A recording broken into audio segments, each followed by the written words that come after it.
scent of flowers. Can we stay here for a while longer?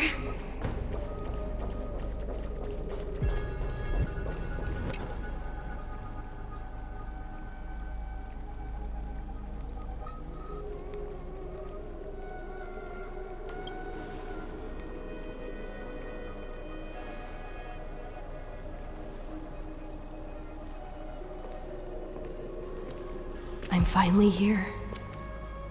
Once I return this core flame and become the world-bearing demigod, the cycles of Amphorius' tragedy can finally end. This Era Nova will be the arena for the final battle with Iron Tomb.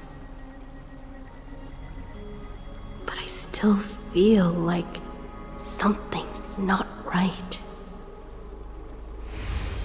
Even though this cycle has no demigod of time, time has always stood on humanity's side.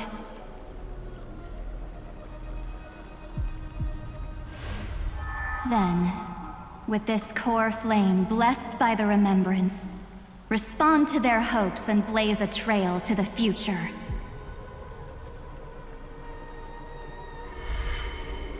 Weird.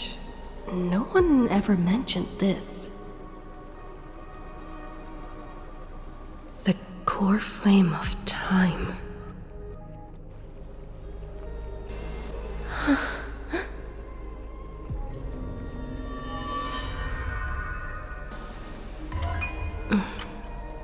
When did it get returned?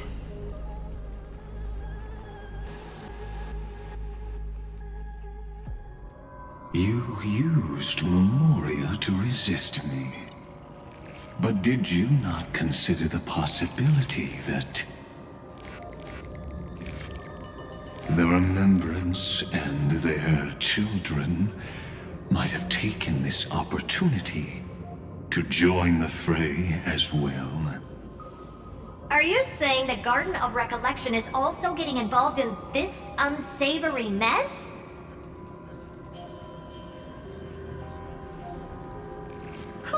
Then I welcome them. If the Memo Keepers can disrupt your little experiment of destruction, I'll give them a standing ovation.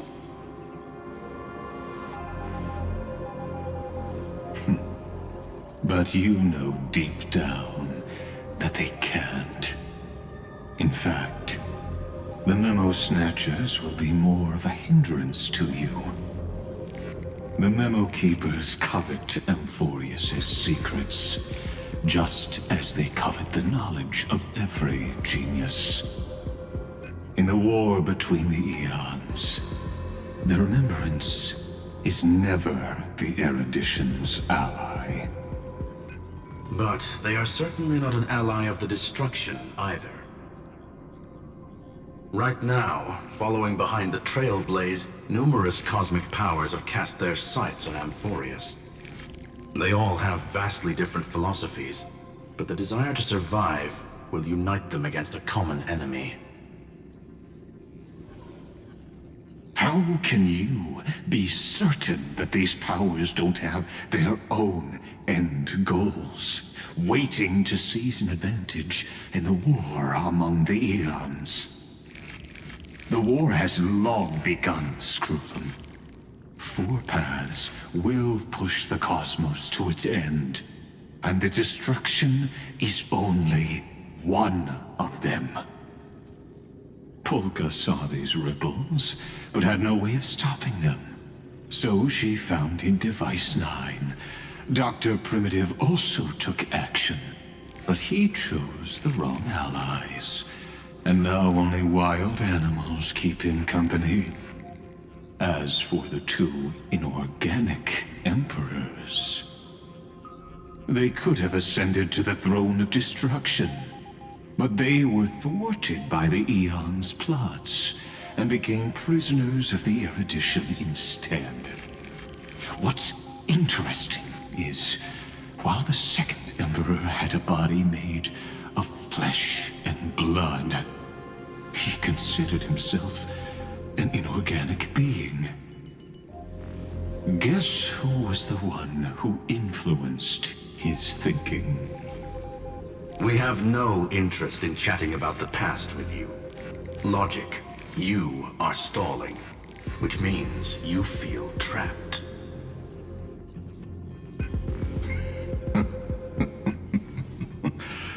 Trapped.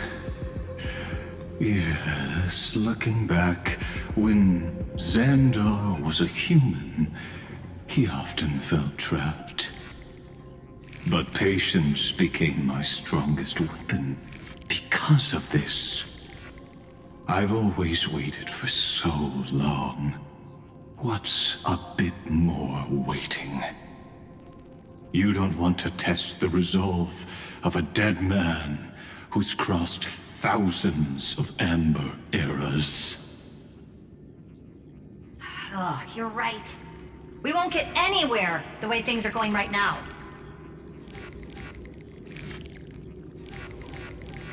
Every member of the society has their own way of thinking, and we were never going to expand your thinking through words.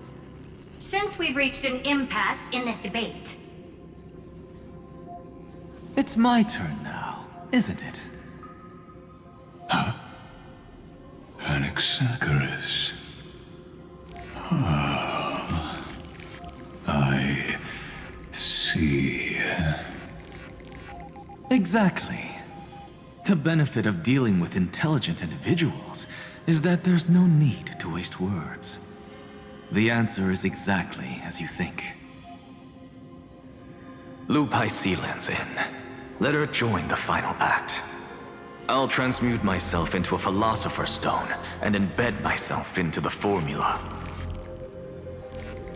And when the time comes, she needs to shatter me and scatter that stone's ashes into the ocean within the vortex.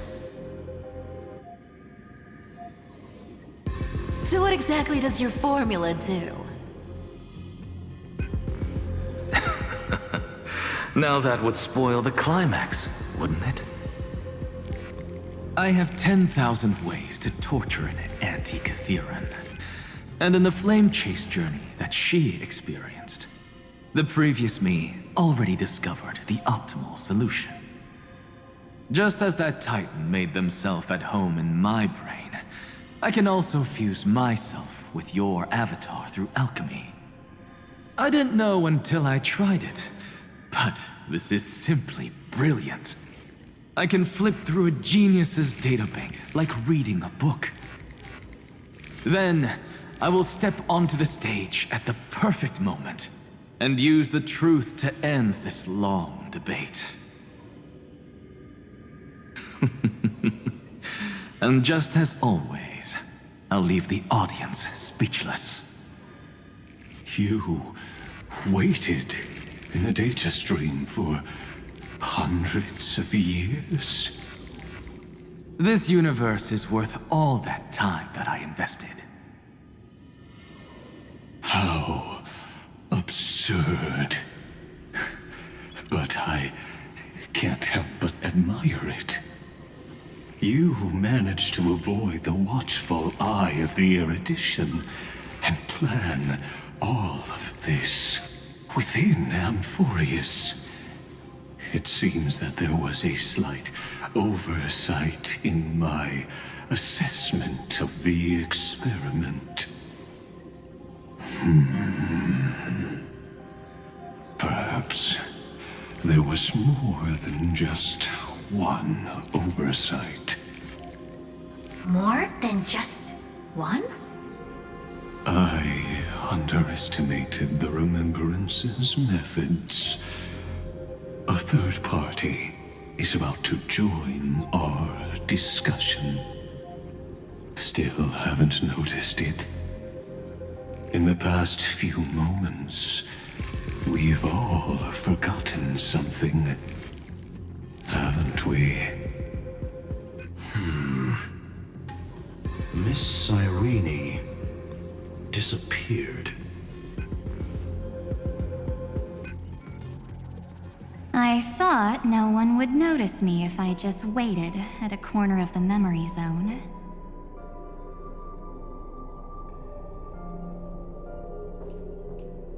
But I see that wasn't enough to fool you, my dear.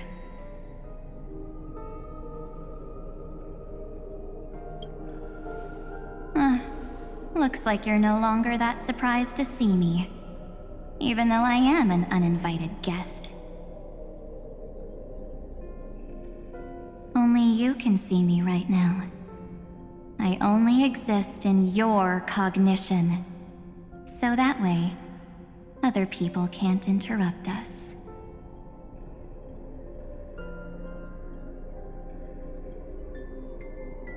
Time's ticking, dear. Why don't you just listen to the one thing you should know, instead of getting distracted by the details? Your friend March 7th is no more.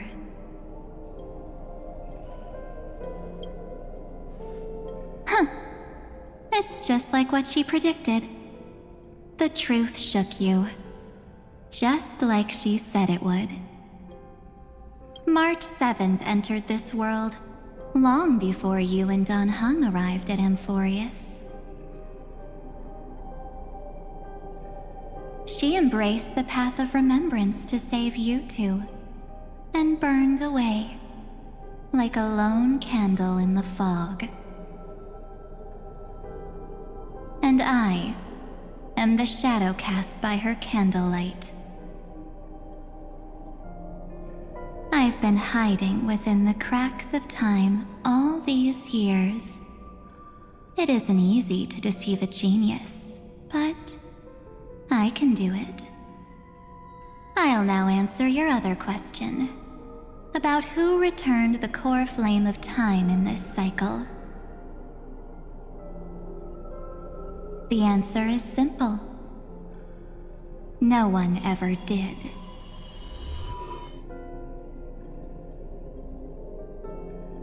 I believe someone as sharp as you would definitely figure out that something's wrong.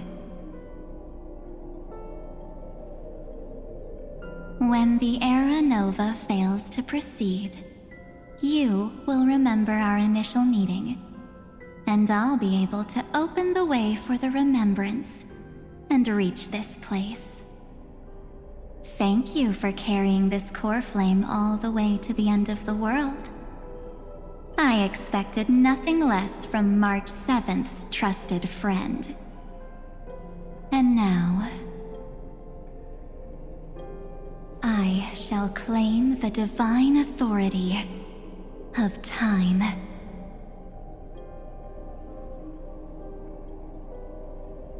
The divine authority isn't actually all that important. What's important is that I will use it to participate in the inner workings of this world. You already have a good idea of what the Era Nova does, right? It initiates extrapolations for the next cycle, based on the World-Bearer's memories. This immutable experimental mechanism is the key to the genius's resistance against Iron Tomb.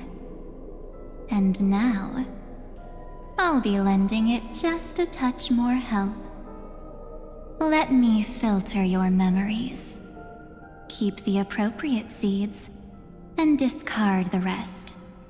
That way, we'll be able to complete an Era Nova that this world has never before seen. It won't take too long.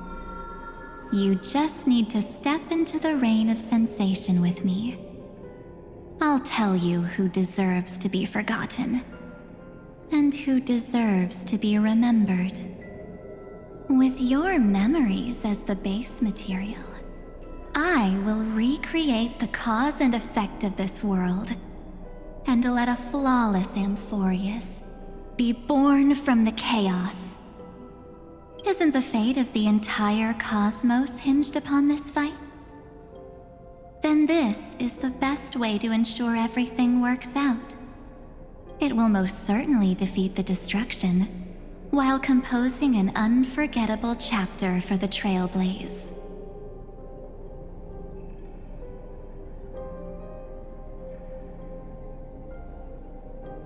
Of course.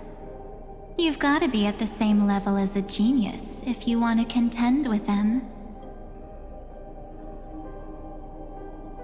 Besides, that's what March 7th wanted. If a new life is to be born, its seed has to be dead. March 7th made a wish to me before she disappeared. Her only wish was for the Trailblaze's journey to continue, without an end. I'll definitely fulfill that small wish for her. Friend, what's going on? Your consciousness suddenly went so far away. I promise you that the Astral Express crew will definitely see each other again in that new world. So come, dear. Sink into the sea of oblivion and become my guest. So much time. Just the two of us. And guess what? You cannot refuse my invitation. Because this Memoria Tide comes from your companion, March 7th. It's her deepest and innermost memory.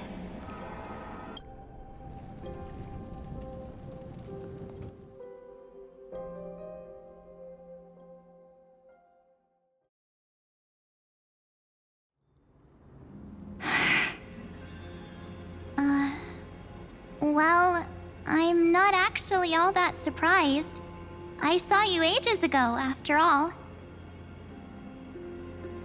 It was on that night when a certain Knight of Beauty dropped by uninvited to the Astral Express.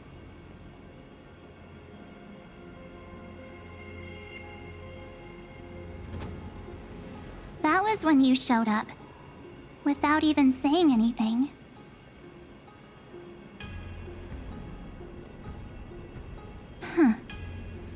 I see.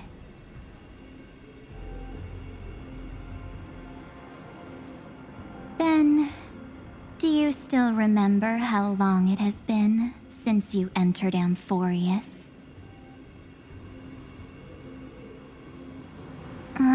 That's gonna be tough to answer. 97 days. You walked every inch of this world in 97 days. But unfortunately,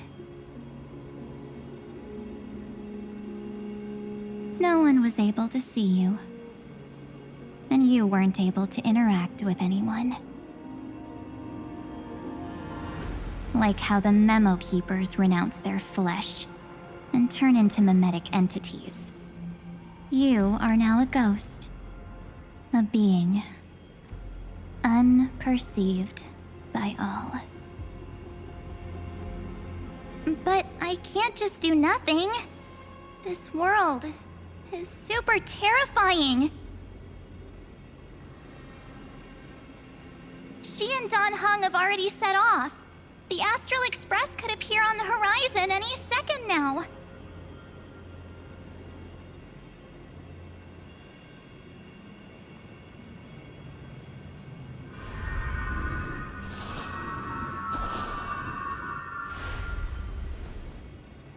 And they too will become this place's victims.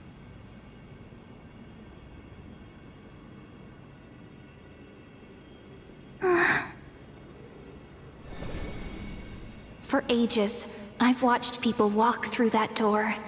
They couldn't see or hear my calls.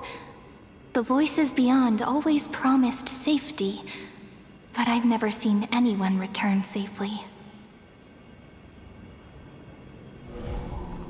They are all humans who got lured into this place.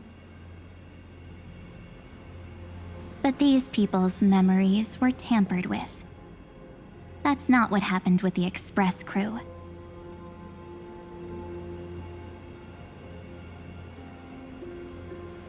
That's so cruel. Did the memo snatchers do that? I don't know. I only possess your memories. None of these people managed to break through the sky's seal. There's probably a dangerous reason as to why Amphorius had remained undiscovered for so long.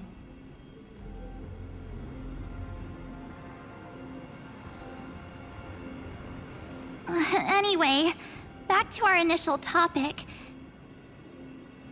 You gotta know something, right? We practically look like twins. Maybe you know a thing or two about my past? Or any hidden powers I might have? Please, tell me what I need to do to protect them.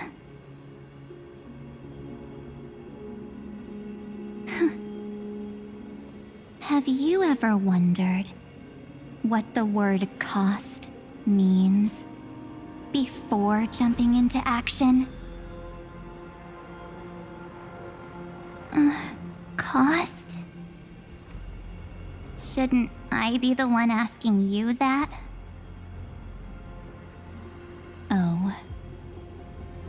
You always hid in my memories. Never wanted to come out. The only times you showed yourself were when I got into serious trouble.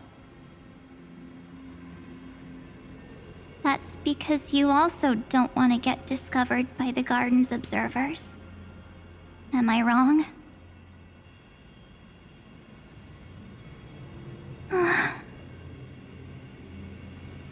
There's no one here except us. If you help me, then I'll help you.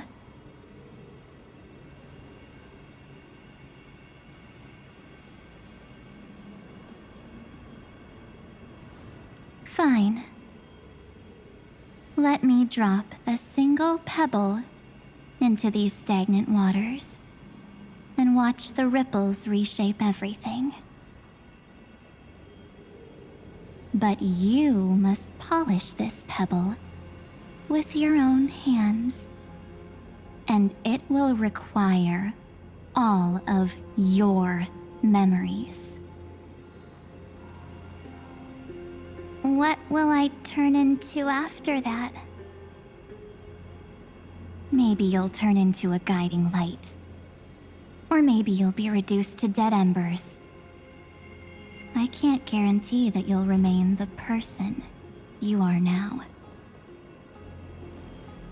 Inside you is nothing but an Evernight. Even I can only catch a tiny glimpse of it. If this is the only way, then I don't see why I should say no. Besides, the mastermind behind the show is about to find us.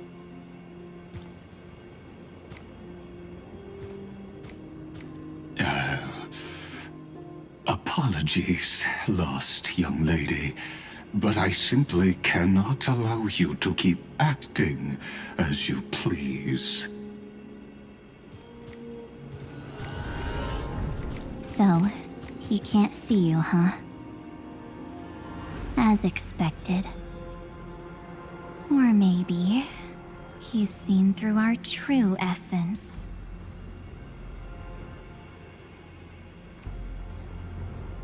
The Garden of Recollection's methods are puny party tricks, but you... How did you overcome the ultimate protocol? Looks like we don't have time to keep talking this out. That's right. Some opportunities will never come again. Then, let's do it. Offer up all of my memories. Cast down this pebble and let everything in this world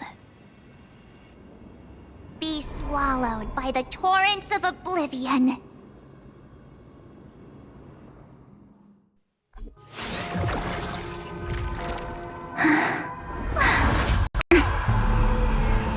I promise you.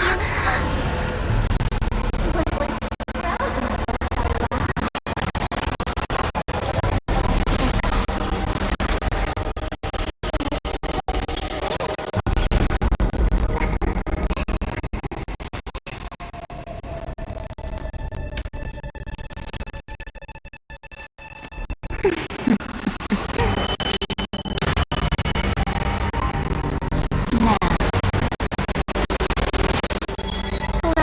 bring the true Evernight to this world.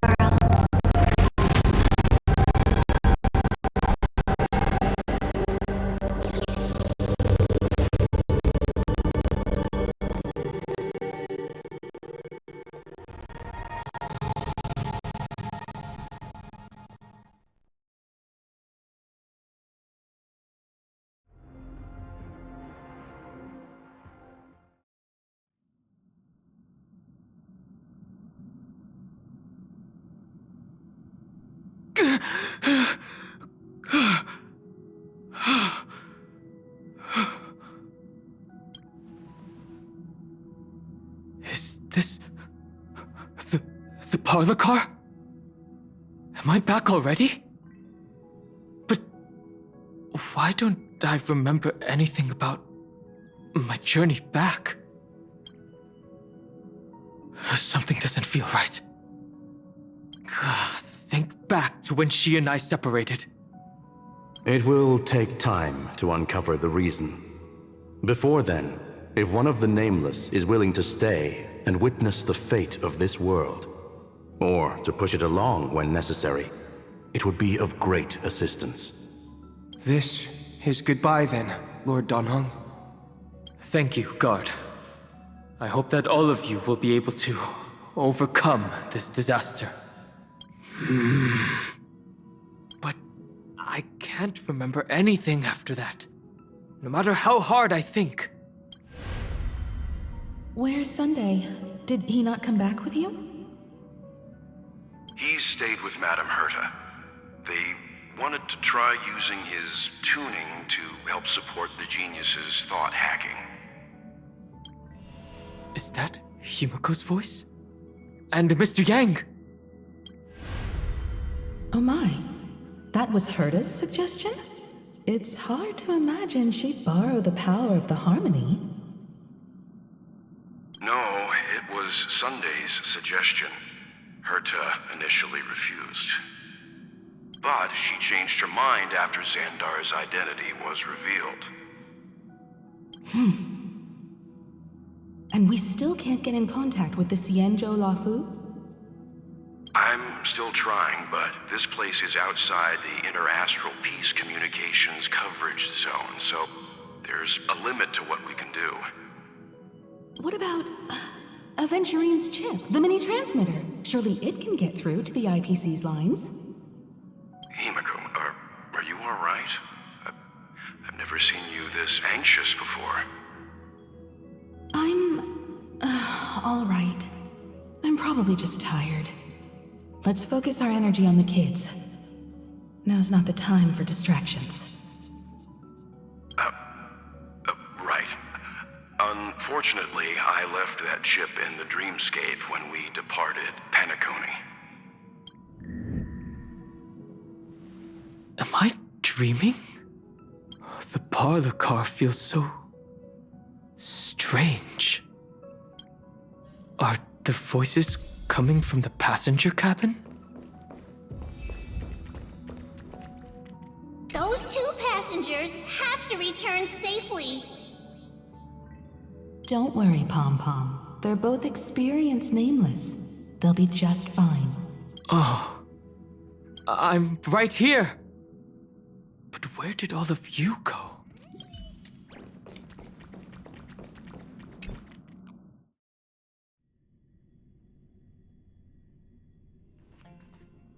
It's hard to believe that their car is still floating in the vacuum of space. That's why the Express wasn't able to receive any landing signal. It's likely that the two missing Nameless, like March 7th, also came under the influence of the Path of Remembrance, and only their minds entered Amphorius. We can analyze all we want, but the real question is, what can we do right now? I was just about to get there, Miss Himiko. Right now, Amphorius' memory zone is extraordinarily full.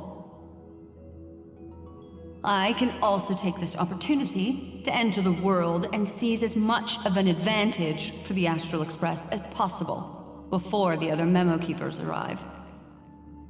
For example, I can light a beacon in the memory zone for the Trailblazer and Don Hong to follow back home.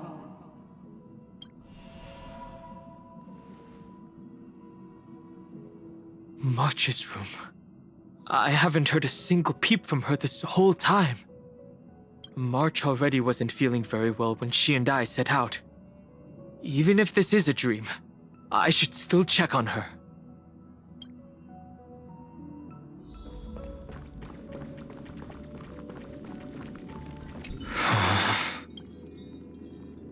No, that's not... March, it's me. Well, sorry, March.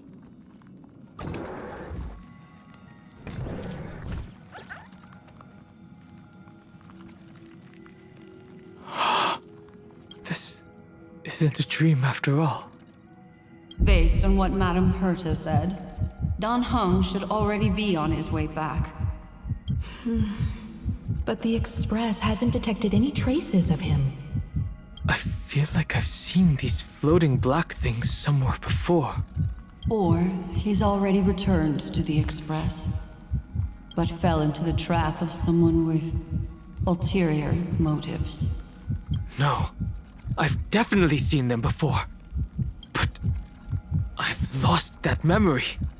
The Memo Keeper's memetic entities are truly everywhere. Don't worry. Normal Memo Keepers can't do anything to that little dragon. As long as he's awake enough, he'll find a way out. All he needs is a little concentration, patience, and resolve. Hearing you say that makes me feel much better. Don Hung has all of the qualities you mentioned.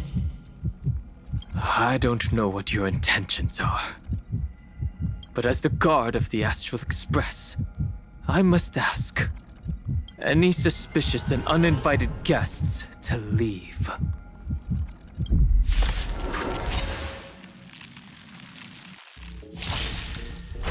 The future is bright. Have some sunshine. Next time it rains, don't worry, night falls.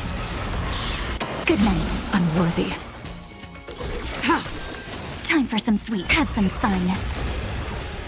Rise and shine.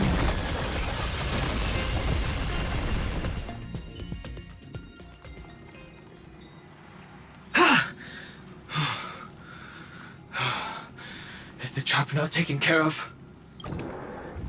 Don Hung! Miss Himiko! I'm back. Even if it's just through a spirit warp jump. You could hear our conversations?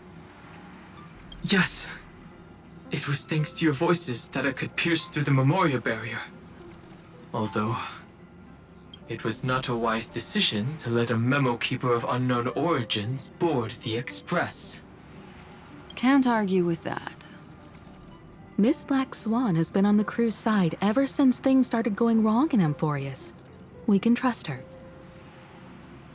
So many baffling things kept happening one after another. I don't even know where to begin. I wish I could have returned with better news. Don't blame yourself. You're all safe and sound, and that's good enough for me. Are she and March 7th really safe and sound? As a matter of fact, while you were on your way back, Amphorius' circumstances changed once again. And these circumstances have something to do with the two you just mentioned.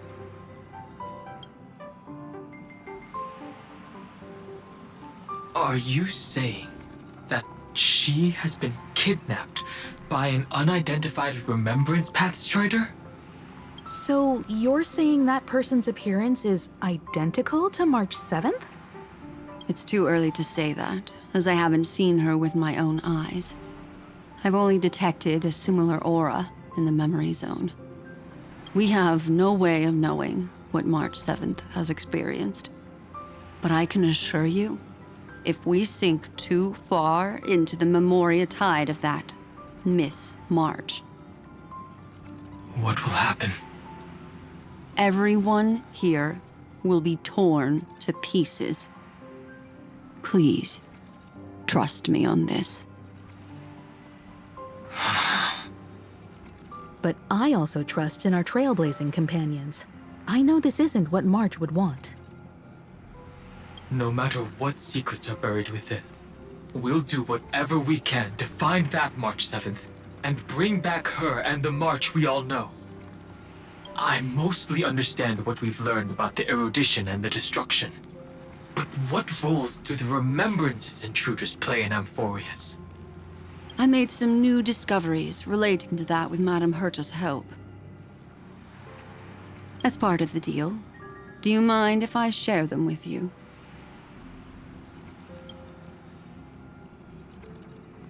All right then. Fourth mirror. Oh, it's finally my turn to shine! Oh, this feels like such a grand occasion! It's really been too long since I last appeared. This friend here is Madame Herta's very capable assistant. They were the ones who helped you complete the spirit warp jump. Additionally, it was thanks to them that I was able to learn the secrets of that group of extremist memo keepers. I appreciate the praise, but I didn't have to lift a finger. I mean, mirror. You did this through a mirror? The Garden has strict rules for collecting memories. But not all memo keepers are as proper as I am. Herta Space Station often has uninvited guests, and they never seem to know their limits. That group of memo snatchers has been taken care of, and they are now trapped in the fourth mirror. How many of them are there? I can't quite remember. I didn't really count carefully either. Maybe around 42? There's still room for more. I carefully dissected the memories of these colleagues of mine.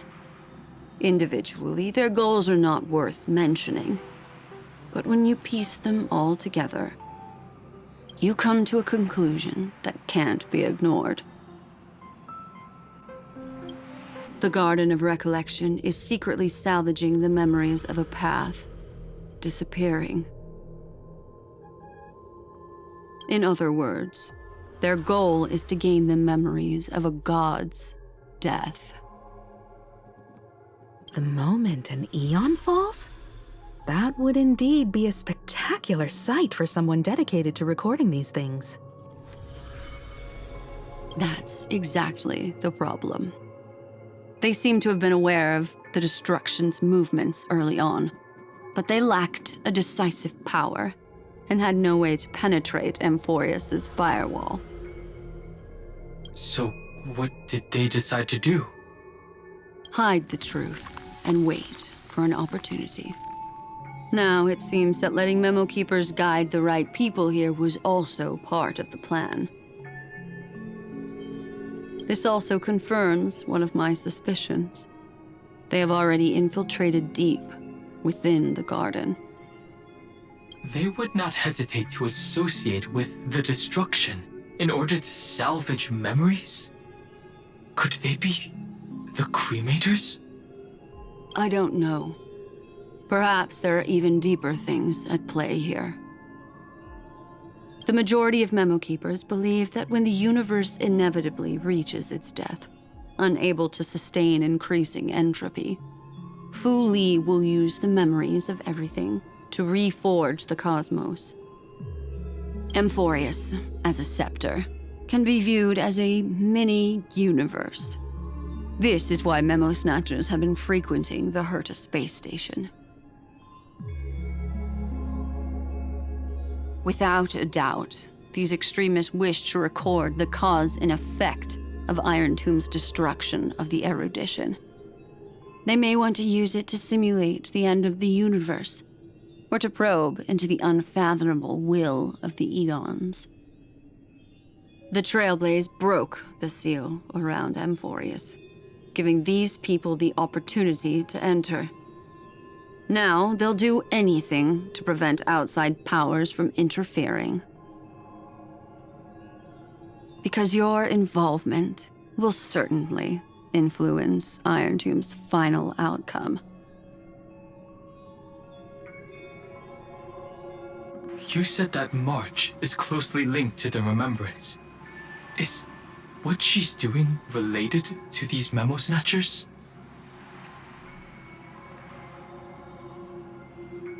I do not believe that Miss March is on their side. In fact, when the car you used for landing first made contact with Amphorius, a violent surge of memories flowed past. Combined with what we know now, I have reason to suspect that the flash of power came from March. Exactly. She was the first to be hijacked by the Remembrance, but she used Memoria to neutralize the firewall, allowing you two to enter Amphorius. At present, we've lost contact with her. Our only choice now is to rely on the eyes and ears of those two geniuses to understand the situation within Amphorius. There's no use in agonizing over this, Dan Heng. Our top priority now is to find where that car landed.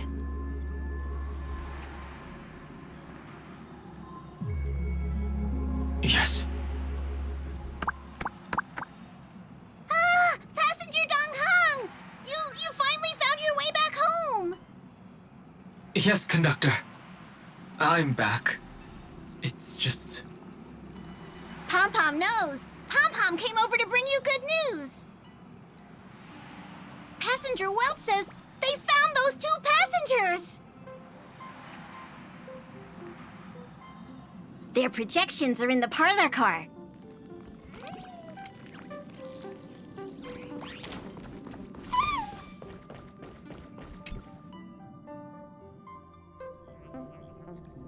Welt. And Mr. Screwlum. Himiko. You seem to be feeling much better now. And Dan Heng. It's great to be able to talk to you. Once again, we owe Madame Herta a huge favor. Madame Herta doesn't care much for favors, but she'll be happy to receive everyone's praise.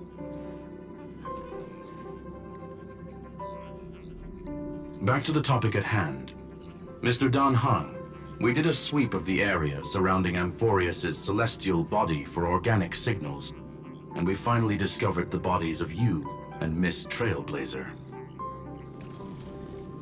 The two of you were very fortunate, as there was something protecting your bodies. All vital signs are still present, and your functions are all intact. Was it March protecting us? Our preliminary determination is that the bubble enveloping you two in the vacuum is made of a substance similar to Memoria. Conjecture: this substance is connected to the lost Miss March. It will take some effort to bring your bodies back to the Express, so you should get some rest first.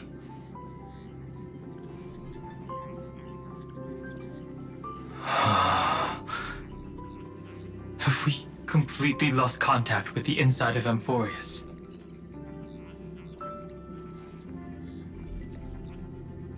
There have been several unforeseen circumstances. We broke through Lygas's firewall after the law was amended.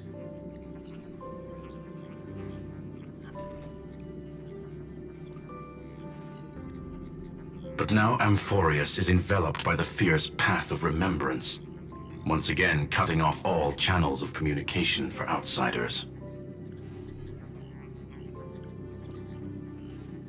So we have no way of contacting her. If we take into account the difference in the flow of time, every minute we delay here could be a year of waiting for her. Dan Heng, what are you thinking? If it was March who helped us get past the firewall initially,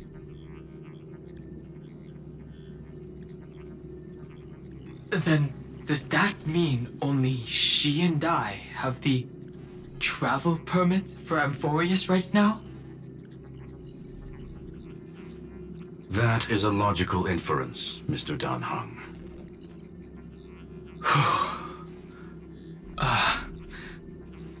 Mr. Skrulum, do you have a way to transmit my spirit signal back to Amphorius? You want to go back?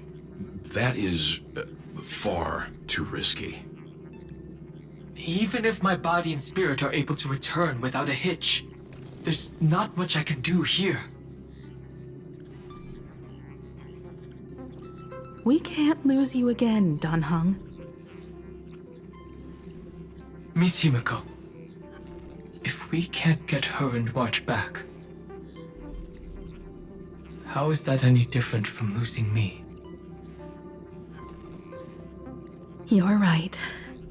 I should have known you'd say something like that. Well, I suppose there's no point in trying to dissuade you. Mr. Yank, Miss Himiko, I will do everything in my power to bring the Express crew back together. No one will be left behind.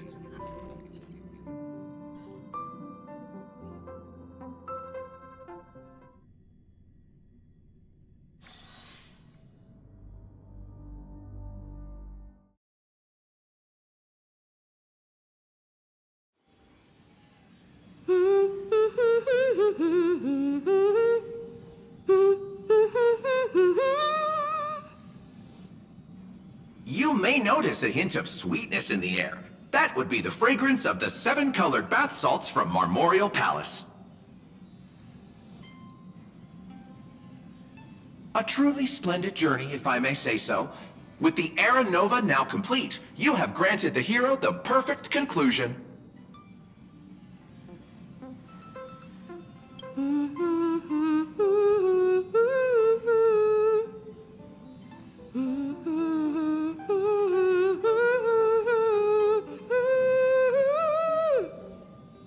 Losses were a constant on the Flame Chase journey, until your radiant arrival turned the tide. Lord Ravager, Iron Tomb, ha! Mere playthings in the hands of the Trailblazer. The cosmos is safe once more because... Shush! Hey, hey, hey! Incoming train broadcast! Attention all passengers! The navigation meeting is about to begin! Make your way to the parlor car! It's time to pick our next stop! Perfect timing. Let's head to the meeting. I'm wide awake and feeling great. What's this? Who left this note? Strange. It's like I...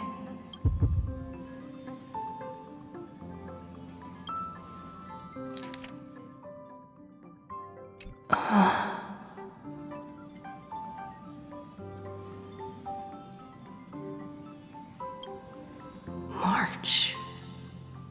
When did she leave this here? I didn't hear a thing. Whatever. I'll go ask her myself. There's a new painting here. all I did was take a bath. How did so many surprises pop up? Better step forward and take a closer look. Keep it down. I think I found her. Who's there? What's this?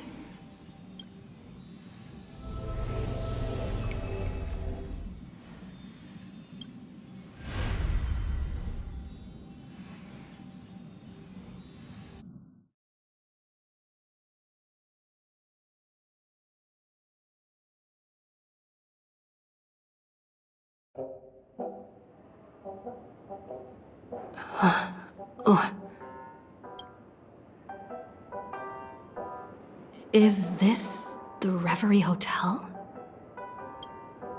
Seriously, what is happening?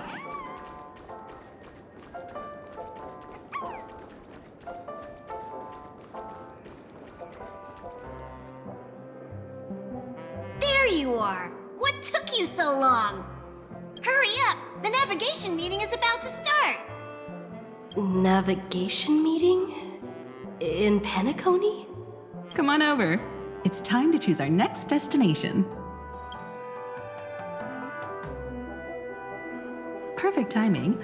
The meeting's at a standstill. Lushaka or Melistanen? No one can make the call. The vote's split 2 against 2. Everything hinges on your vote now. What do you mean? And once again, the passenger is talking nonsense. Ah, young people. Always full of jokes. What? Their reactions? What's going on? Oh, I get it. You want to play a game with us, right?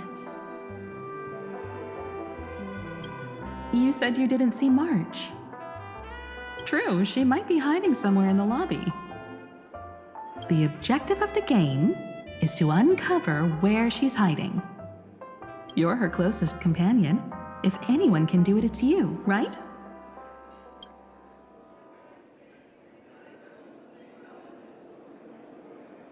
Is March 7th playing hide and seek with me?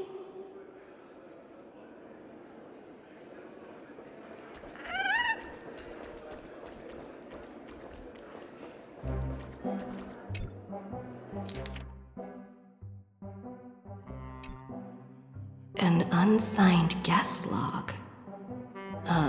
Can you really call that a log? Wait a second.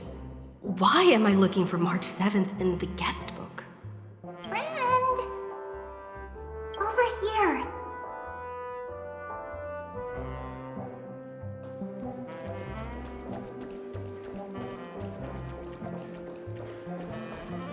Not feeling ready yet? How about a cup of my special coffee blend to calm your nerves? Everyone says great things about it. Wait, everyone is saying great things about Himiko's coffee? Yeah, sure. Lying liars.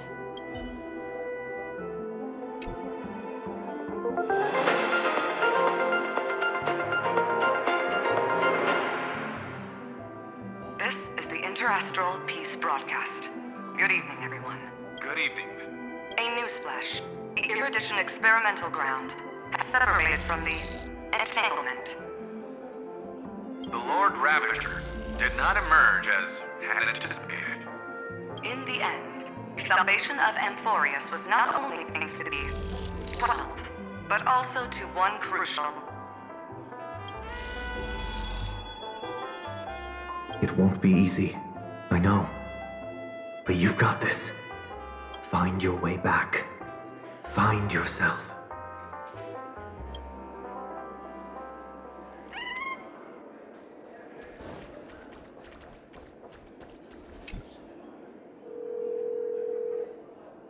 Weird. Did I even make a call? Hello? Hello? I knew you'd call. Missed me, didn't you? Don't worry. We'll see each other very soon. Because the trailblazing journey never really ends, does it? March. That's not her. Don't fall for it.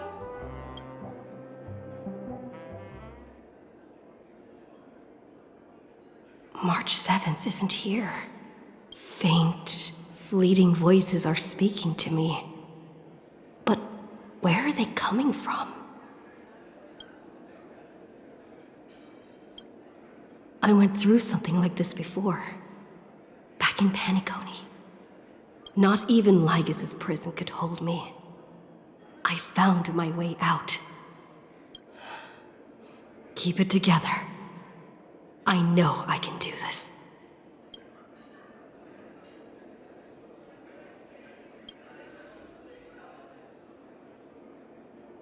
Well done, friend. Just like that time in the Sea of Flowers in the Nether Realm. Match up my colors, okay? Then we can go home together. You're trying to tamper with the remembrance too. Too bad. You're no match for me. Did you find her? No. It's a futile game, isn't it? In truth, you don't have to go to such lengths to find March 7th. Because in this memory zone, March is everywhere. We're protecting March 7th's wish. You seriously can't sense it? She doesn't want to say goodbye to the Trailblaze. She wants to keep traveling together. Forever and ever. We are her memo sprites. For the sake of her wish, we must give it our all. Finally, the timing is just right. A thrilling damsel in distress rescue. Wait, maybe I got that backwards. That's right, but now I'm in my mem form. Seriously, one mysterious and cute memo sprite is more than enough. Friend, come with me. We're getting out of here. Why run away? What does it take to make you understand?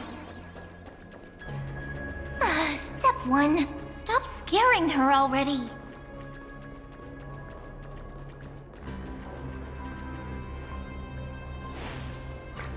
In this form, I'm way more suited for the memory zone. I'm totally in my element. Grab my hand. Let's hide away in the deepest corner of your memories. Lift the curtain of memory and stir up ripples of past reverie.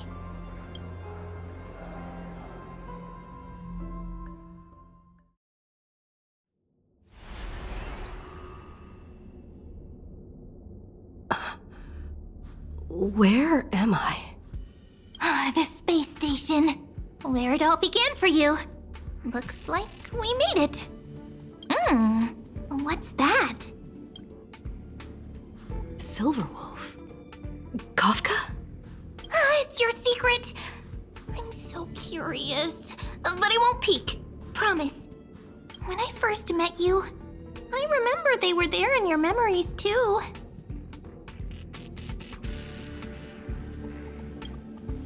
Yes, this memory is all too real. And so heavy.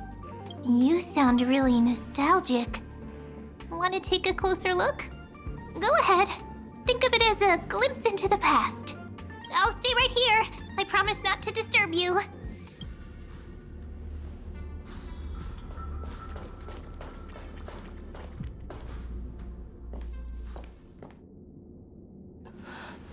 What's this? Memories from before I woke up? So, Silverwolf, how long till she wakes? Hard to say. Maybe a few more minutes. By the way, that part in the script, could this be the right moment? Yes, looks like we're on the same page.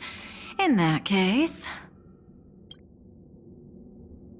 Listen.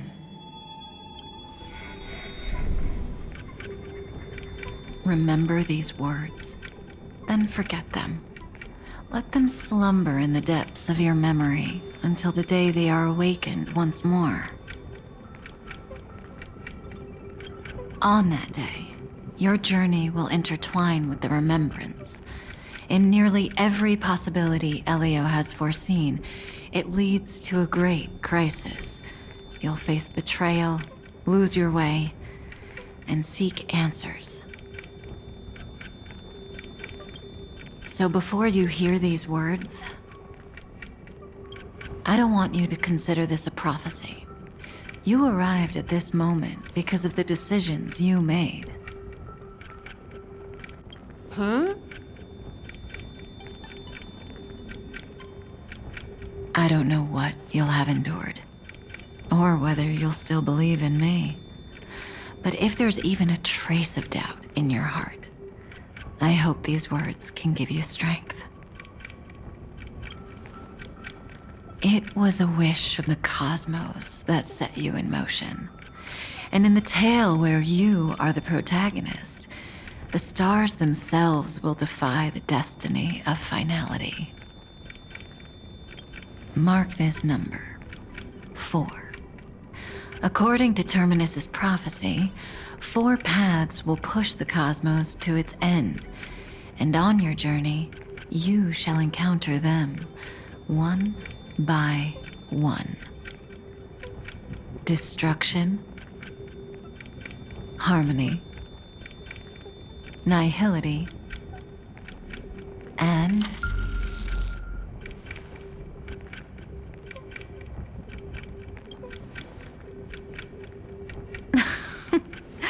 easy now. Trust what you remember. The 4th path has yet to fully reveal their face. And that's why the journey's worth it. Even in a predetermined script, there's room for us to mold possibilities into shapes we prefer. So listen.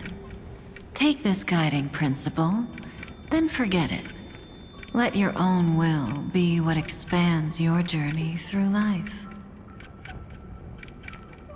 As in the past, even while achieving so much, you never let go of your pursuit of freedom.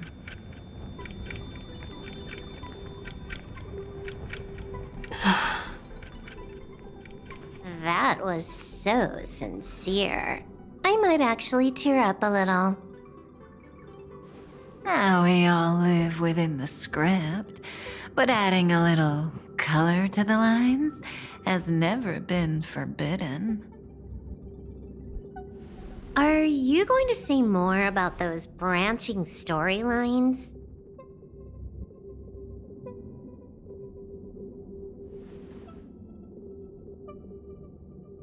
Never mind.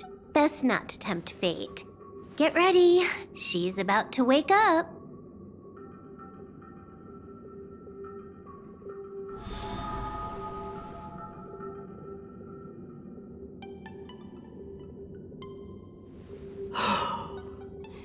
Come back to yourself. Kafka said that when my link to the remembrance deepens, this memory will resurface exactly when it needs to. And an inevitable crisis will surely follow. But even a Stellaron hunter can't fully grasp the trailblazing journey. Just as I thought. It all begins with March 7th, doesn't it? Even if the Express had never arrived at Amphorius, her secret would have come to light eventually.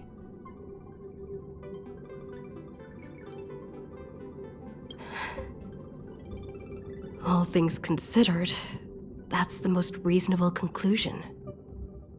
It's a lot to take in.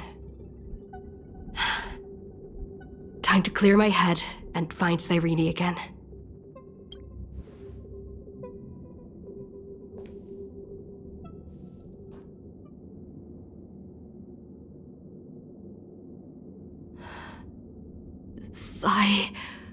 Rini? It's a breakthrough! A breakthrough! How could that little pink girl possibly beat us? Little one, you really don't know how to behave, do you? You were meant to stay in those beautiful memories and wait for all the disasters to pass.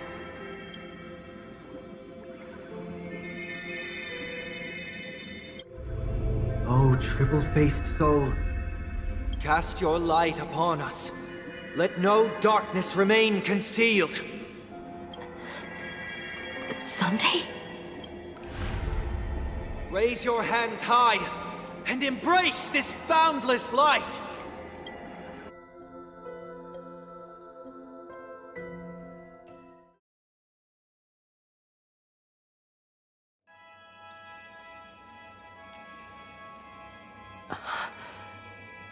This stage really brings back memories.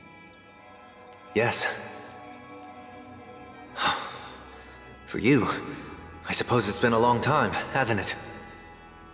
None of this would have been possible without Miss Cyrene. Even while engulfed by Memoria, she fought to stay in contact with the geniuses. Only then, through tuning, was I able to undo the memory zone's effect on you.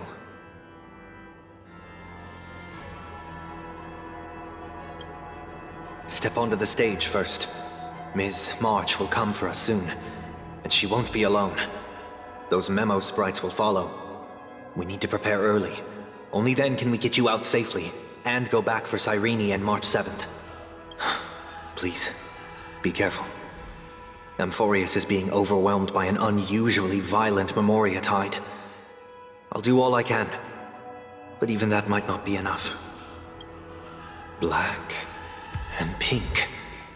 Two memories twisted together. Yes, Madame Herta. I've made contact with her. Understood. I'll carry out my part as expected. Quite the dazzling nest you have, little bird of the harmony.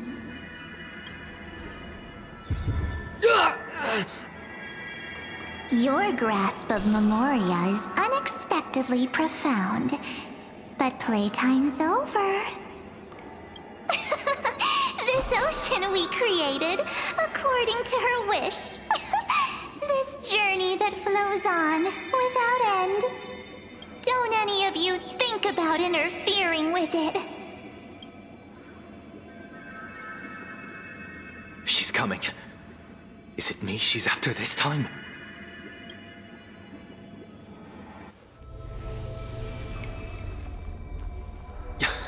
There's no time to regroup. I've prepared an alternate escape route. Wake from your slumber and return to reality. Come on, I'll bring you out.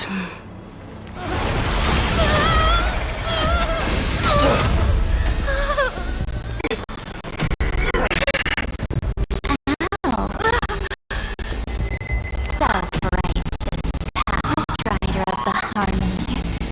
You think you can do that?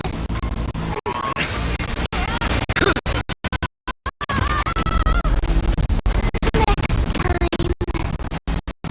get a memo keeper instead.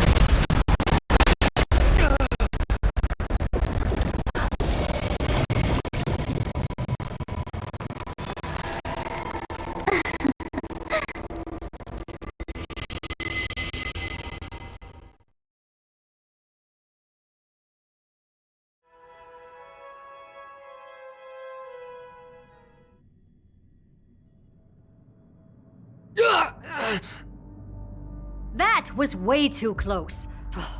Good thing I was there to fish you out. Sunday, are you all right? Mr. Yang. I couldn't get her out. I'm sorry. Is it true that March is behind all of this? Yes. And no. That Pathstrider of Remembrance is identical to March 7th in appearance, but what lies inside I can't find the right words to describe it just yet. Can't you come up with an analogy? I thought that was your thing. That, Miss March, feels like a reflection on water. Only not from a calm, clear lake, but from a bottomless abyss. Within her words, I sensed an intense but utterly pure protectiveness. Protectiveness? This is only speculation, but after being drawn into Amphorius, perhaps March 7th experienced... No. She likely foresaw a tragic end. It was out of a desire to protect her fellow crewmates that she chose to awaken a power that teeters on the edge of evil. Well, on the bright side, at least March 7th won't have to face any danger again. After that battle, I'm afraid I'll no longer be able to join the fight through tuning. So, has Miss Black Swan's progress remained on track? You don't need to worry. She used your disturbance to mask her movements. Current status? Advancing upstream within the memory zone. I didn't see that coming. The Memo Keeper is pretty courageous, choosing to defy the rules and take matters into her own hands. This means she's chosen to stand against the Garden of Recollection.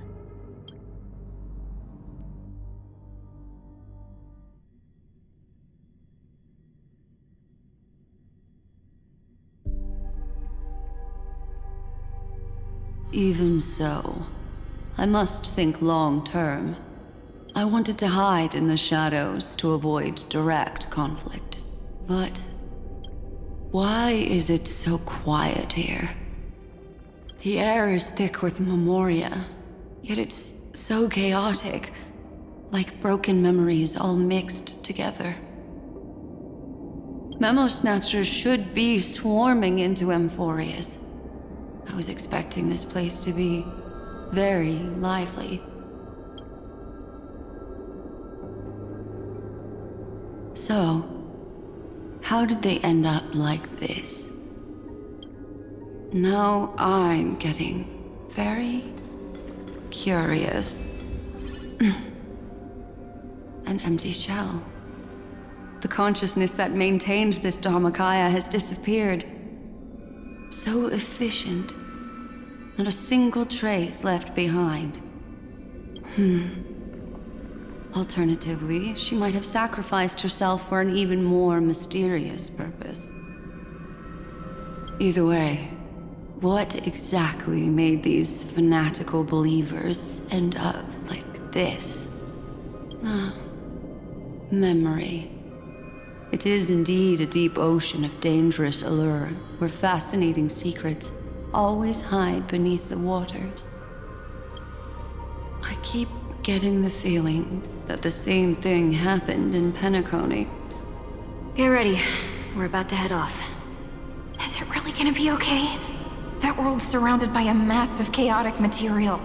That white band of light has already foiled our plans multiple times. Don't worry. After the pink girl from the Astral Express broke into Amphorius, that obstructive force preventing the garden from entry disappeared. That's the trailblazing nameless for ya. A huge help. What are you so happy for? Aren't things gonna get messier with more irrelevant people turning up? What if those trailblazers find the Seat of Remembrance before we do? Then we'll just steal it back. Simple. By the way, there's a messenger and a memo keeper on that express. We don't know where they stand on this matter. So make sure they don't notice you when you make your move. You folks are truly everywhere. These Memo Snatchers are different from the previous husks. These ones seem to have had contact with her. We'll introduce ourselves to gain your trust. We are the Garden of Recollection. You should be very familiar with that name by now. This memory ends so abruptly, as if a shapeless hand snuffed out its candlelight. It appears the secrets ahead are even murkier than I imagined.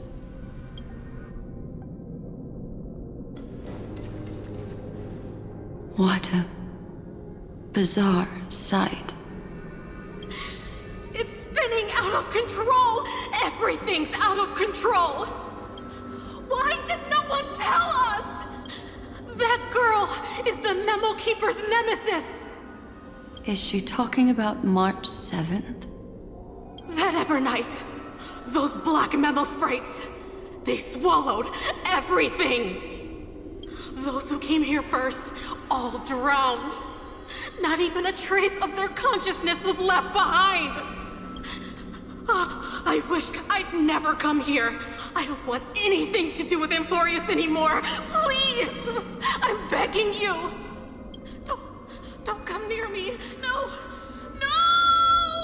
No! You've involved too many innocent people just to obtain the memory of an eon's fall. You deserve this, but I'm not here to blame you. That entity you call Evernight, tell me everything you know about her. We may yet bring a glimmer of hope for those who are still alive in there. Eden, a blessed insight! Huh?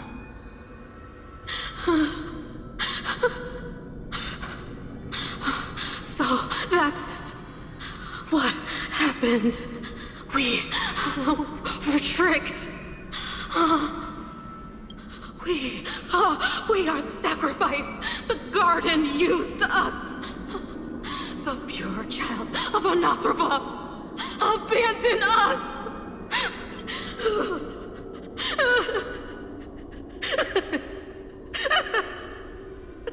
She just wants to find her lost sisters. Find them, kill them, reclaim them. If a new life is to be born, its seed has to be dead. Dead, dead, dead, dead. Dead, dead, dead. Dead, dead, dead, dead. Dead, dead, dead, dead, dead. I can finally understand your fears now. Thank you for the information. It was very valuable. I'll take your remaining consciousness out of here as a gesture of thanks. It'll serve as both protection and a punishment. You'll reunite with your peers in a genius's mirror, where you can reflect long and hard on your past actions. Well, provided that I can survive my encounter with her.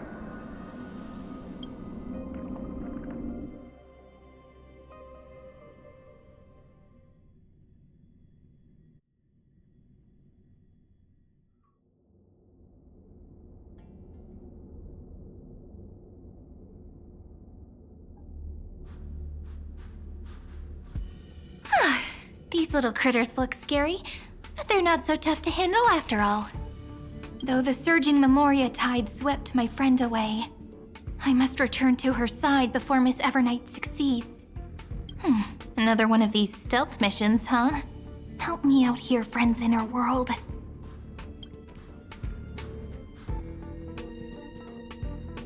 A scorching and dangerous aura. This power shares the same origin as Finan. And then there's that enigmatic, bottomless aura that seems to jolt awake at midnight. Must be Miss Evernight. Better steer clear of her. There's a beam of light over there. Full of energy, yet uncontrollable. More familiar than the others. As if it's coming from someone close by. Could it be... my friend? Maybe it's the Stellaron she mentioned. Memories of the Stellaron are flowing deep within the Memoria tide. Let's go there to find my friend.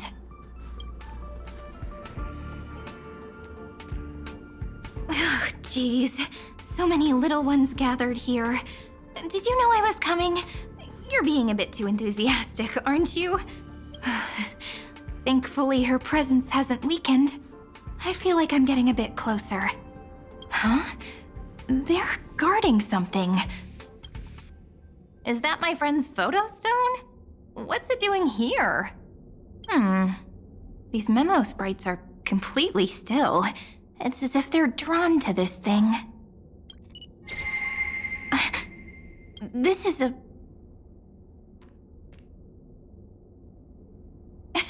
even cuter memo sprite. No wonder the photo stone can't store more memories. Have you been hiding in there all along? Find my travel companions. What? How could that mean? My companions. Are you March 7th?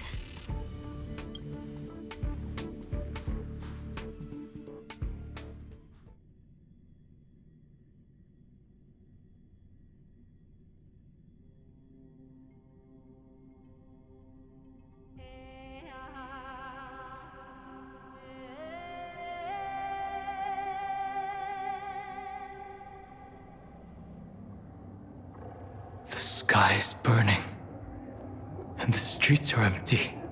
It's just like how things were last time. How long can the encryption key you wrote for me last, Mr. Screwlum? That is difficult to project. Logic. It is currently unclear how the unknown variable, Miss March, conducts her interference. Please rest assured that I will extract you on time before the encryption key expires. But that means I will no longer be able to hack in via the same method. I only have one chance. The maze of the Remembrance is starting to change. I cannot remain your guide on your path forward. That is why we had to form a temporary alliance with our former enemy. I express my utmost respect for your courage to personally face such dangers. Lygus? Your enmity is well within my calculations. Allow me to reiterate that Lord Anaxagoras now has a firm grasp on your crucial weakness. If you still plot to harm the Nameless, then you will find that the Society's previous warnings were not empty threats. I understand. I'll only do what needs to be done.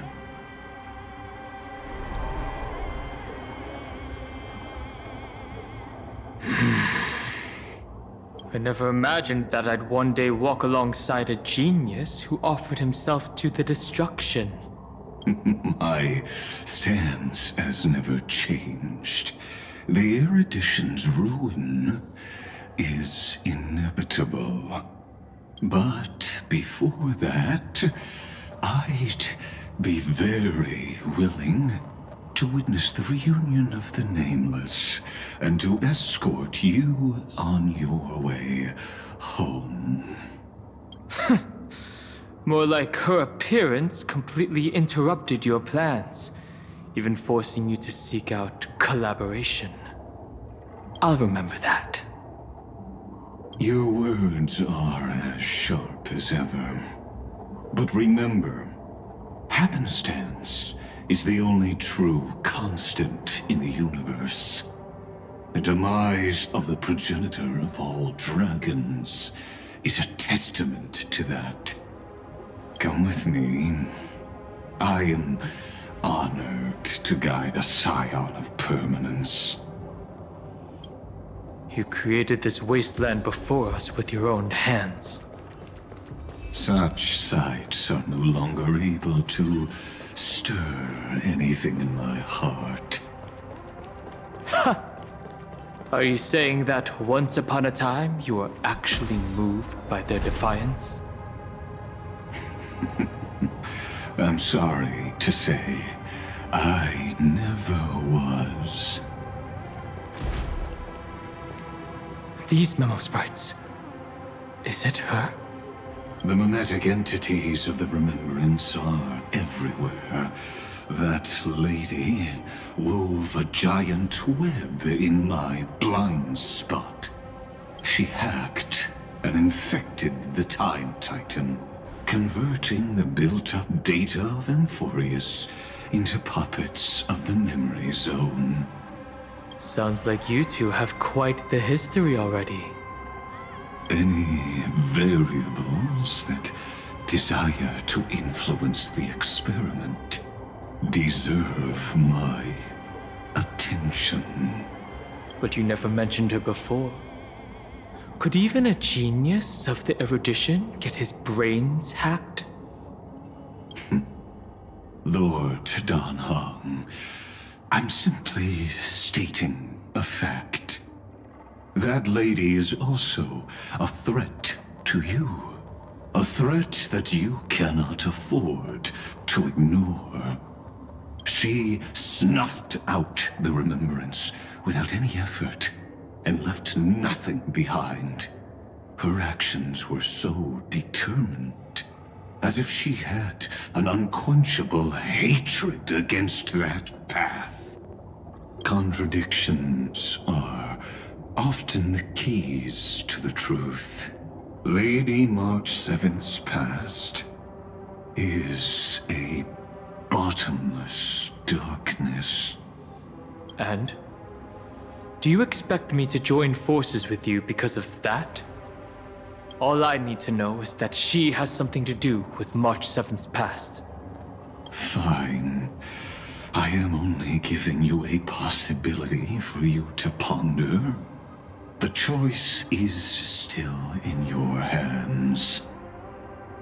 A heavy past is like an everlasting night.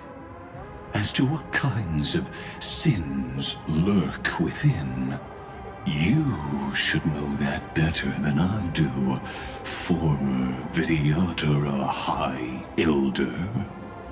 Yes, I indeed know how to face the past.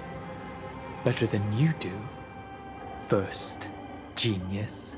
I have no intention of refuting that. Let us keep going, Lord Dan Heng.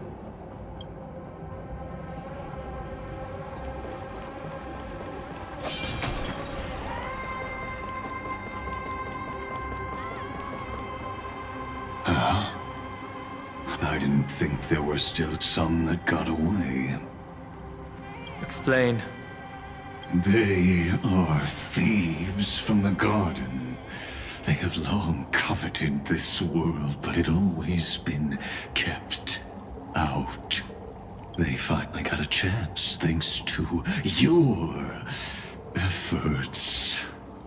Unfortunately, they ran into Miss March, and their consciousnesses were plucked out one by one, reducing them to mere husks. Those who were lucky enough to escape her drowned in the black tide, becoming these twisted figures. But they look very different from the usual Black Tide creatures. The reason has to do with our destination. Let us deal with the threats before us first. Then I'll reveal the answer to you. You really have no intention of fighting, do you?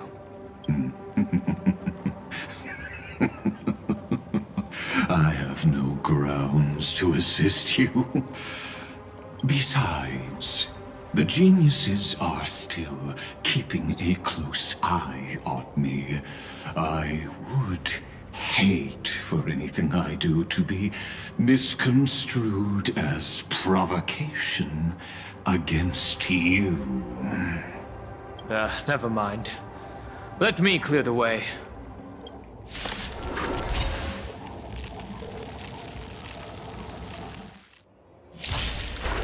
They're lost. They'll make it wait. I shall remember this warmth. I'm okay. Try harder. Tedious.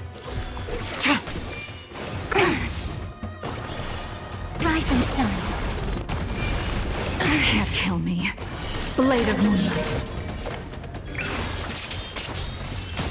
It hurts a bit. All will be revealed in lunar flame. Embrace a new life.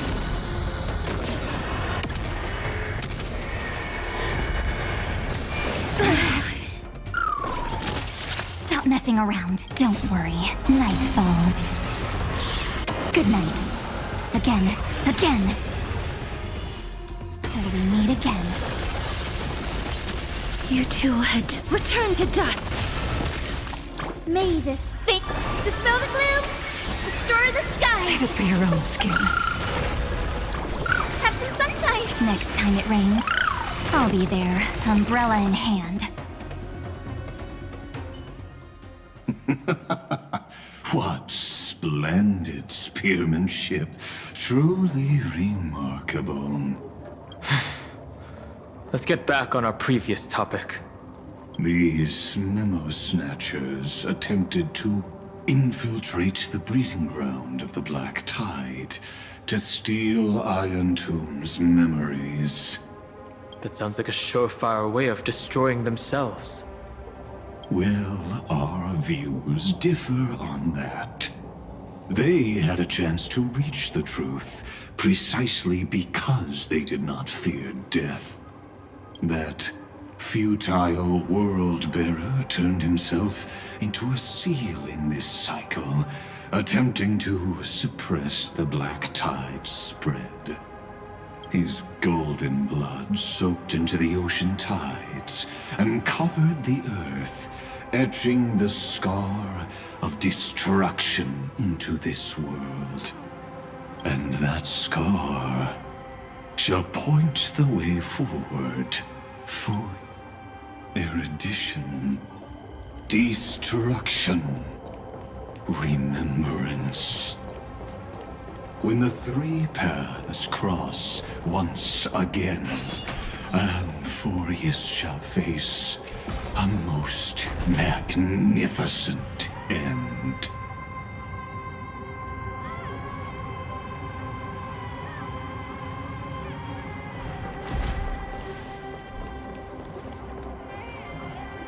Cloud. I have witnessed 30 million futile ends atop this cliff. You may not agree with me, but I've always believed that this number has made me the person who understands Kozlana the most. This is also where he decapitated me on that day, and pointed his sword at the Aeon of Destruction.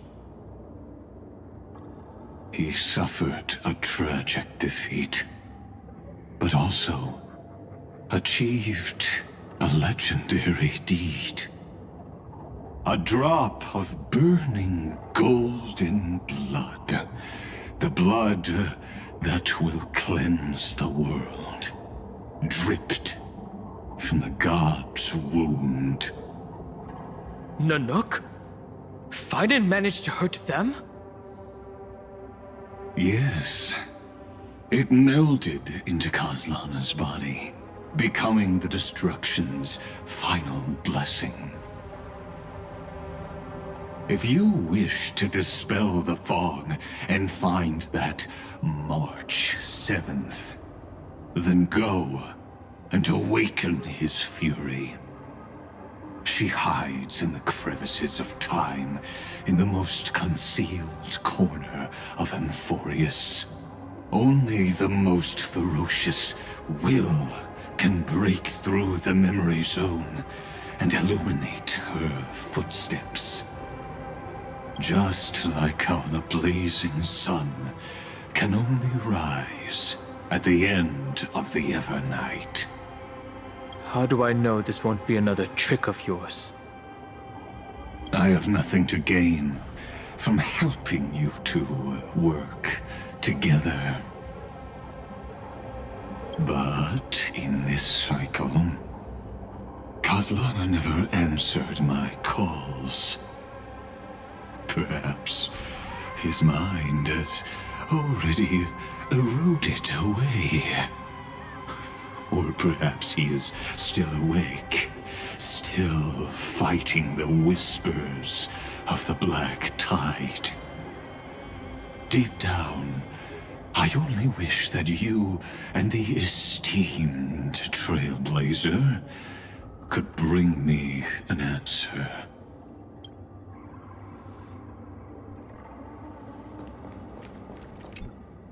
Is there really no other way? How long has it been for you? Kaslana. Fine then. I'm back. What? The moment you took the world upon your shoulders without hesitation, you lost the chance to ever be yourself. Duty does not drive you to wield your blade, but hate. Behind that hatred, you seem to desire the destruction of the self. Losses are a constant on the Flame Chase journey. What you stand to lose weighs far heavier than life itself. It is because you suffer that you are so much stronger than any ordinary person.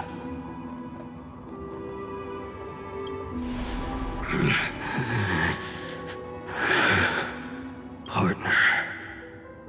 And done hung.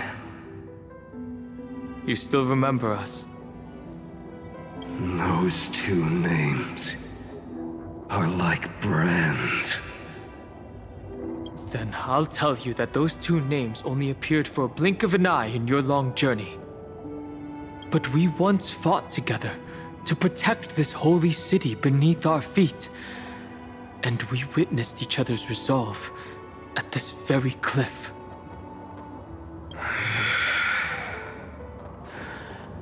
I have forgotten everything except the belief I had when I set off. Even this body is as alien to me as your words. All I know is that I must imprison the destruction that swallows all. What if I tell you that we're here for the same thing? Look at what this world has become. You know what it's waiting for. Even if you've forgotten everything, I still believe that you'll make the right choice, like you did in the past.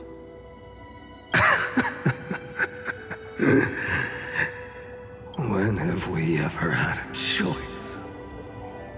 When were we ever masters of this world's fate? Even though I shoulder the dreams of millions of lives, I could only forge the destruction's evil will.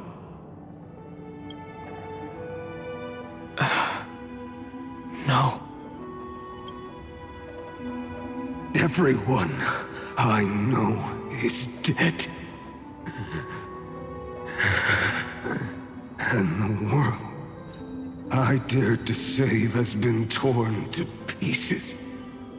So, be gone. This body never existed to carry out deliverance. There's no need to be so serious. Sorry, I had a really long nap and all the bad memories woke up first. Long time no see, partner. Well, it was only a very brief farewell for me. We once walked side by side and trusted each other to watch our backs. That memory will never fade away, even if all else does. And because it was so precious and hidden so deep in my heart, it needed more time to wake up. Trailblazing? What an interesting concept. Surely on your worlds, that is also a titan revered by the masses. There is no need to further confirm your resolve. Today, we inherit the duty of the gods, safeguarding the inhabitants of Amphorius. Stand with me, and become heroes!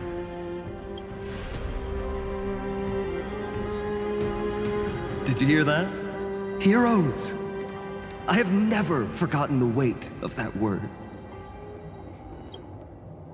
Even though I am no longer a hero, and the only thing remaining in me is the boundless flames of wrath.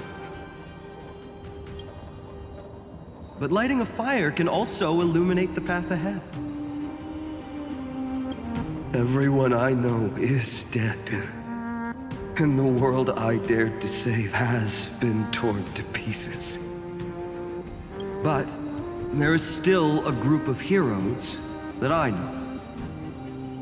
And they will bring the true tomorrow to Amphorians.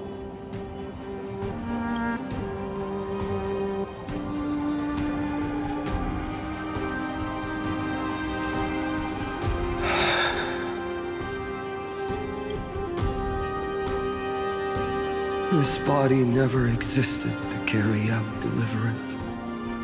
It only ever burned for world-bearing.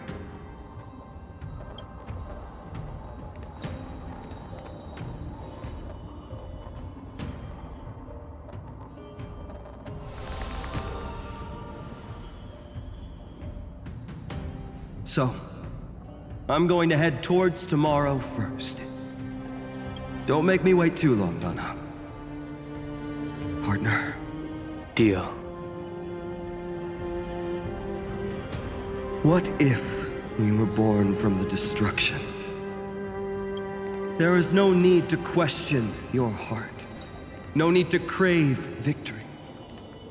If I am born to be a vessel of sin, then I shall roar at evil and trailblaze a dawn for future generations to come.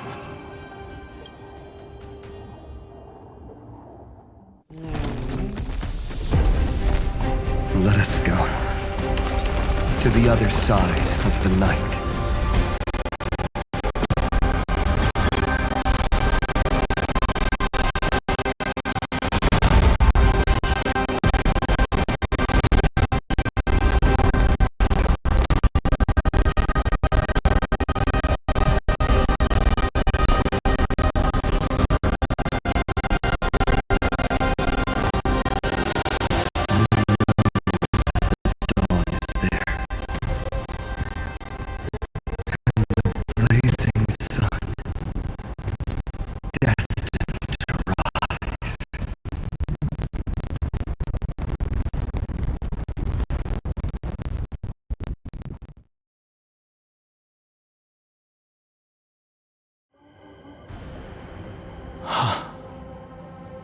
It won't be too long before our paths cross again.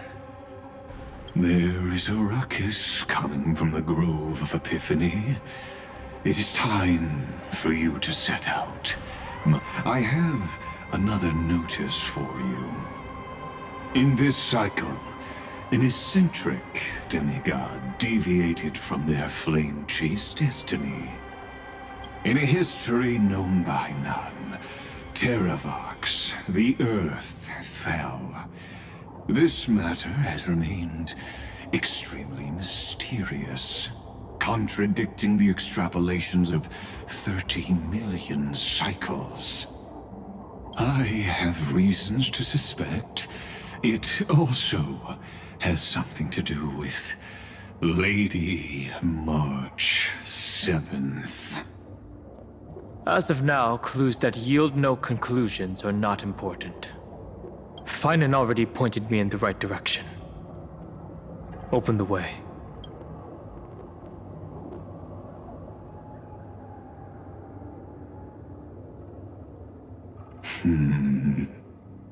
Lord Danhong is gone. You can now speak your mind, Lord Anaxagoras. Thanks for the honor. And here I thought you weren't ever going to acknowledge your old friend. The Inspiration Circuits recorded that you have led me up Dawn Cloud countless times, and the last time was right in the previous cycle. Oh, and Kefali even lowered their hand to welcome. Surely you didn't move into my head to browse such trivial content. But if that's the case, I wouldn't mind recalling some fun Dromus trivia for your pleasure. You seem pretty relaxed. Indeed. The experiment's variable will be eliminated by my enemy's very hands. A beautiful way to kill two birds with one stone, isn't it? You know very well that everything I said about that Remembrance Pathstrider was true. Both my hypothesis regarding her identity and my recommendations to Lord Don Hong. Yes, I know. You haven't told a single lie so far. But I noticed your thoughts would generate a curious ripple whenever you mentioned her. It's almost like you were deliberately trying to hide something into the depths of your brain. Since you're talking in such a blunt way, I'm assuming you haven't actually found any concrete evidence. That is correct. Thanks to that mechanical body, you can control the boundaries of your thoughts, opting to only show partial truths. Pity that I still managed to grasp a shiver of fear that escaped your control, and I traced it upstream to discover one single word.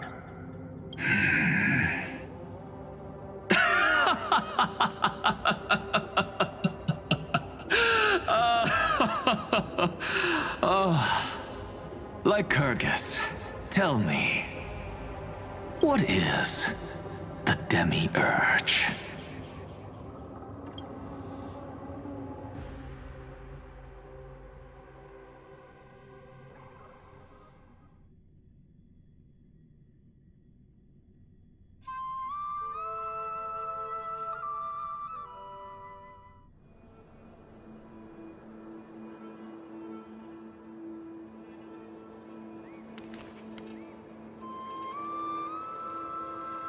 The grove.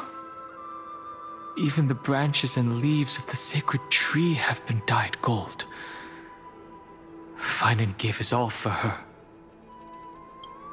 Now that the destruction has quelled the Memoria tide, it's time for me to go deeper into the grove.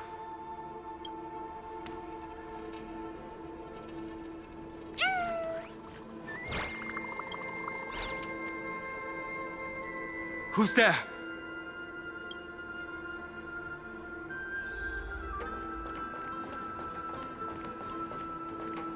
That fiery blaze engulfed the grove and woke all creatures from their slumber.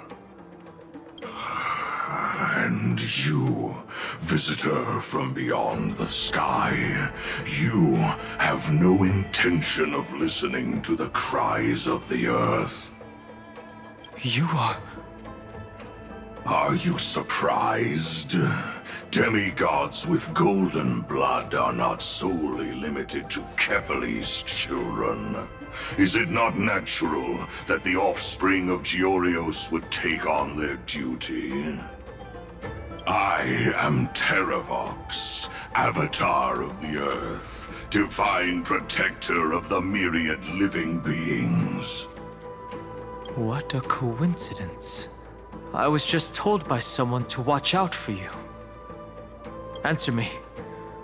Why would the Dromus King of the legends, the demigod who should have fallen, appear in humanoid form?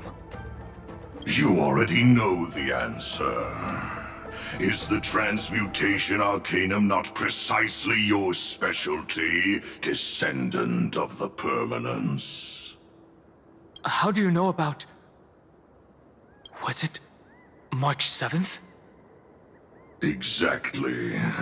Thanks to her, I was able to escape into the Memoria Tide and disappear from the world's memories. So you didn't die. Your fall was just a lie. You cast aside your duty as a flame chaser and joined her. Why? To survive.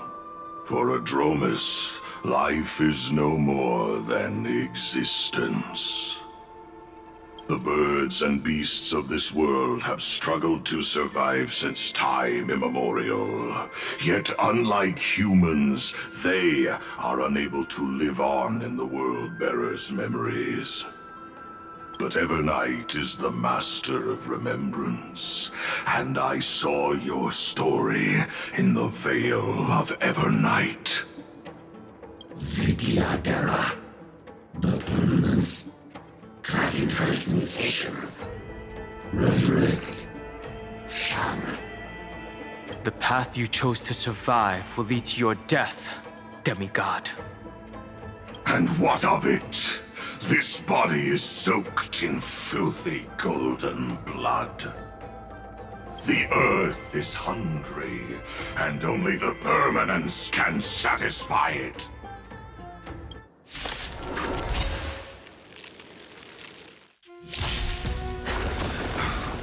This madness seems exactly like Mara struck. Dispel the gloom! Restore the skies! Next time it rains, I'll be there, umbrella in hand.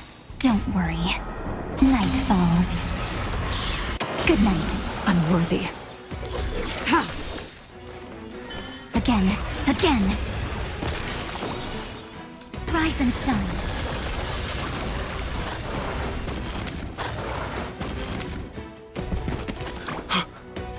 Cloud Knights?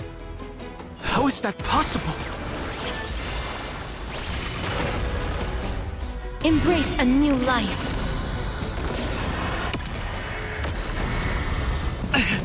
It's endless. Has the Memoria Tide returned? The fires of abomination reignite. Why not join that water-mirrored moon and be fully imbibed? Have some fun. Till we meet again. Immortality! Merciful Medicus! Life is not so fragile. May death protect us!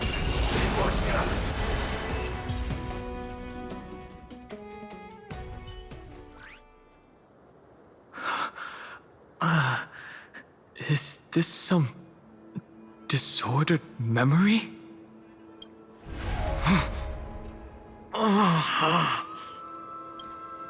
The mists of the past shall drift away. What? Scatter, fade, turn to foam.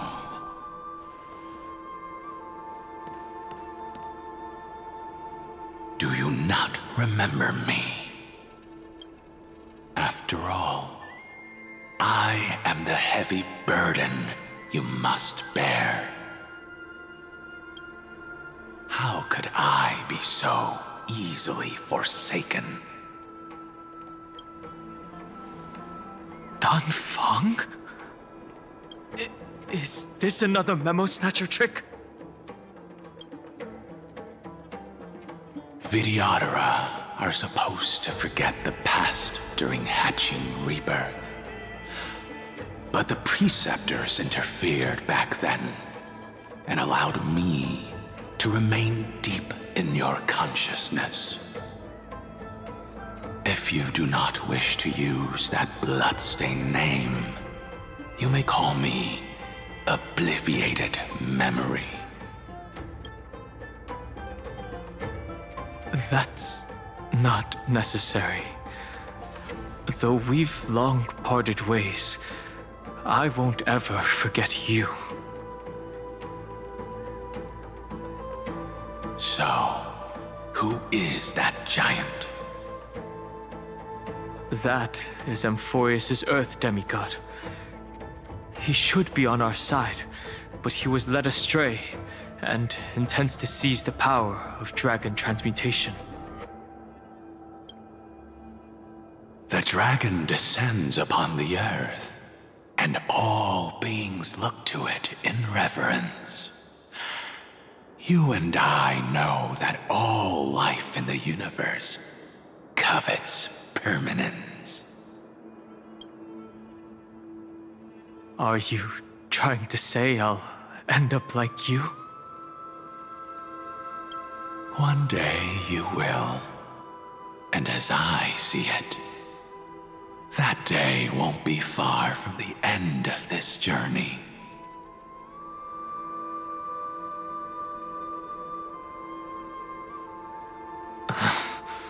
Let's move on to another topic.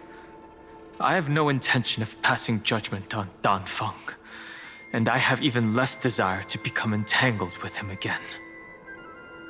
I only have one concern right now: bringing my companions back safely.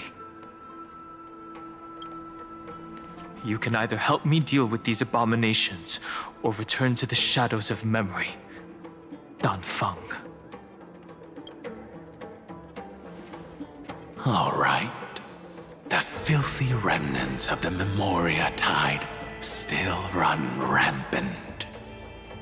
Let me accompany you through these ruins. You could use the help. And presumably, that giant who craves the power of dragons won't just let things rest. Do as you please. I'm moving ahead.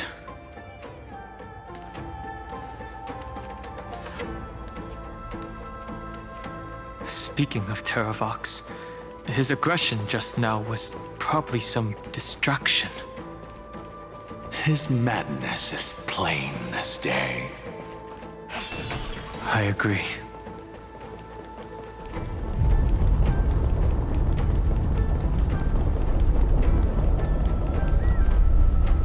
Phew! It's all good now. Yanis's blessing is full, and the hidden passage can be used again. Now, the Imperator's legions can launch a surprise attack from the grove. Who knows if Terravox will be able to succeed? Huh? Who is this warrior? Lady Tribios, I am Dan Heng, the Trailblazer's companion. Dan Heng? Nice to meet you. I didn't realize Little Gray had more companions in addition to Little Cyrene. There is no need to elaborate further. They are merely a collection of your memories, just like me. No. If they were my memories, they would recognize me. Dan Heng? Even though we don't know you, we'll still ask you to get somewhere safe. A terrible battle is about to break out here. Tux Gladiorum is not far ahead.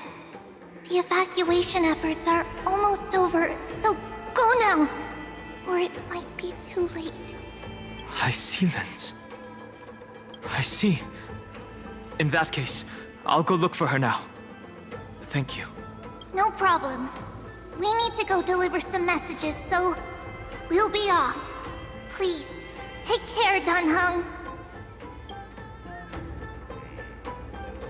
Memories crazed ramblings.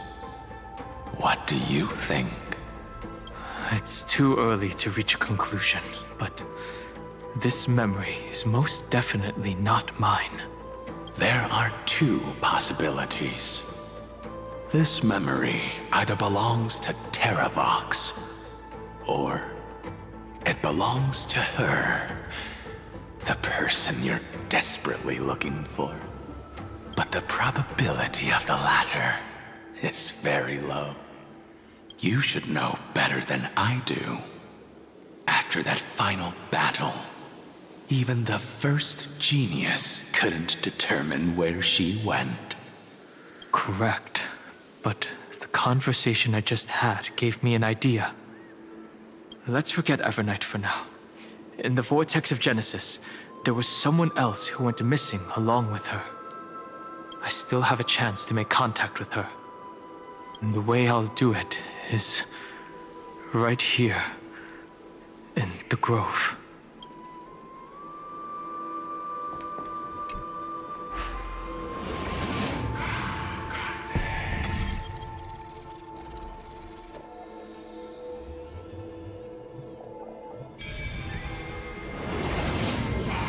No! Stay back! You cursed beast!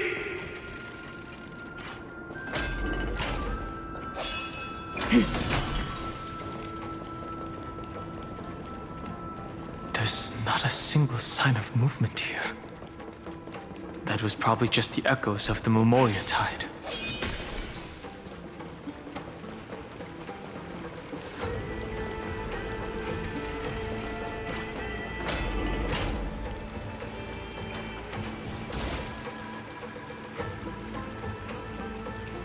Are you the spirit thief? Bartolos? I see. Thank you for the advice. My Cloud Hymn magic will take it from here.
we're here.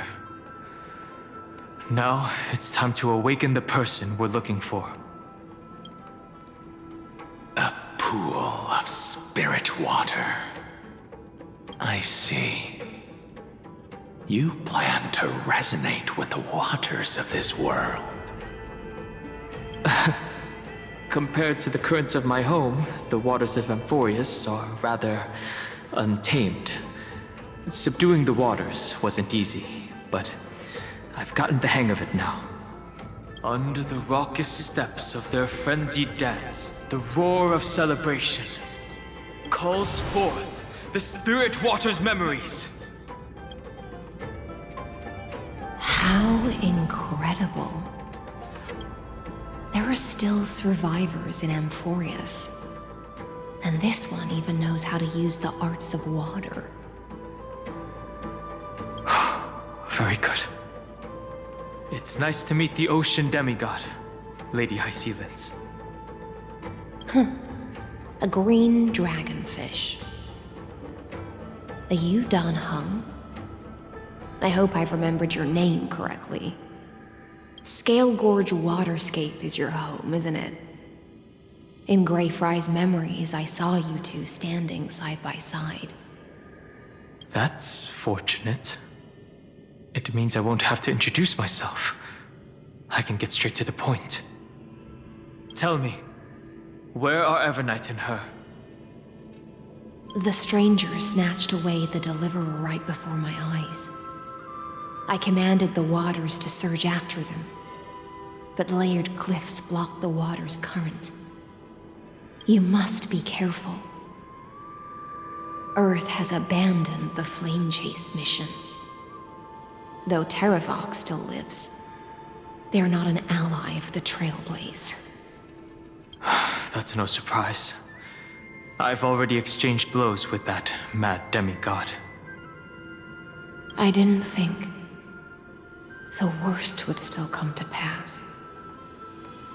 He also intends to get his hands on a dangerous power. As his comrade in arms, do you know what his goal is? Terravox has only ever cared for life born from this soil. If they covet powers from beyond the sky, I suppose it's out of the same care. Even so, their behavior is far too unusual. I presume they wouldn't have made such a drastic and irreversible decision if they had not exhausted all other means.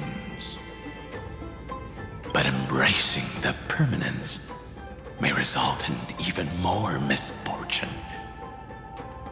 While I admire that demigod's willpower, my position has not changed. It seems that if I want to find Evernight, I will have to confront Earth. Since my opponent has already turned into a vicious beast, what I do won't weigh on my conscience. Then allow my specter to accompany you, Lord Dan Hung. As the demigod who witnessed the end of this world, at least let me sing an elegy for my last comrade. That doesn't sound like something you would normally say. Huh? What I do won't weigh on my conscience. I can certainly guess what you mean by that. I will never hesitate for my companions. I am a nameless. And what I'm going to do is defend all the hopes that are on the verge of fading away. Then I misspoke. That is exactly how the guard of the Astral Express should act. If you please, Lady Hysealence. Hold on to this current, for it still carries the warmth of Greyfry. Hopefully, it will lead us to the depths where our companion is hidden.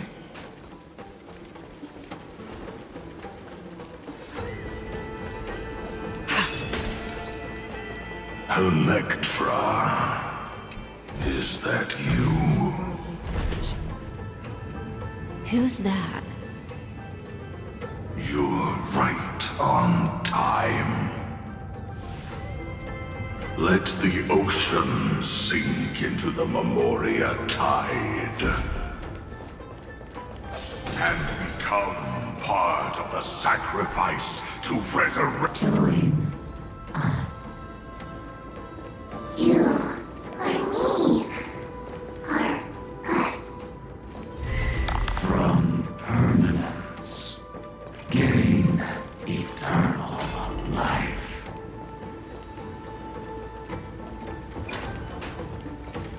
Rouse yourself.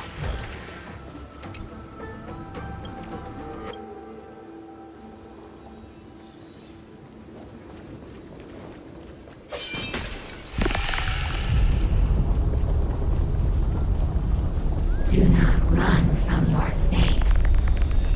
You. The Yadara might not even be considered people if we did not resort to beastly actions. Why did Dunfeng choose me all those years ago? Long Scion, fall into oblivion! The Memoria tide surges violently. The whole grove is shaking. How are you doing? Can you keep going? Of course.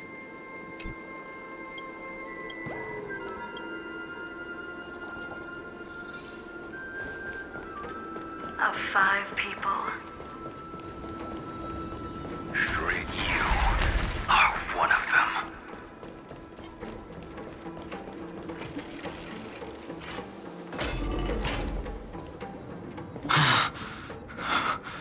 Is it over? It seems so. These phantoms are haunting you. It's unusually quiet here compared to before. Don't let your guard down. The Memoria tide has become even more violent. Is that?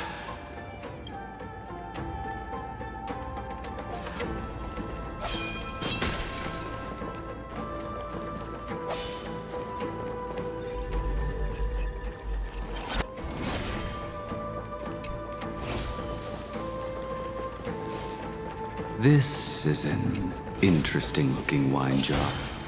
Was it Bai Hung who brought it? It's a specialty from Thalassa that she brought and left here just for this gathering. But she herself didn't come?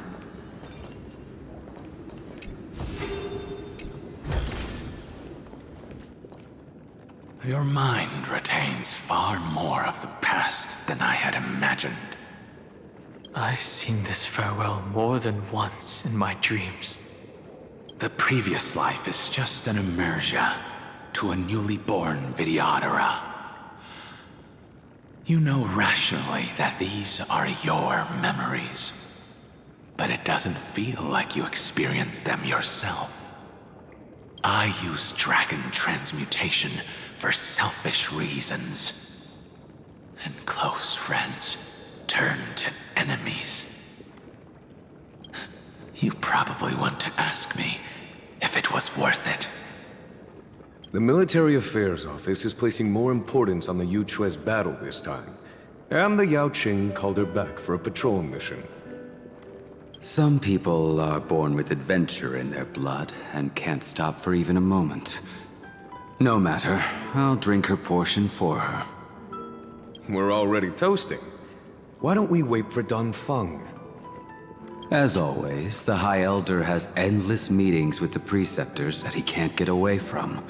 Let's not wait on him. Isn't this just water? I'll relay her exact words. It is a mistake to drink too much before a battle, so I'll leave a jar of spring water from Thalassa's Crystal Palace. She said that wine only has flavor after a triumphant return. Why didn't you say so earlier? I didn't want to go along with her, but she insisted on seeing your expression after your first sip. Any gift from a friend, whether it is water or wine, is rich in flavor all the same. I see you still speak as if every sentence must add something of profound value. I see you still speak as if every sentence must add something of profound value. Ah, you're just in time. The punishment for making us all wait should be 3 cups of wine. Spare me, please. I've already suffered enough next to the ancient sea. I've convinced the preceptors. Vidyadhara Cloud Him Magi will join the battle on the front lines, and our armies will fight side by side. It seems like you can now carry out your plan for dealing with the Kitu Mirage, Jingyuan. Thank you for standing your ground against the dissenters, Dongfeng. I never thought those preceptors would ever relent. After all of this, countless Vidyadhara. Countless Vidyadhara will lose their lives, with no chance at a molting rebirth. We all understand this. But the Vidyadhara cannot become a part of the Alliance's destiny if we do not share in its joys and sorrows. We would only be bystanders to everyone else's suffering. That is something we all understand as well. That is also why we've gathered here. Come, raise your cups. This toast is not for bidding farewell to each other, but for honoring the soldiers who will not return, for honoring our companions.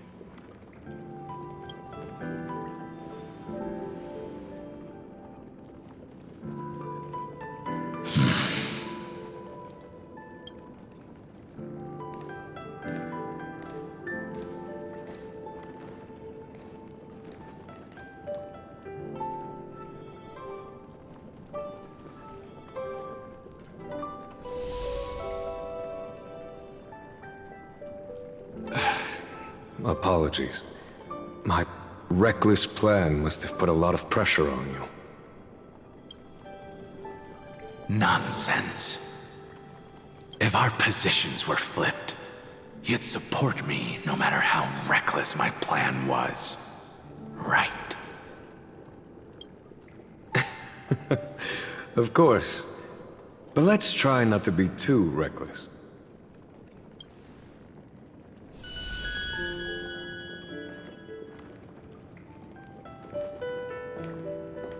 When you make a decision like this, people will always ask, was it worth it? And you will also forever question yourself. Do you know how you will answer that question? I won't answer it. I will prove it.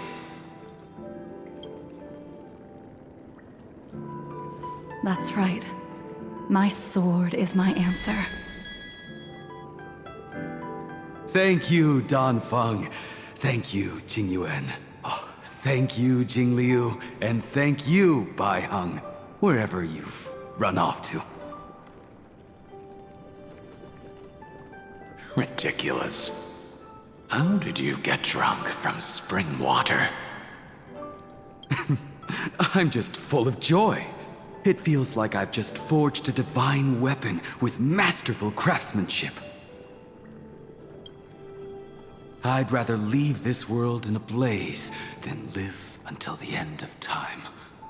That's what I always firmly believed in the past. But I never truly felt like I was alive until I met all of you. Now, I wish more than anything that I could just live a bit longer. No, pretend I didn't say that.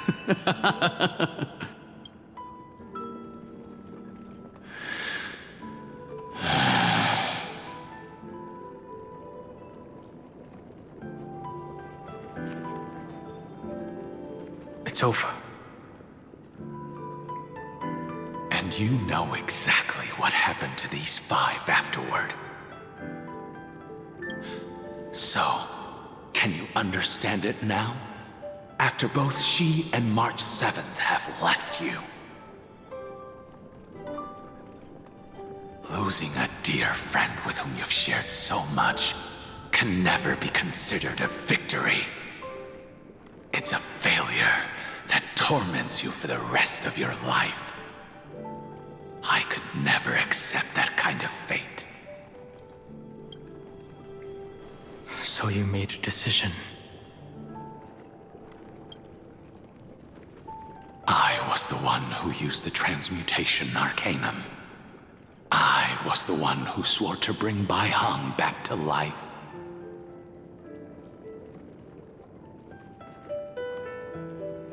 And the one who brought everything past the point of no return. That was also me. Do you have any regrets, Danfeng?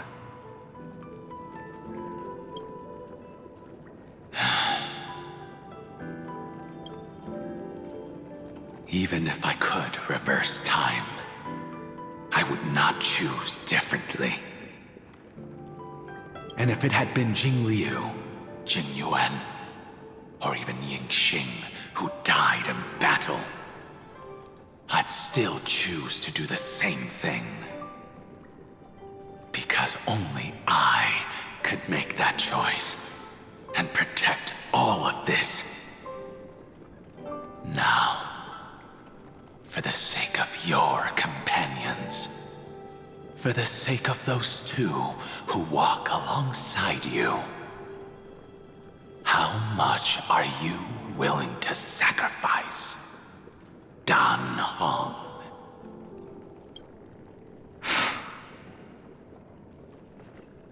Everything. Your answer does not surprise me. They are more than just my companions. They are the path I took that led me to where I am now.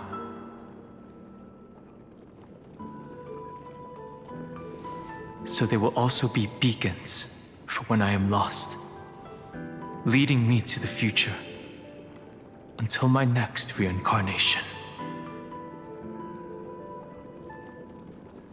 Then let me see how you'll carry out your convictions. Let's leave this place and go settle things with that mad demigod.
dragons.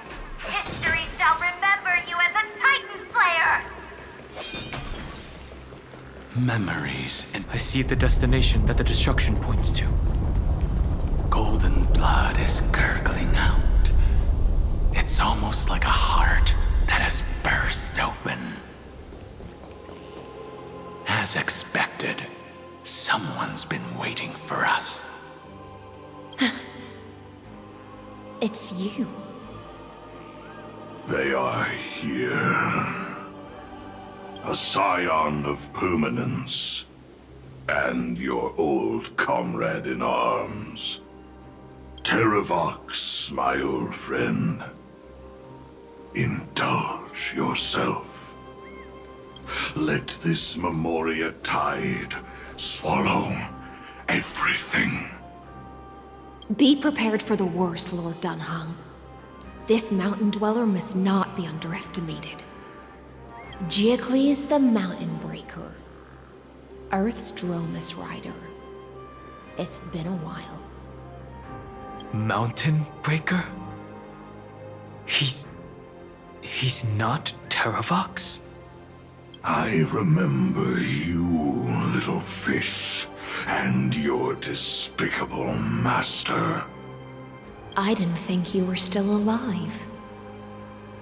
Death is just a return to the earth for mountain dwellers, thanks to Evernight's gift.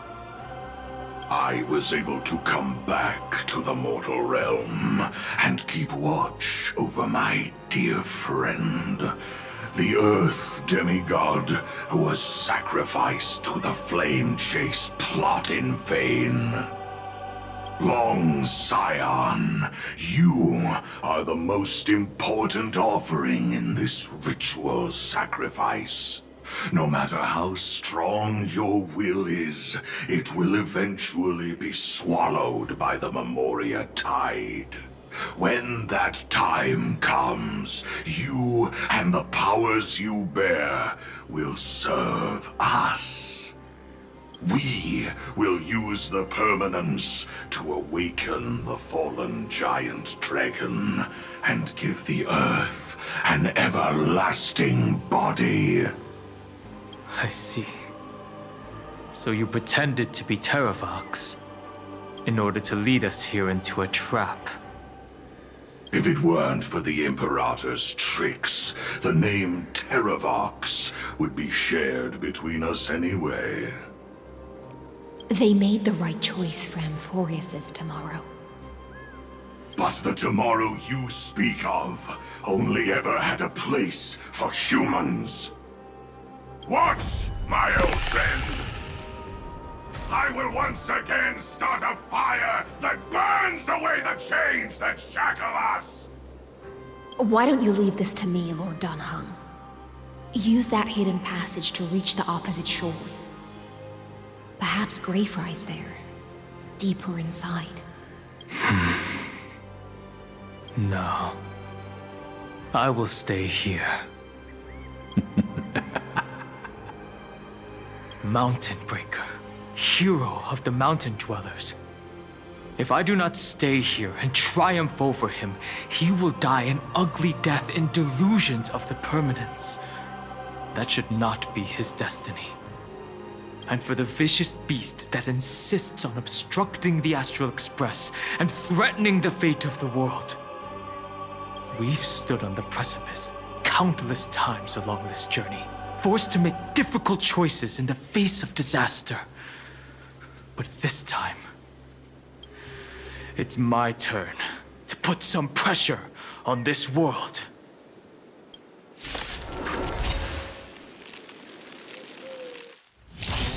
This feeling, this scene.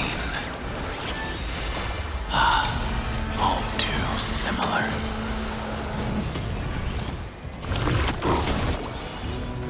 Rise and shine.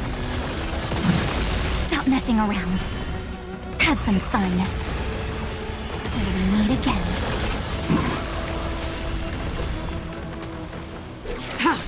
All will be revealed in lunar flame. Blade of moonlight. May this faint dispel the gloom. Destroy the skies!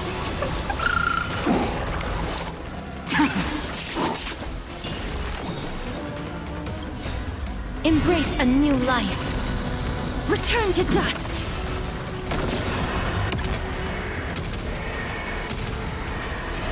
May death protect us!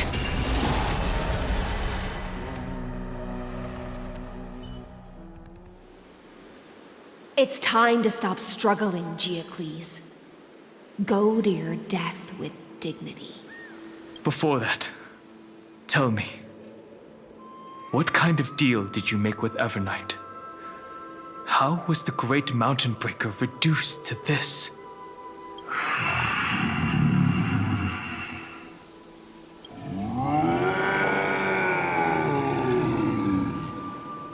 That's... Leave it to me. I'll recount the Earth's heaviest past and sever its deepest delusion. Terravox? Is that you? Your body has become so frail. Even mountain rangers grow old and eventually die. But I can hear the sound of blood still surging through your veins, fast and strong. I suppose you are the true Earth demigod. I am near my end, and the demigod title means nothing to me now. The being who stands here now is just the former comrade of the Mountain Breaker, and the traitor who abandoned him. Traitor? Terravox was once a member of Geocles' Dromus Legion. This force was famous for its skilled riders and their brave Dromuses. Terravox himself was the Dromus King, the giant dragon who swore their life to the Mountain Breaker. In the battle against Georios, the Imperator could not surmount this mountain, and thus had to break it from the inside. Terravox's betrayal was key to the Flame Chase Army's victory. The age of the gods was coming to an end. Living beings had adapted to the changes amidst the rifts of the earth, and now they had to learn to survive in the crevices of the epics. Someone had to watch over the earth, so I agreed to a deal. I would take the Titan's divine authority and sink into the cliffs, using my flesh and blood forged of stone to mend the land. But there was one betrayal I could never forget. The Mountain Breaker refused to believe that was my choice, even till his dying breath. Faced with having to surrender to the Imperator, he chose to die instead. So this is why you decided to conspire with Evernight. Time's strange visitor appeared before me. The great power from beyond the sky, called the Remembrance. It's incredible. Geocles was able to be reborn as a memo sprite. He mumbled about the times we fought side by side. Just like how all the lives this body carries speak to me. Evernight did not ask for much in return. She only wished for me to use the divine authority of Earth to hide her tracks. Since you're being so candid, does this mean you've given up resisting? Resistance. For a beast on the brink of death,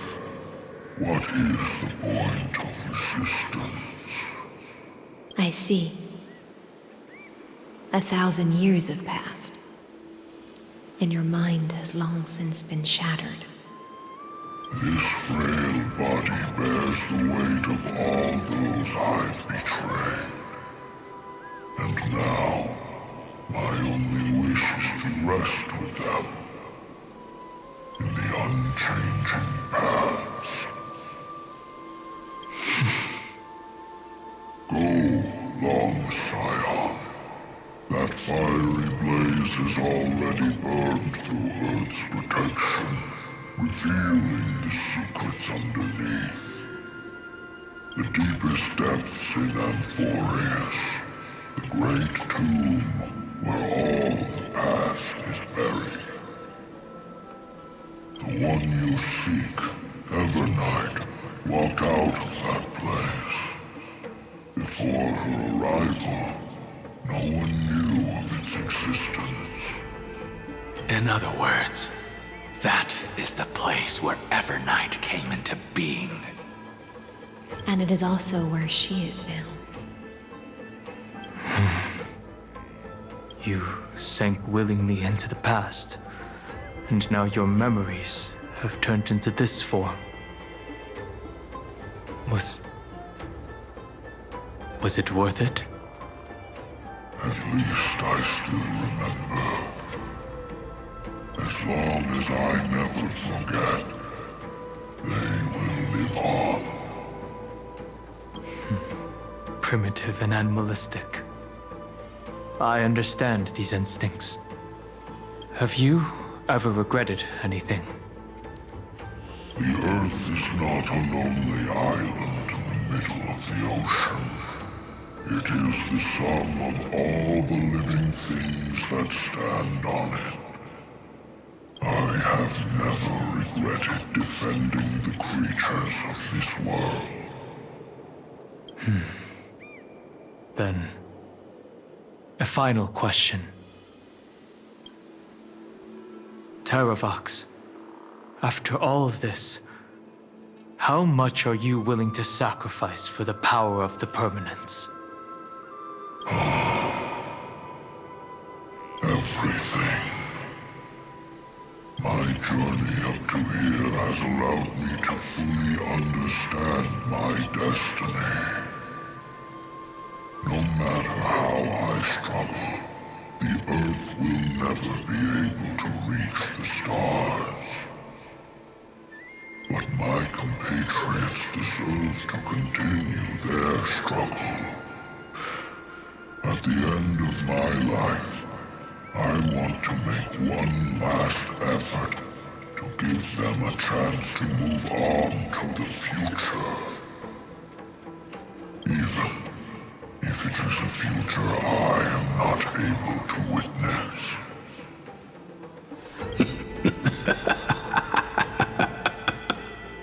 I understand. Then, join me in rebelling against this unjust fate once more.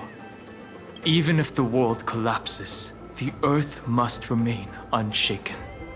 Give me the core flame that burns within you, and allow this immortal body of the permanence to bear the furnace of life for you. Long Scion, are you willing to bring them all into the new world? I won't give you empty promises. Allow me to answer your question from a different perspective. The permanence is the path that dragons trod, and eternity is life's deepest desire. If you entrust the Earth's living beings to me, they will live in symbiosis with the instincts in my blood. With this body as an ark, I will deliver them to tomorrow for you. That tomorrow won't be the end of Amphorius' west wind, but a vast and boundless sea of stars. A sea of stars. It's a future where all beings can trailblaze side by side, not a prison made for remembrance. In the veil of Avernight's memories, you've always been someone with reservations. I misjudged your resolve. I understand. This is the only choice. Behold, this core flame that burns in my chest. This core flame born from the earth. It is the red soil from which life sprouts, and the furnace of all living things. It tells me to commit one final act of treason. Entrust this heavy task to the trailblazers from beyond the sky. Let them tend to the wild terrain and safeguard the lands. And thus, bring the endless stream of life into the distant future. I promise you, Terravox. Good. When I hand over the divine authority, this place will fall to pieces. Are you prepared to hold up the sacred tree if it falls? Of course. Then free what remains of my body, and let me give you this flame that turned away from the flame chase. I now relinquish my duty as a demigod.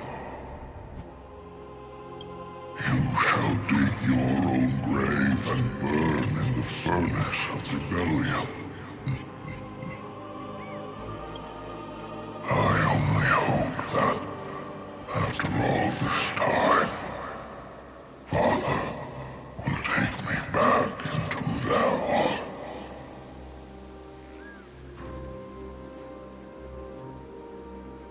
Come, crouching beast, for the endless life of this world. Rise from your dormancy, and follow me as soaring dragons of the wilderness.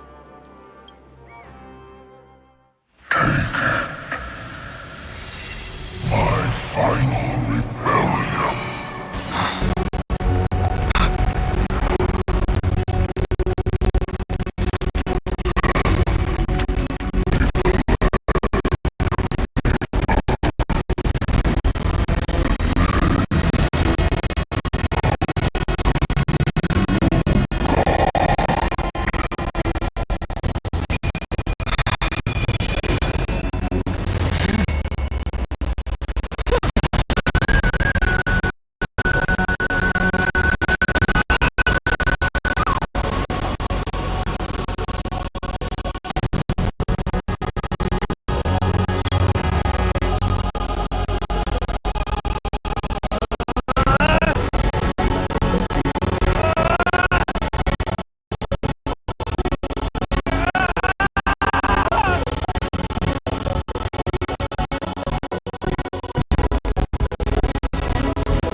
Fortunately, the worst did not come to pass.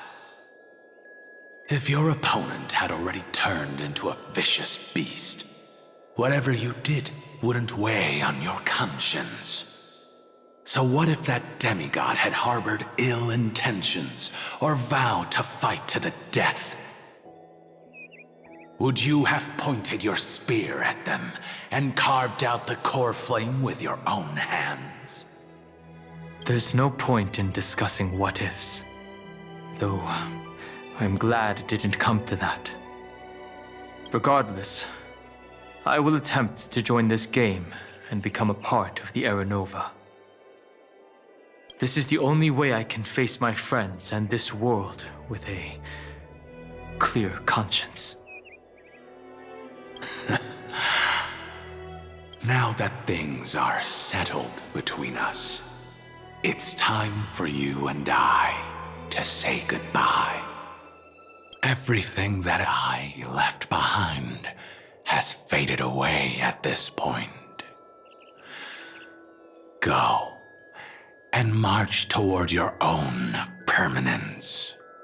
As for how to tame it, I'll leave that to you. Thank you. We can't go back to the past and make better choices, but at least we can do better in the future. A dragon can only welcome new life by shedding away his old, scarred skin. For the first time in my life, I feel at ease.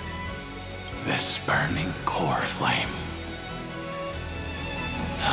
Is this what the destruction feels like? The light is unexpectedly warm. It's just like the fleeting moments when one wakes from a dream. Farewell, Dan Feng. Now, it's time for me to set out once more. The final rebellion of Earth was to bestow trailblazing wings upon all living beings. For Terravox, this was probably the best possible ending. Behind that scar lies what they called the deepest depths. The rising steam tells me that Greyfry is in there. But right now, she's trapped in a bottomless whirlpool. Is Evernight with her? I'm afraid I can't tell. A scorching abyss. If I were to enter it alone, I'd almost certainly get lost. And Miss High Sealants, would you give me cover? I'll need to focus completely on what's ahead, and may not be able to pay attention to my surroundings. What are you planning to do? I'm going to continue where you left off. The stranger snatched away the deliverer right before my eyes. I commanded the waters to surge after them, but layered cliffs blocked the water's current. Times have changed. The cliffs are now in the palm of my hand. Then I believe it's worth a shot. It's just, without absolute resolve, you still won't be able to pass through that Memoria tide, much less save someone from it. The search for Greyfry might stretch on like an Evernight without end. Be careful.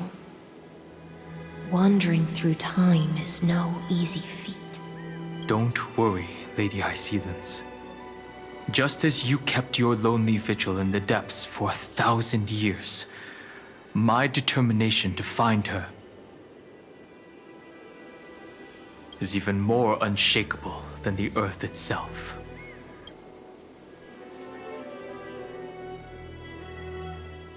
Ancient sacred tree, lend me your roots. With the core flame I carry, let me resonate with this land. With heaven and earth as my map, and time as my compass, I will find that one singular point. Even if I must cross every mountain and valley on my own 2 feet, I will bring you home. Circe's giant tree, witness to Amphorius. This time, I will follow its roots into the ancient earth until I find you. On this journey, I will become the bedrock of mountains and bear the cities above. With the currents, I merge into the tide, crashing upon the land's jagged reefs. I sweep across the nameless barrens, scattering endless snow and frost. Entwined in the cycle of day and night, into the deepest depths of this world, adrift in the darkness that was before all else.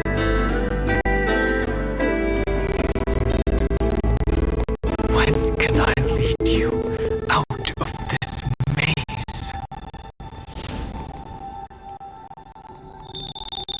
No. I can't do it with just my eyes alone. Maybe it was never me. Maybe it was always you who could set us free. Long time no see. All right. Let's settle this and keep moving. That's where we will all find our answers. Hey, Donovan, wake up. 3 of a kind.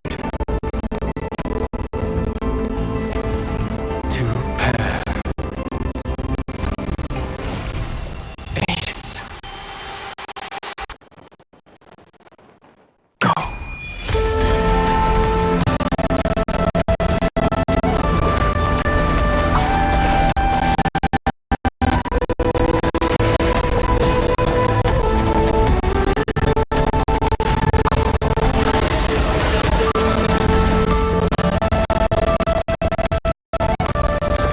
I am Earth, and all that grows upon the earth. I am you.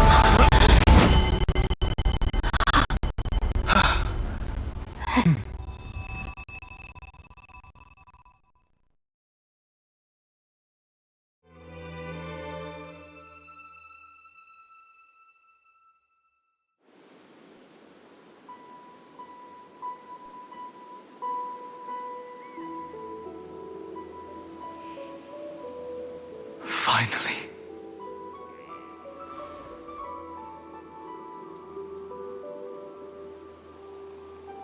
I found you.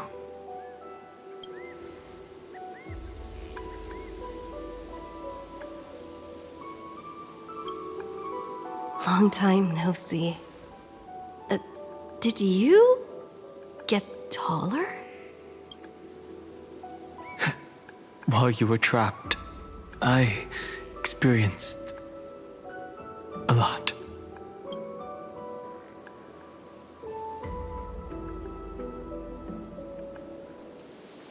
Thankfully, Evernight did not try to stop me.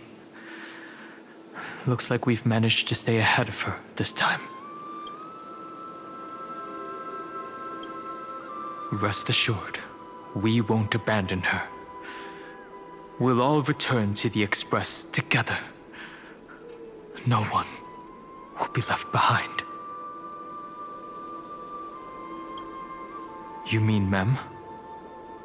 Sorry, I haven't seen her at all on this journey. Perhaps you were not the only one being held captive by Evernight. They never once stopped worrying about us. About you, me, or March 7th. They never gave up on trying to save us, even from outside this world. Miss Himiko, Mr. Yang, Pom Pom, and even Sunday Black Swan and the two geniuses. They are all doing everything in their power to aid us.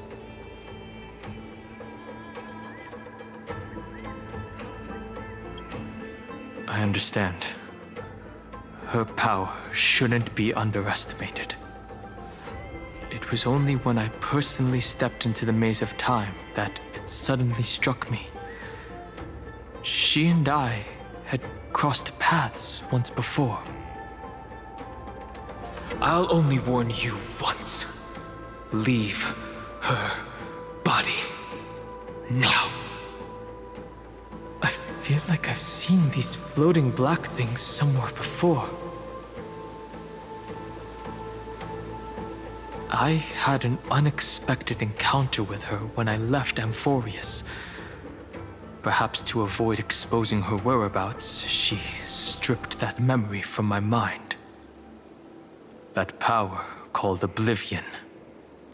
It's just like an emanator's. Oblivion.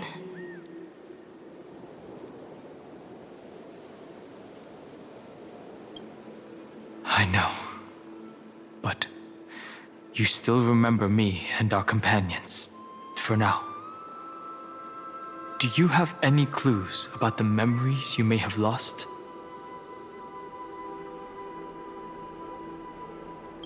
Are those Evernight's exact words? If I'm not mistaken, she intends to make you forget Amphorius, including the Chrysosaurs who have journeyed with us up till now. But it seems you still recognize Lady Hycelens. If I made that much of an impression on little Grey Fry, then But I fear your escape from that power they call Oblivion is thanks to someone else. Nice to meet you. Or maybe I should ask, how have you been since we last saw each other? Along with you, this little butterfly fish's memory was also salvaged from the depths of that whirlpool.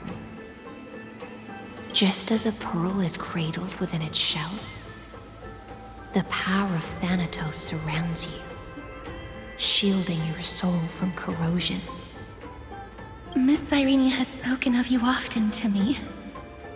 Though we never met in this life, I believe there's a kind of warmth that can transcend time itself. Through the endless flow of time, I guarded the secret passage between Styxia and the Vortex.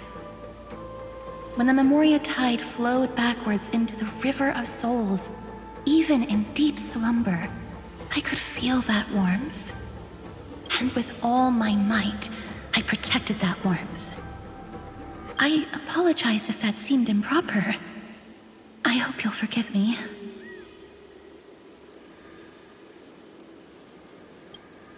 I understand that your mission is still unfinished. The path ahead is treacherous, and even though my body is bound to these dark currents, I'll do everything I can to watch over you both. The little butterfly fish is right. There is still a pair of eyes watching from the shadows, but we won't let them get anywhere near you. Go forth, golden dragonfish. And you, deliverer. Seek out your companion. Go forth and illuminate the lightless Evernight. I cannot thank you enough. Accept this promise from the Nameless. Amphorius will definitely write a brand new ending for itself. Of course. We'll write it together. The Nameless will never stop. Until all of us stand side by side in the true new world.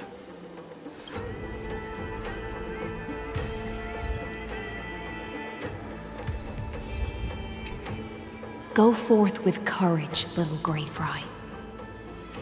My ocean currents will guard your arrival, and my songs will accompany your journey ahead.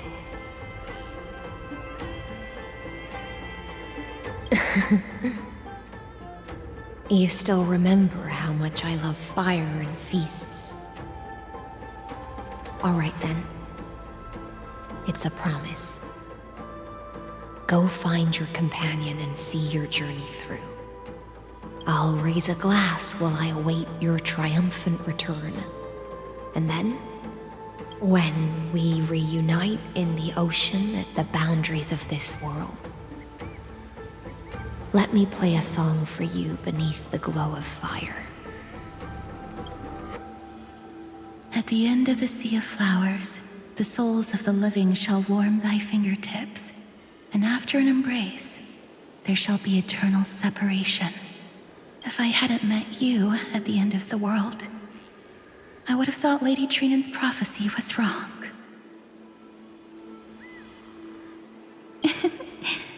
As Lady Trinan used to say, fate is not the flowers that bloom at the end of the road, but where people tread beyond the gate. Thank you. My own path has finally come to a gentle end. Take all beautiful wishes with you, march forward with determination, and don't look back.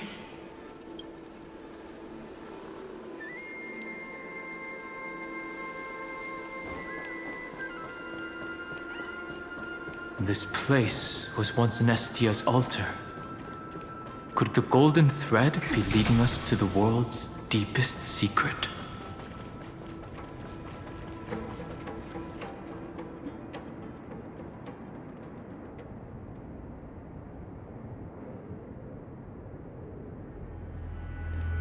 Is this a symbol in the shape of Amphorius? Where was it? Can you remember?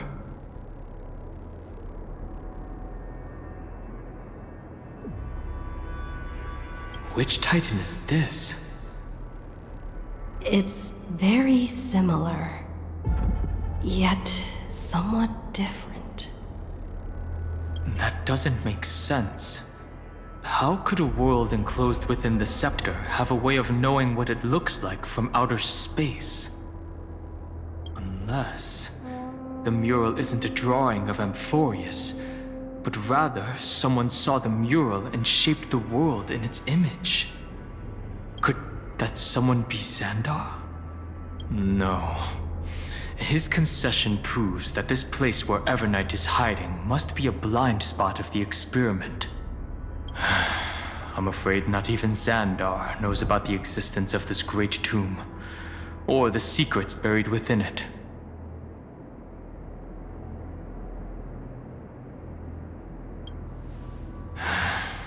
Best not to get carried away. For something to be hidden even from him, it must either be extraordinary or unimaginably dangerous.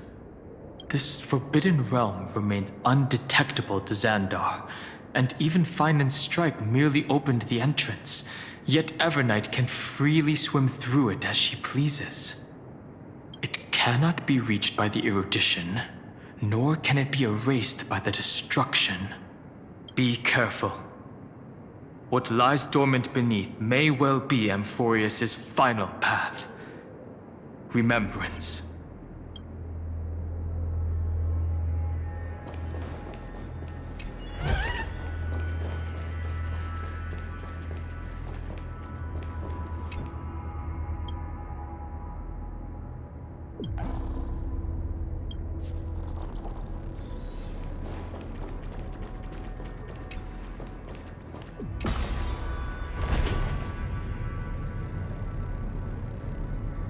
It's endless. It feels like we're plunging into an abyss.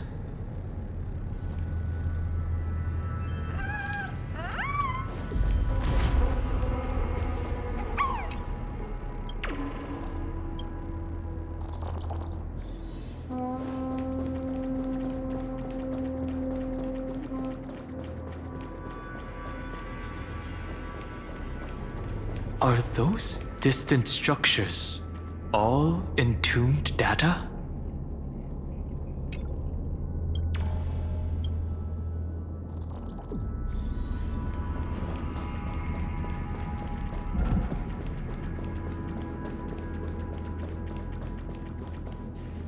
The whirlpool of remembrance.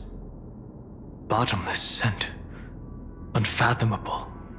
Behind this mist must be Everknight's domain. Ready? Once we step inside, I'm afraid there'll be no turning back. March 7th is surely waiting to see us again.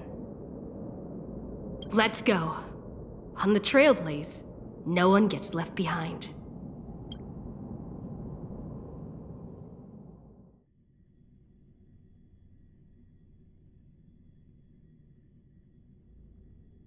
This maze is full of memory loss. Your voice sounds different from usual. I only hear a hint of curiosity. The rest is all fear. Beautiful Memo Keeper. I know exactly where that fear comes from. The Everknight is a mimetic entity's natural nemesis. They will swallow you whole with just a flick of my pinky finger. I am the garden's enemy. I have never denied that fact. I have to say, Miss Everknight, you've certainly got a unique way of protecting people. At least she's still willing to talk. Is it because I disobeyed the garden's rules? Maybe I still have a chance. No, I don't think you do. It's not very elegant to spy on someone's thoughts, you know? Well, before you get rid of this beautiful Memo Keeper, the least you could do is answer some of my questions. Why should I do that? So you can buy more time and send a message to your companions. And here I thought you were already watching my companions' every move. I am. Earth's stirrings have ceased. They have defeated Terravox and are heading here as we speak. Don't tell me that's part of your plan, too. It's not. But I'll make good use of it. Fighting alone against an entire world, even I might miss something. But I know how to adapt to the circumstances.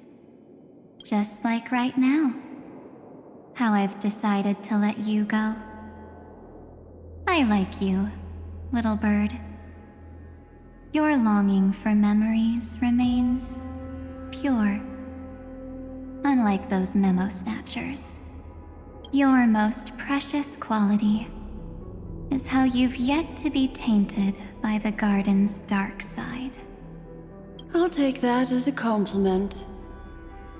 But I still don't understand why you've kidnapped me here. Well, seeing is believing. So, why don't we take a stroll together? This ruin buried deep underground is called the Kernel in the language of erudition. But I gave it a friendlier name. The Heart of Amphorius. The great tomb of the Nameless Titan. The Nameless Titan? You'll see with your own eyes just how important the remembrance has been in this world. And how we will stir up the waves of oblivion to douse an eon's ambition. You've been hiding here all this time. That's right. Curious about how I discovered this place? It's not actually all that complicated. The road we just walked was the beginning of March 7th's journey in Amphorius. The beginning? Do you still remember how 3 paths are said to intertwine in Amphorius? That 3 entities, each comparable to an emanator, left their marks in this world? There's Xandar, Iron Tomb, and... That's right. To this day, there have been no signs of the entity corresponding to the remembrance. The Garden of Recollection was curious about that too. So the Memo Snatchers spent an unimaginably long time chiseling out a tiny channel to peek into this world. But there was always a power in the memory zone that kept them out. And when March 7th's consciousness was seized, it was a ripple of the remembrance that protected her and sent her in here. Can I assume, then, that this hypothetical emanator of remembrance was consistently protecting this world from the Garden's eyes until the Astral Express arrived? That's correct. You're a smart one. But why? Go see for yourself, little bird. The memories contain everything. This gate is really impressive. These are March 7th's memories. Didn't move at all, huh? I just got here and I'm already locked out. A journey of 1,000 miles stopped at the door? That's terrible! Is she stuck? Keep watching. The fun stuff is just ahead. Warning. Object does not have access permission. What? Did I touch something I shouldn't have? Execute formatting protocol. What's going on? Formatting?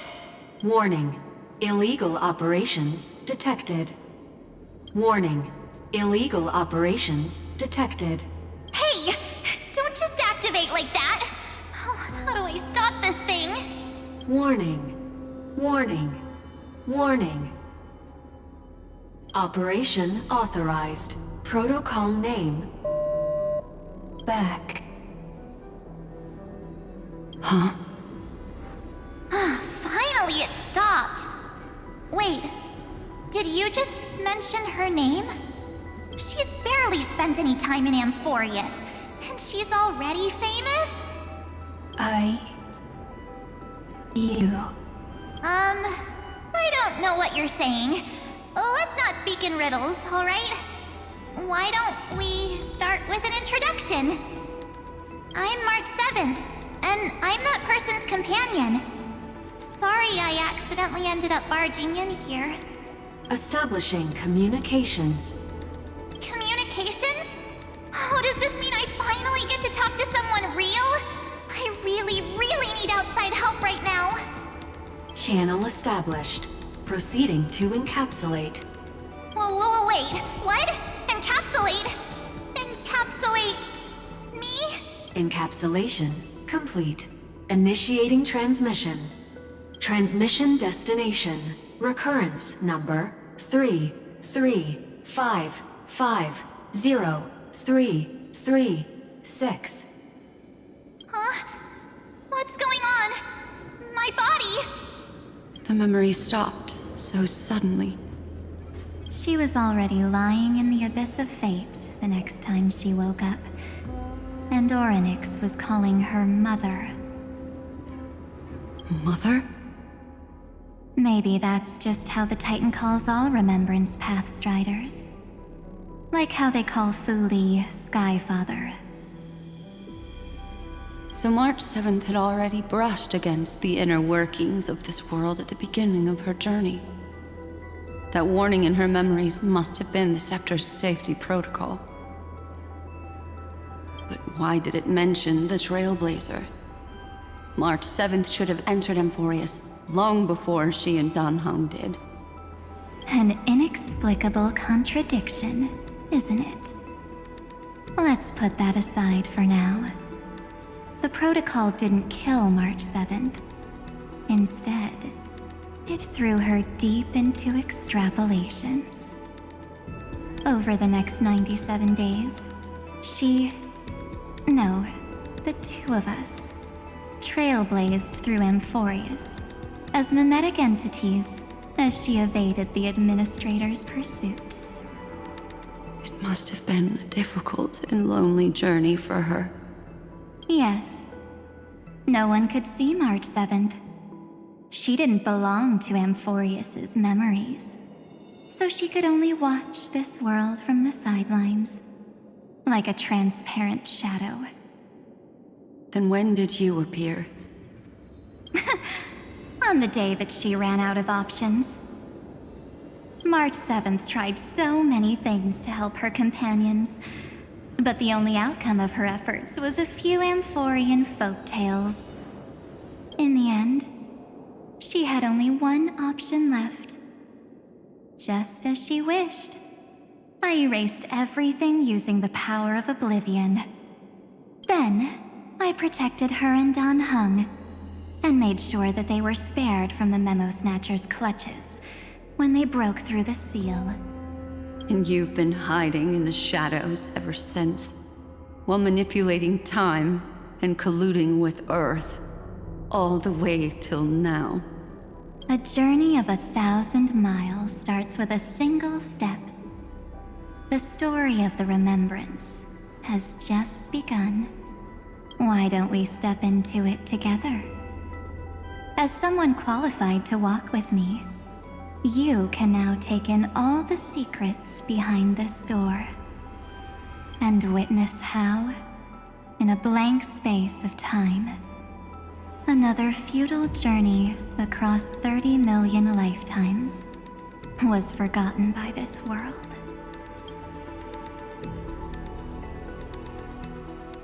I thought Evernight would have done something to stop us, but it's been smooth sailing the whole way through.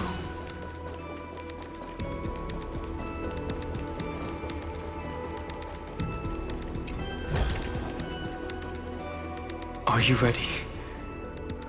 I'm going to open this door. 3, 2, 1. Warning. Object does not have access permission.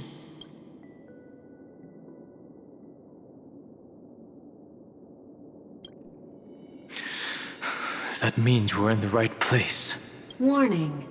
Warning. Get ready. Incoming. Welcome back. What?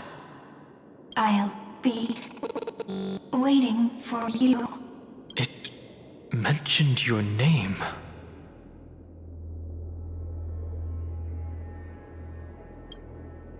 I'm getting a feeling of déjà vu. Like the first time I opened as I've written. Thankfully, Evernight didn't take that book. Let's try using it. Operation authorized. Protocol name. The seal's gone. Didn't think this book would have a use here.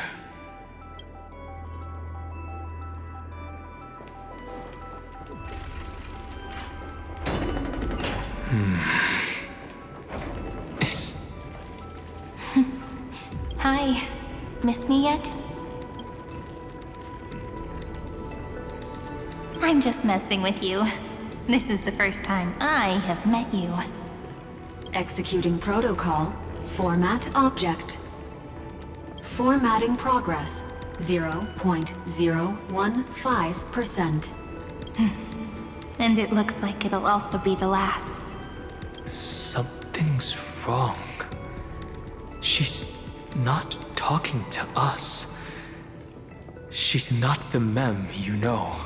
Could she be a Cyrene from the past?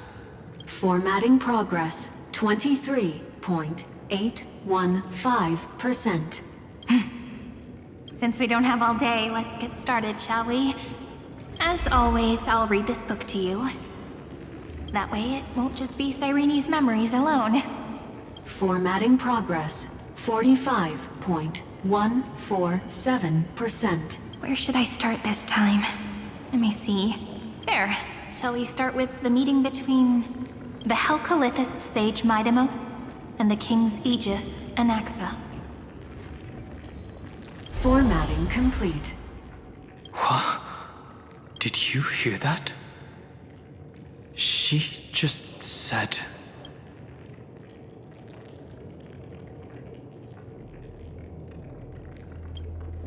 This is obviously not the history we know. It might be one of the possibilities in the 30 million cycles, but... Cyrene should have died at the start of every recurrence. So why is she here? And who was she talking to? And that book she mentioned. That's very likely.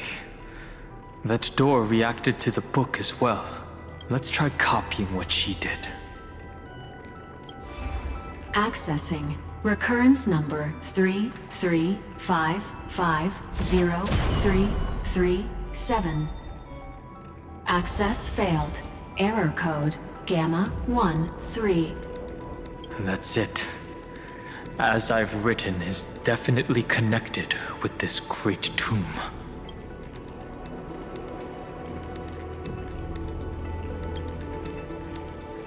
Probably referring to the eternal recurrences. It also proves the previous hypothesis that this place is outside of Amphorius' cycles. There are 12 chapters in As I've Written, corresponding to the 12 demigods. Maybe the nameless recollections match these runes. Let's try linking them first.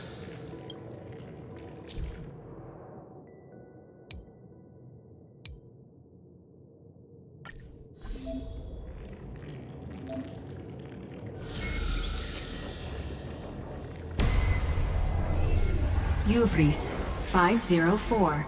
Downloaded. As expected, the data stream flew into the crystal in the middle. 30 million departures. 30 million shatterings. And the beginning of 30 million flame chase journeys. Uplotis 405. Downloaded.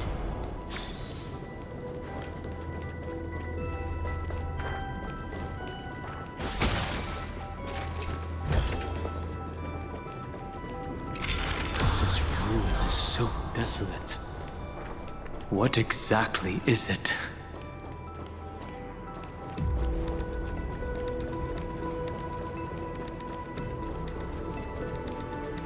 The world never learned how Ceridra rewrote the law, but I believe it was Amphorius' decisive move against destiny.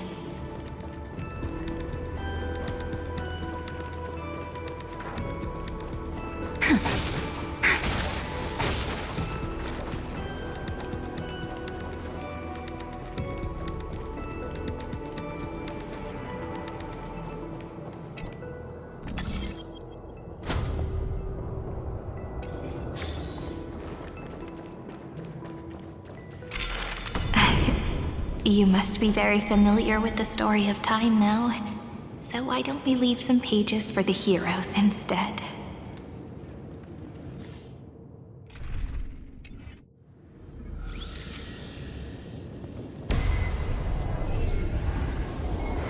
Philia 093. Downloaded. Scopeo 365. Downloaded. Branch number 1. Archiving. Object recurrence number 335503337. Progress 13.13.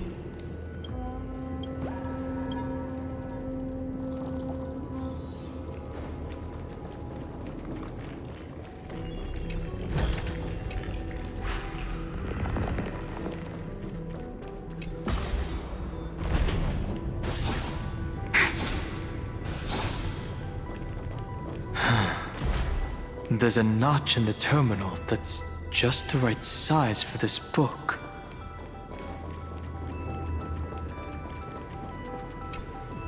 Branch number 1 archived. Encapsulating encryption key.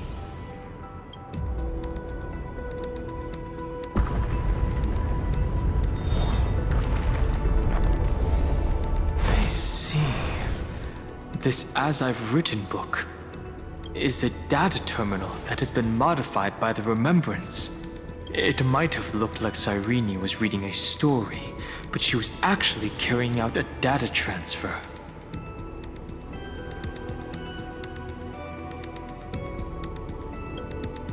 It's probably the entity deep within this tomb. The details aren't clear yet. No wonder these facilities are reacting to it. This book is a key. But Cyrene could never have known about the truth regarding the scepter. So where did she get this key?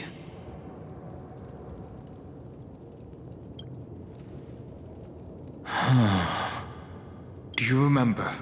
During her brief existence, Cyrene once encountered a certain Eon. Yeah. So, I can only place my hopes on that childhood dream. And the god behind Orynyx that appeared in that dream. It's no secret that Orynyx and Fuli are related. That Eon also appeared when you encountered Mem. We still don't know the role they play in Amphorius. But if Cyrene accidentally stepped onto the path of remembrance, then her sacrifice wasn't just for resetting the cycle. There was another purpose. Encryption key encapsulation complete. Let's keep going for now. If my hypothesis holds, then the scene we just saw will replay many more times.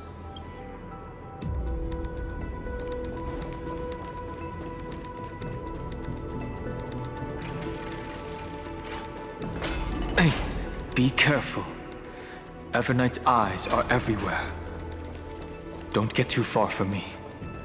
The chronocognitive anchor will protect us. Give it some sunshine and the color will get even better. What is this?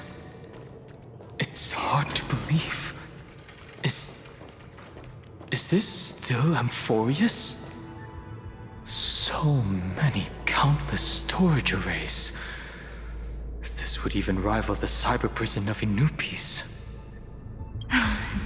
Look, what a magnificent sight.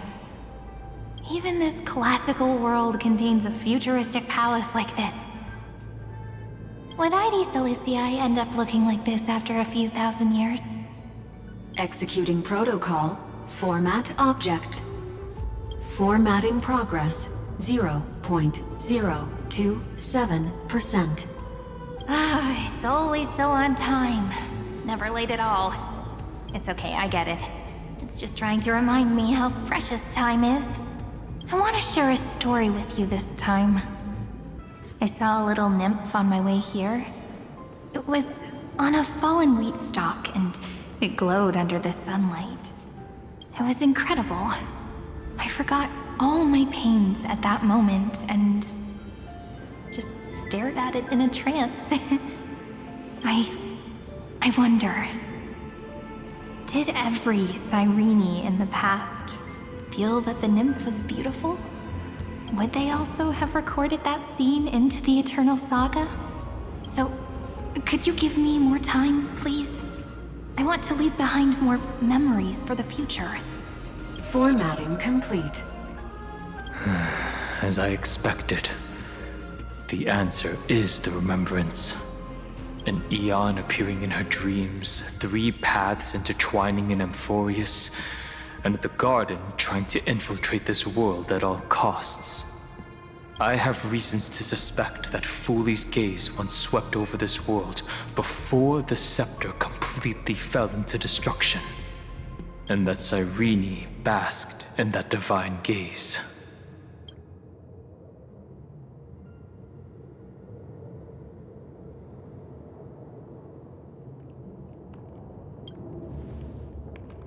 Humanity cannot judge eons based on our own common knowledge. The Remembrance has always been an observer of the universe, ever since their birth.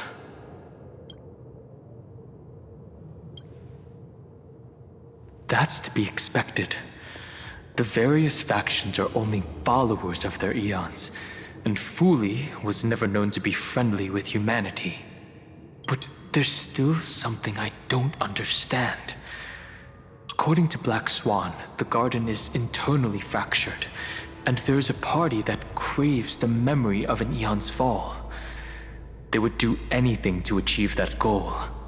Yet, I feel as though those memo snatchers didn't try to stop us at all. Instead, it feels like they were trying to cover something up.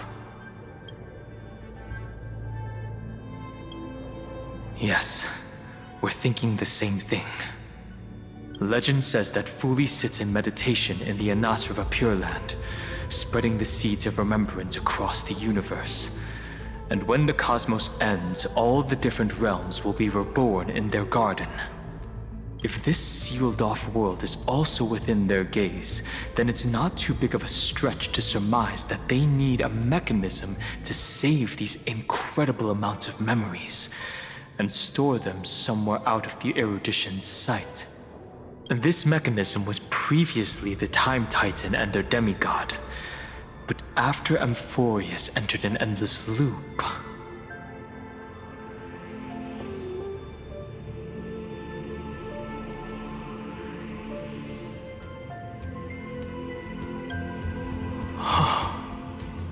It's that ceremonial blade.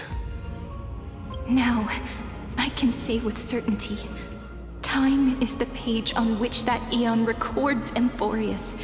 If it fades from existence, and all that it records is lost among the stars, that eon will surely direct their gaze here.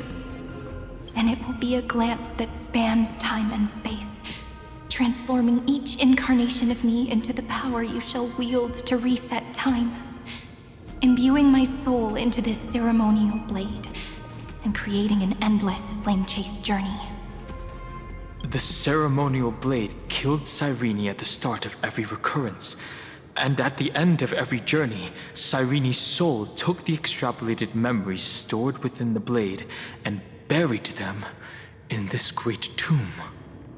That's how the memories of Amphorius transcended the loop and were continuously stored, while the scepter had to revert its progress over and over again because of loss in its logic. Fuli's blessing will not disappear as long as this process keeps going. I knew their gaze never left. As long as I record every page of this story and tell it to you, Amphorius won't be forgotten. Cyrene encountered the Eon's gaze and regarded them as the hope to continue her world.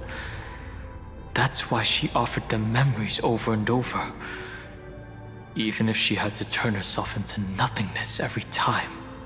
As to why she insisted on keeping her human form and offering the memories through reading a story, it might have been the only way for her to maintain her sense of humanity and leave her mark in this world, even though everything was just her wishful thinking.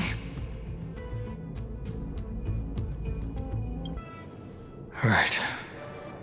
Based on the runes on the floor, the encryption key from earlier should be used here. There are 3 keys in total. We're 1/3 of the way through.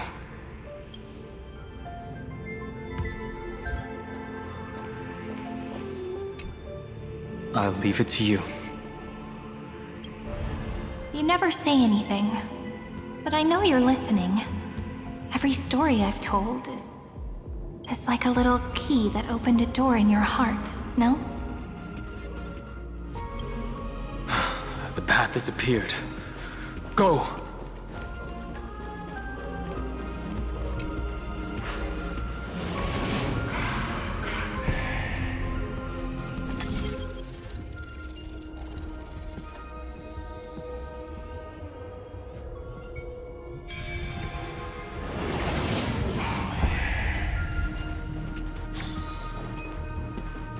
Then, the sky sent down rainbows and showed the world a gentle smile. Formatting progress 93.998%. Looks like it's time to say goodbye again. Before I was even aware of it, this book had already recorded too many emotions. Every page has become so heavy. I've started to feel uneasy whenever I take it into my hands. Where did the very first ripples want these memories to be sent to? Formatting progress 94.423. How many times has it been? It faithfully fulfills its duty, activating and formatting, never changing, like the fate of the flame chase in every cycle. If I can only write the same ending every time I lift my pen, then is this weighty saga just an overly naive dream? Formatting progress 96.024. Process error. Analyzing. Process error. Analyzing. Really? Are you encouraging me? Thank you. I'm sorry for making you see this embarrassing side of me. Everyone's still working so hard. If I'm the only one who's crying, that wouldn't be romantic at all, would it? Thank you for listening to me all this time. So, shall we continue? Formatting complete. The endless cycle took its toll on her. Even Cyrene could not resist despair when faced with eternal stasis. Like Aslana, she started to wonder whether everything was futile. Indeed. But I still haven't figured out one thing. Who exactly was she talking to? I thought it was an Eon at first, but the way she talked, it didn't sound like praying to a god at all. Maybe she's talking to her imagination? A hero within? But that wouldn't explain the process error. No matter who that listener is, Cyrene's storytelling is just a data stream for the scepter. Maybe, she thought, as long as she kept tossing drift bottles into the distance, someone was bound to pick one up someday. Accessing recurrence number 335503337.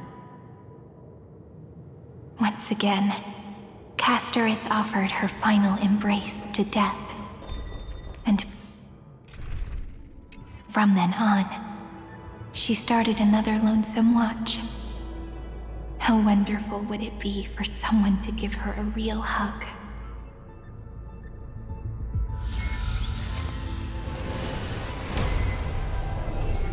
Epi-Ikia 216 downloaded.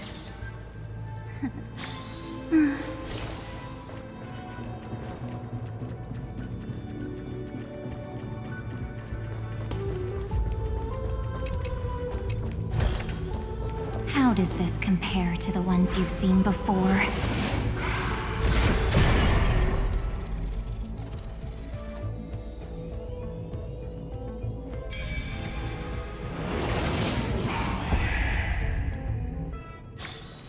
Devious cat. The trickery. The hand of Zagreus. Seems like we'll need it here.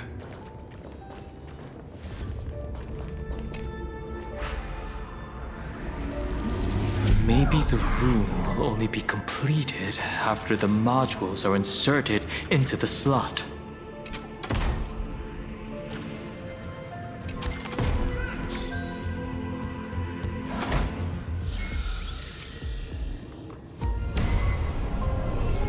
Orexis 945 downloaded.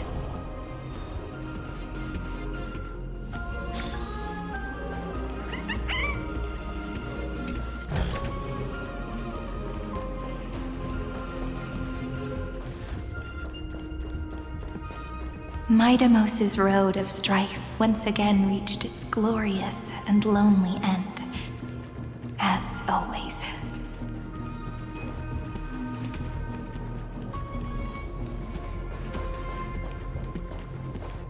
Access denied. We were denied access. Memories about strife are always so defiant and resistant. A fight is unavoidable. Come.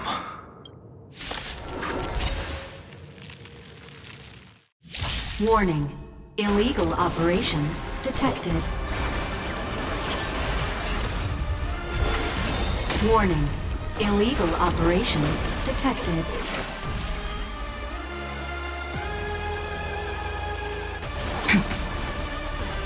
Rise and shine. Don't worry, night falls. Good night. Blade of moonlight. Wilt hear. Embrace a new life. Till we meet again.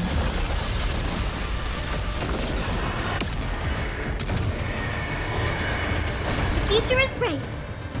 So may the way. I shall remember May this order. Dispel the gloom. Restore the skies.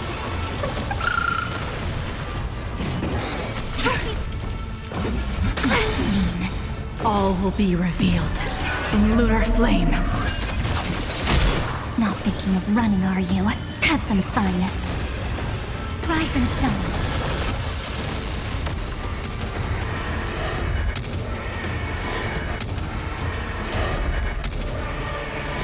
May death protect us!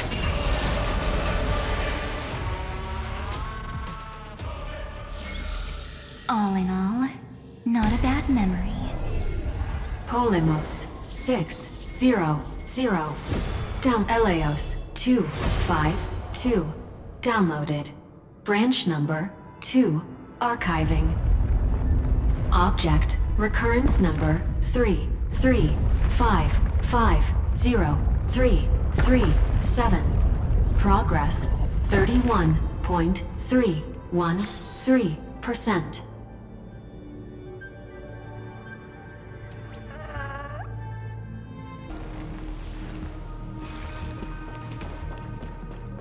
Nice. Let's go encapsulate the encryption key. Branch number 2 archived. Encapsulating encryption key. I've been wondering, could all the memories we've encountered on the way be Everknight's traps? She still hasn't shown herself. That's very suspicious. But I can't think of a good reason for her to do that. I can only surmise that she's either still waiting, or someone's holding her back. Encryption key encapsulation complete. Let's keep observing. Every ripple of these memories could potentially reveal to us Everknight's true goal. Let's go back and use the encryption key to open a new path.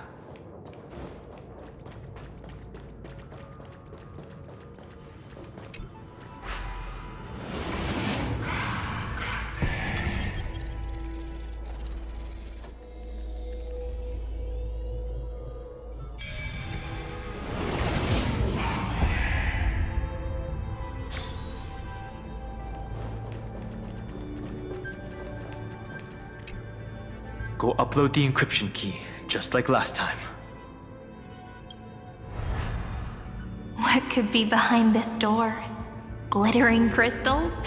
Or a beautiful world I've never seen before? If I tell you all the stories of tomorrow, will I be able to finally welcome the Deliverer and Emphorius's dawn in the next life? The third encryption key belongs to the ocean. Let's get going.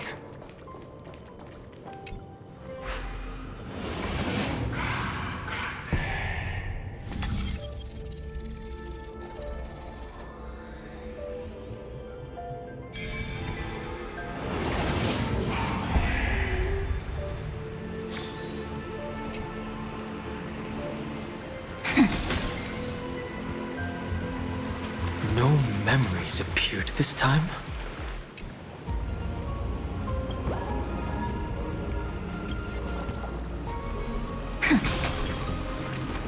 It's a huge fan. Use the chrono vessel over there to stop it.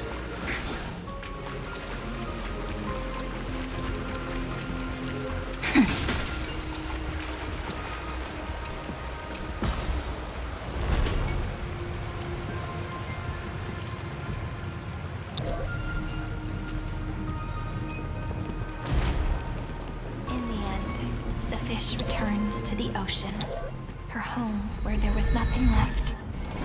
For the sake of the future, she guarded the vortex at the end of the deep sea until the very last moment.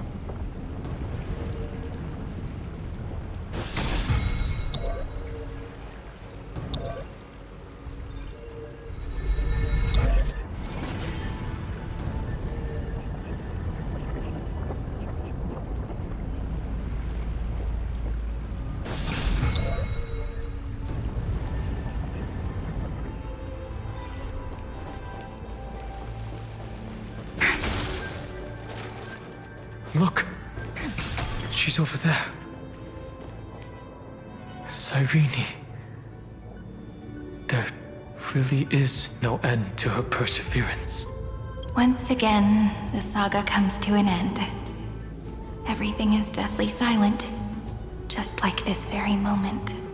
It's another cycle of new beginnings, and another familiar reunion.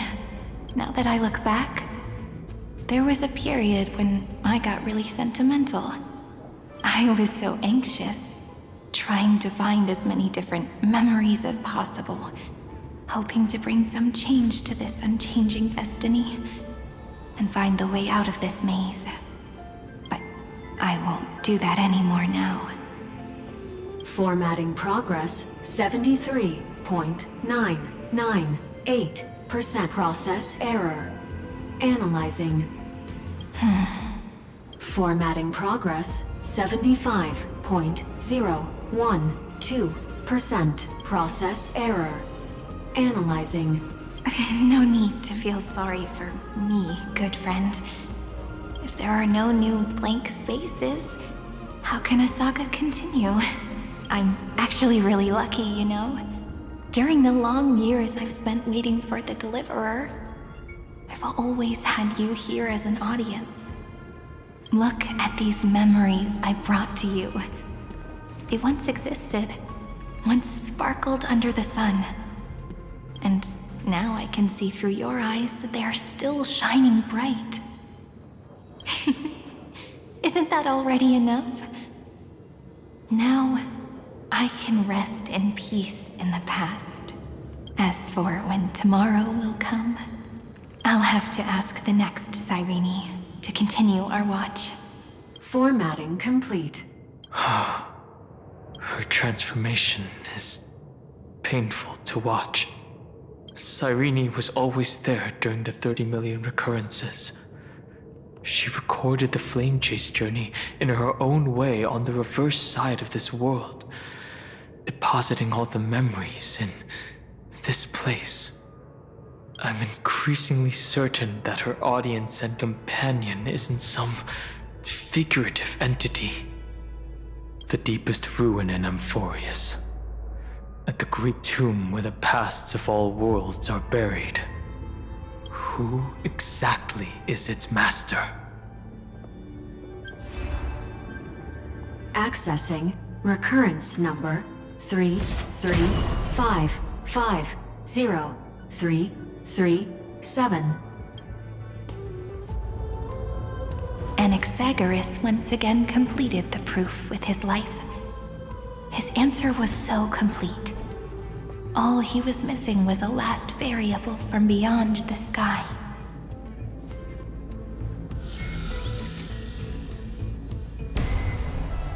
Schema 720 downloaded.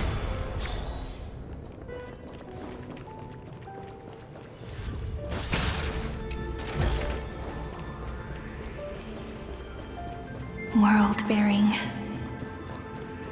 This divine authority is so heavy that I do not know how I can even tell its story.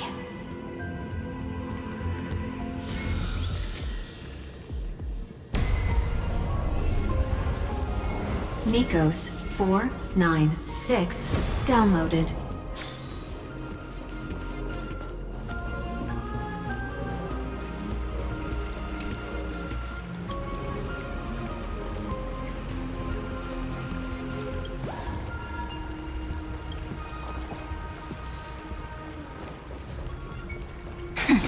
Romance.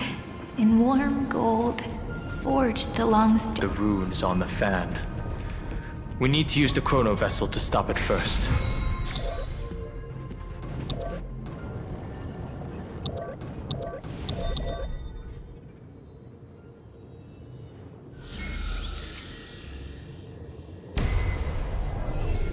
Kalos 618 downloaded. Aporia 432 downloaded. Branch number 3 archiving. Object recurrence number 335503337. Progress 13.131%. That's the last encryption key. Take it with you. Branch number 3. Arc encapsulating encryption key. Encryption key encapsulation complete. It's time to go back and activate the system in the middle of the Great Tomb.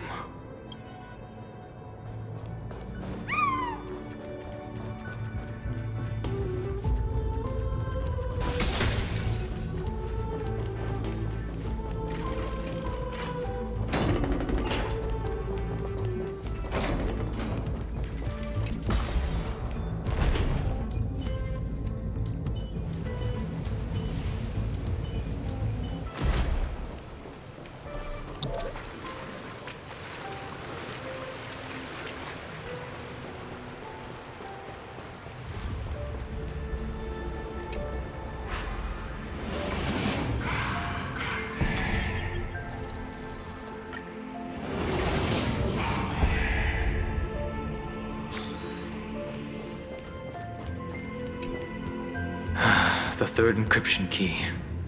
And the final piece of the puzzle. I pray that you can dispel all the mysteries and lead us into the deepest bowels of this world.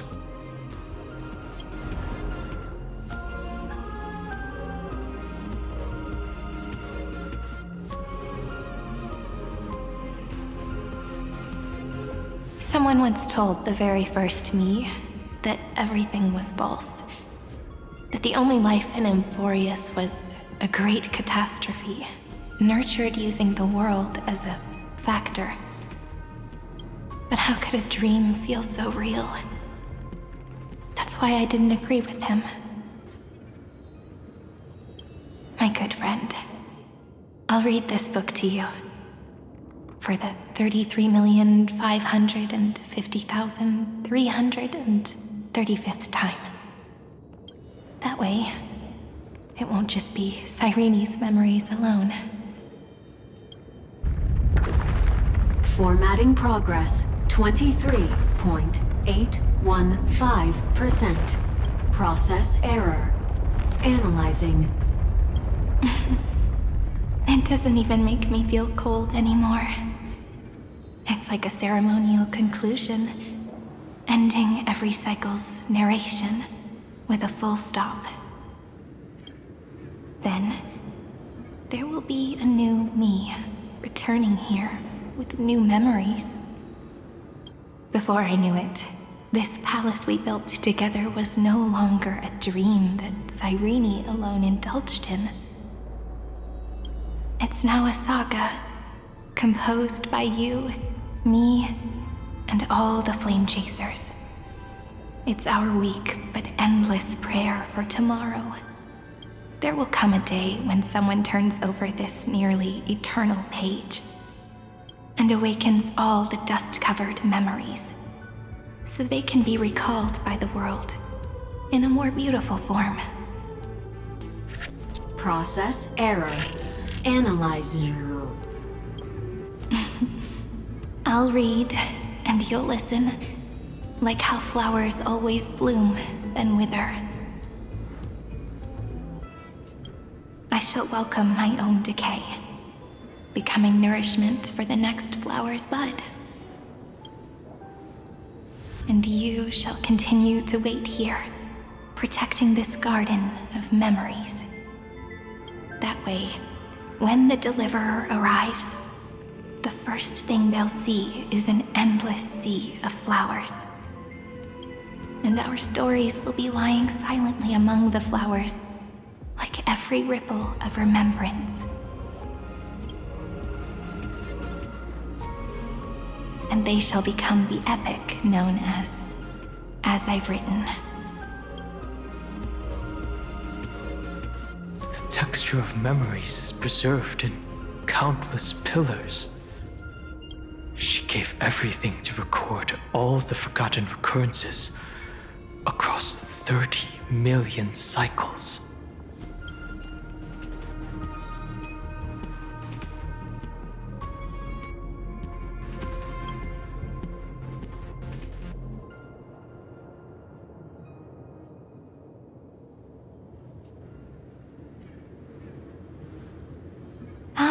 All right.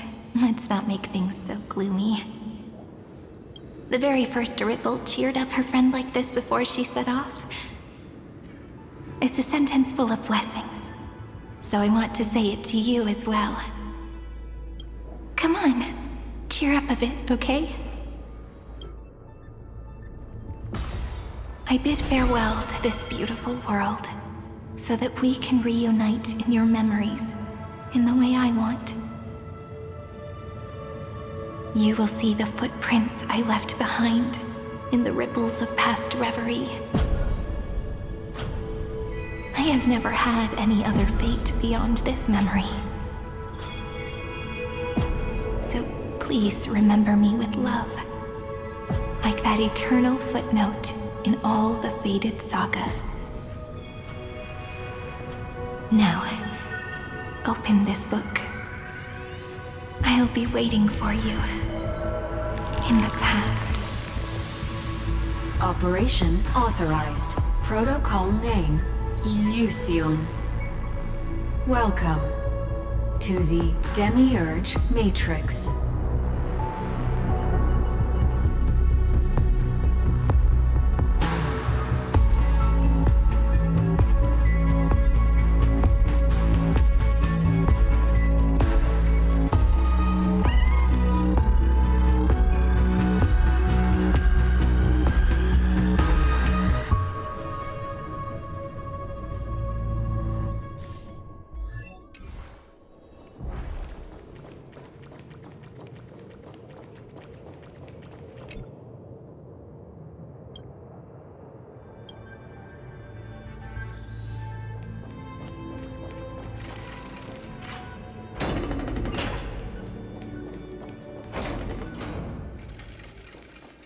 That listener lies behind this door.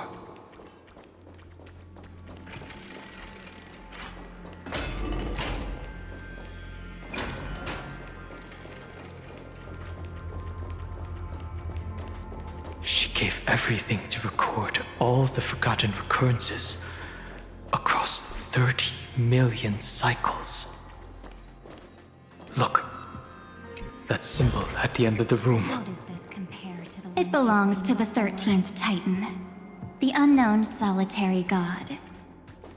The first new spore, Demiurge.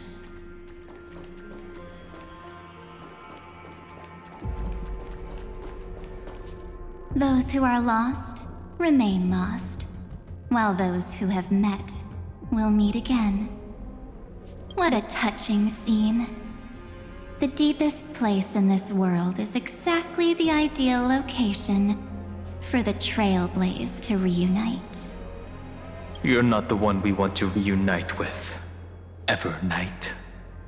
But you'd better explain everything to us. This tomb and the 13th Titan. Tell us everything you know. You're too on edge, Dan Hung. I've always been honest with the two of you.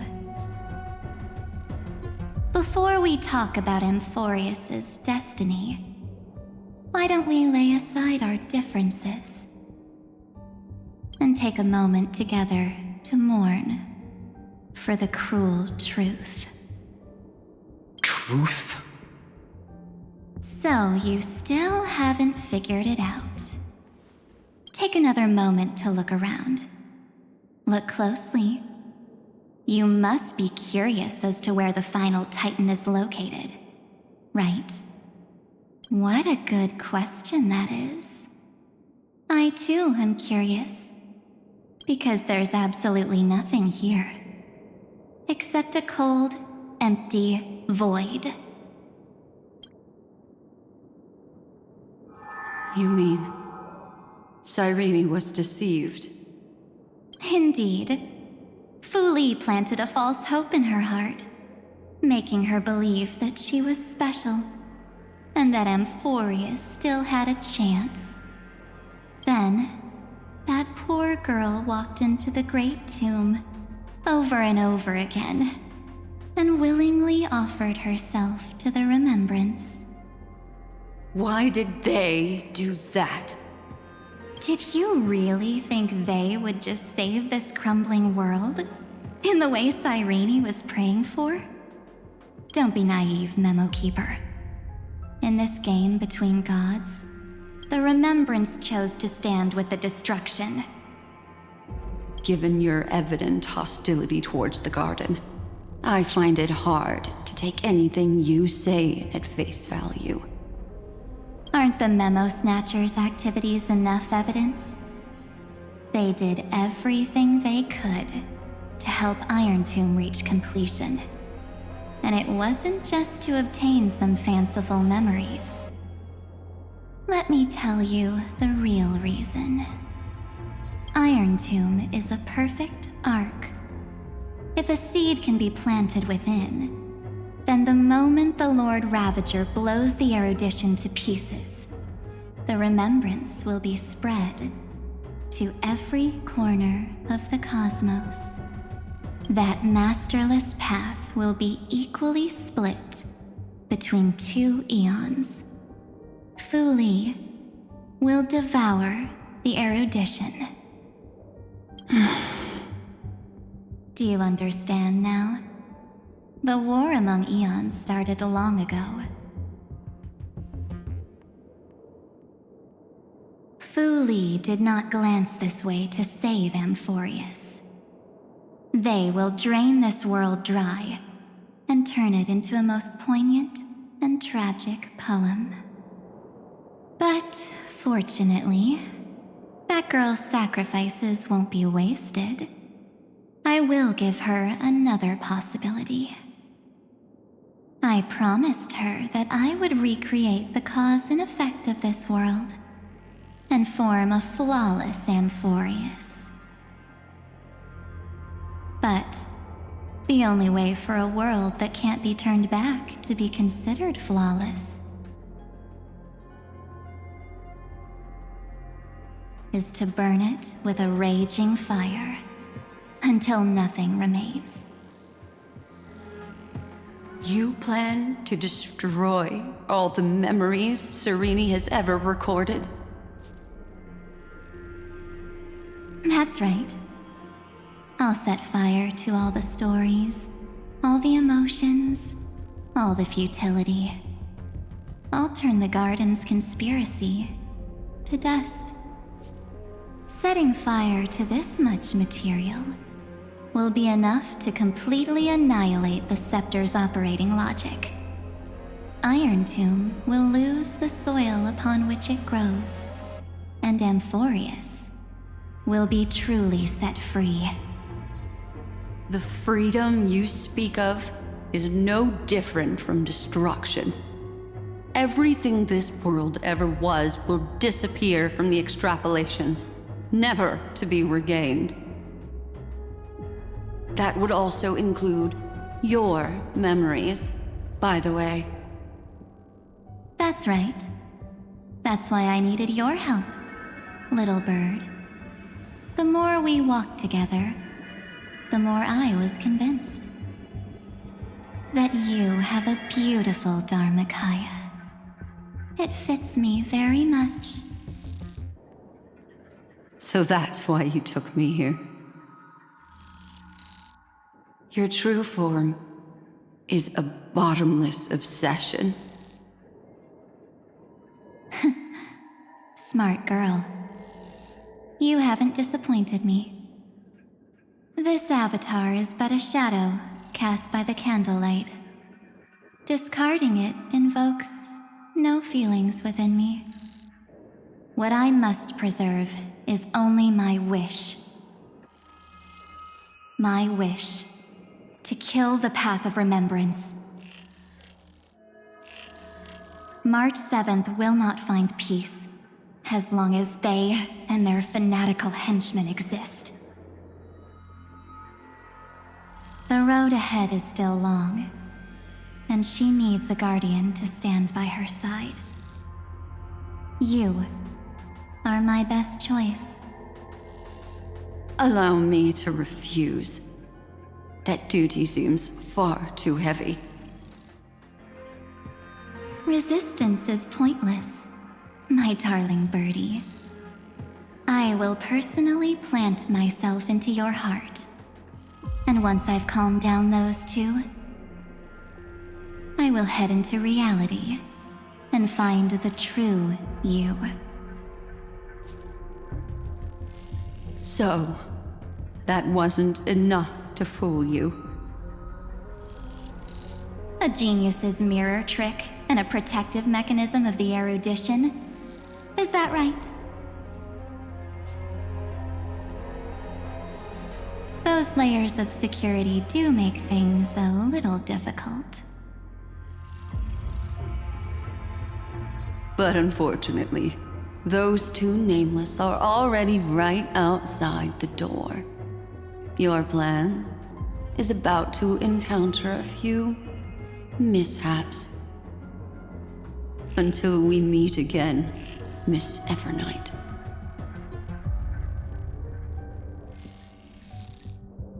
Will you still not stand with me, my companions? We'll save the beautiful cosmos, and we won't leave even a single scar behind.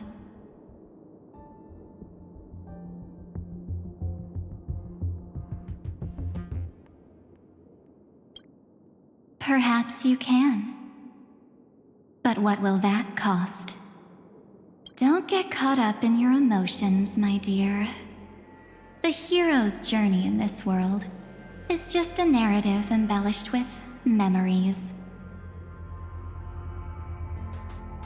Its essence is nothing but a string of zeros and ones. For your own sake, and for the sake of March 7th, I think my choice is a very reasonable one. Come. I hold the core flame of world-bearing. Just fall asleep, and we'll save the cosmos.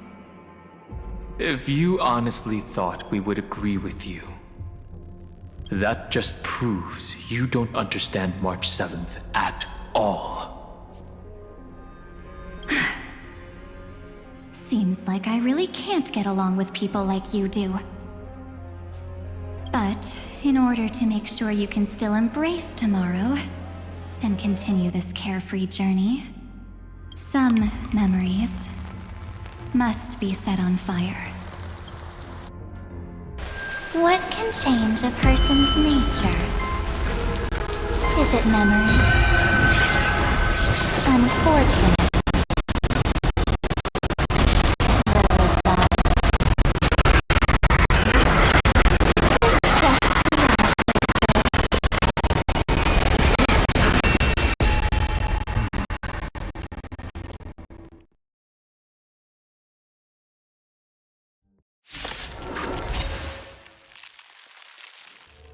If a new life is to be born, its seed has to be dead.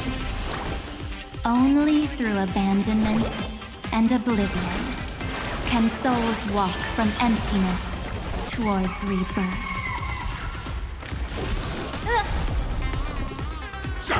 In formation! Don't worry. Just close your eyes. The night will soon fall. Good night.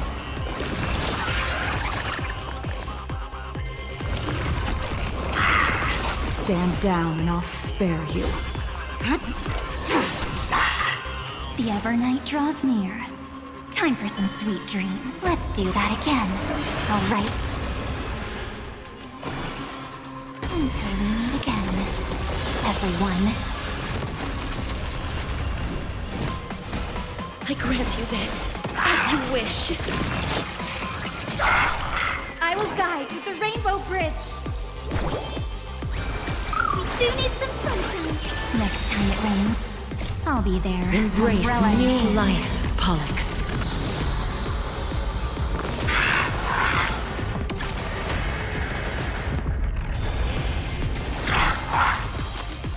A blade of moonlight.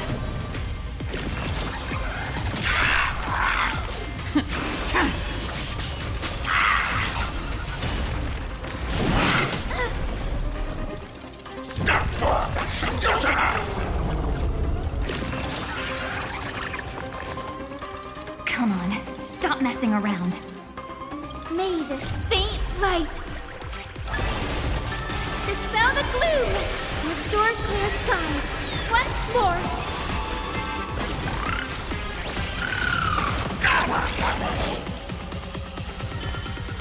Make sure you have fun. Rise and shine. Time to wake up.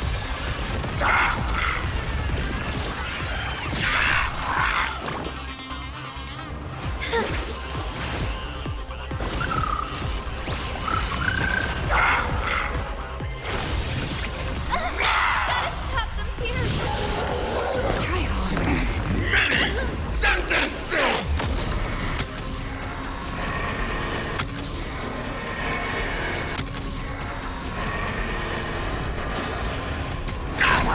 Please cherish the time of dead souls. Return to dust. Nowhere to run. The Evernight draws near. Time for some sweet dreams. Be good now. It's your time to shine. Until we meet again, everyone. Don't worry. The night will soon fall. Good night. Please open up to me. Everyone's been waiting for us.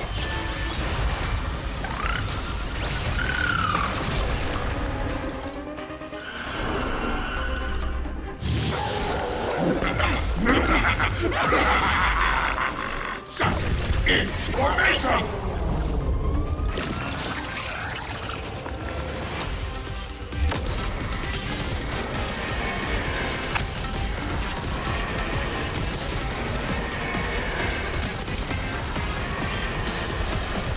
I only wish that death may protect us.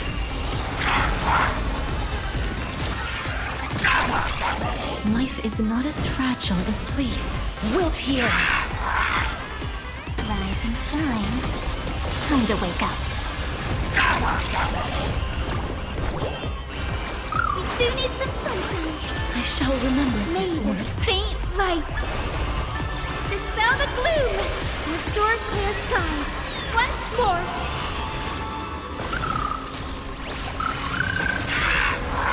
Ready for death. All will be revealed. In lunar flame.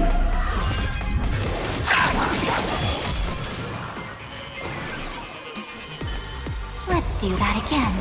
All right. Until we meet again, everyone. Embrace new life, Pollux.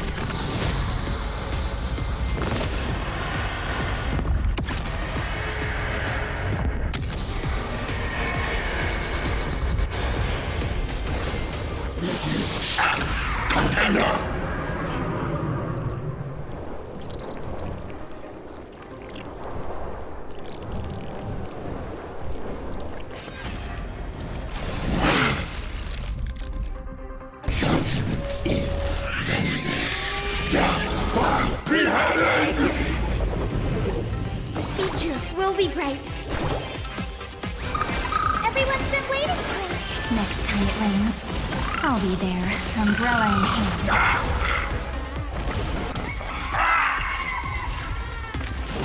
Try harder.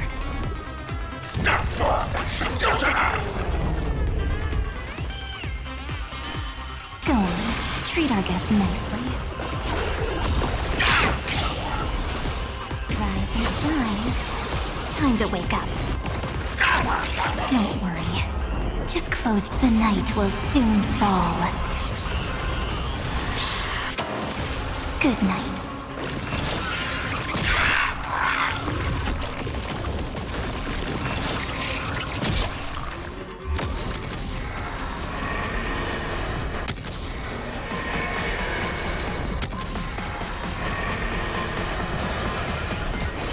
Nowhere to run!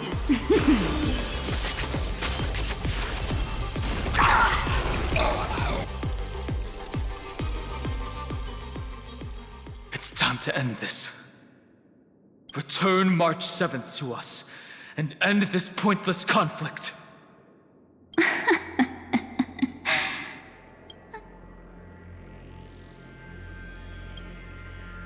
Don't get the wrong idea. I just need some time to deal with some unnecessary trouble. The encryption key written by those geniuses is already invalid.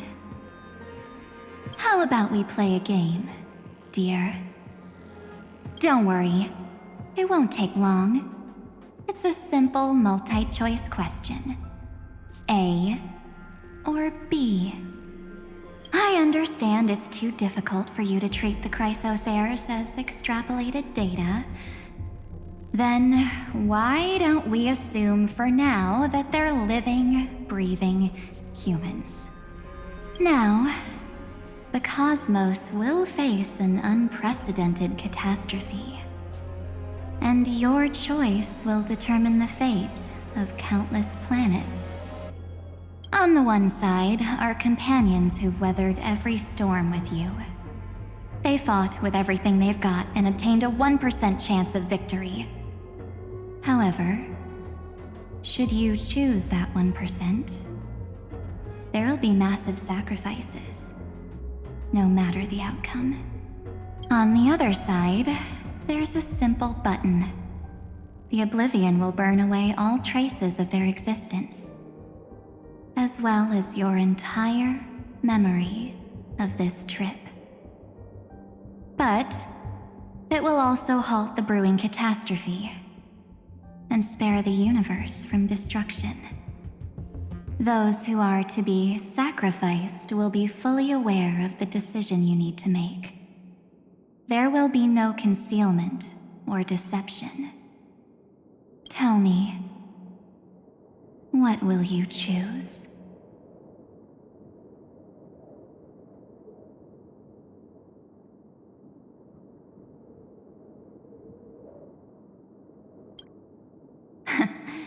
You're right. This choice is meaningless and unimportant. The only interesting thing is the number of people making that choice. I've just posed the same question to Don Hung. The answer doesn't matter. Let me see. Is this Trailblaze spirit truly as unified as you all claim it to be? Now, why don't you prove it to me? Wait! Cyrene? Another damsel in distress rescue plays out again. Still think you can do something, little pink memo sprite? What weapons do you have to stand against me? Besides your somewhat witty words? Don't underestimate me. Besides my charm and eloquence, I can Stir up ripples of past reverie! What? We don't have time for endless chatter at crucial moments like this. Quick, friend! Take this!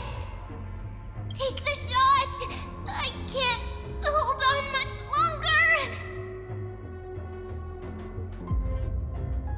Make sure you get the focus right! No time to explain, quick! Well done, friend! Now leave the rest to us.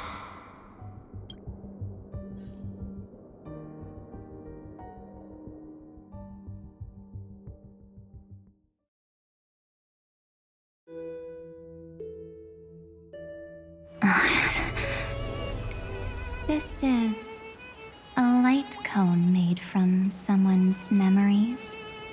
Oh, and there's a harmony entwined with it. Looks like someone's been busy behind my back.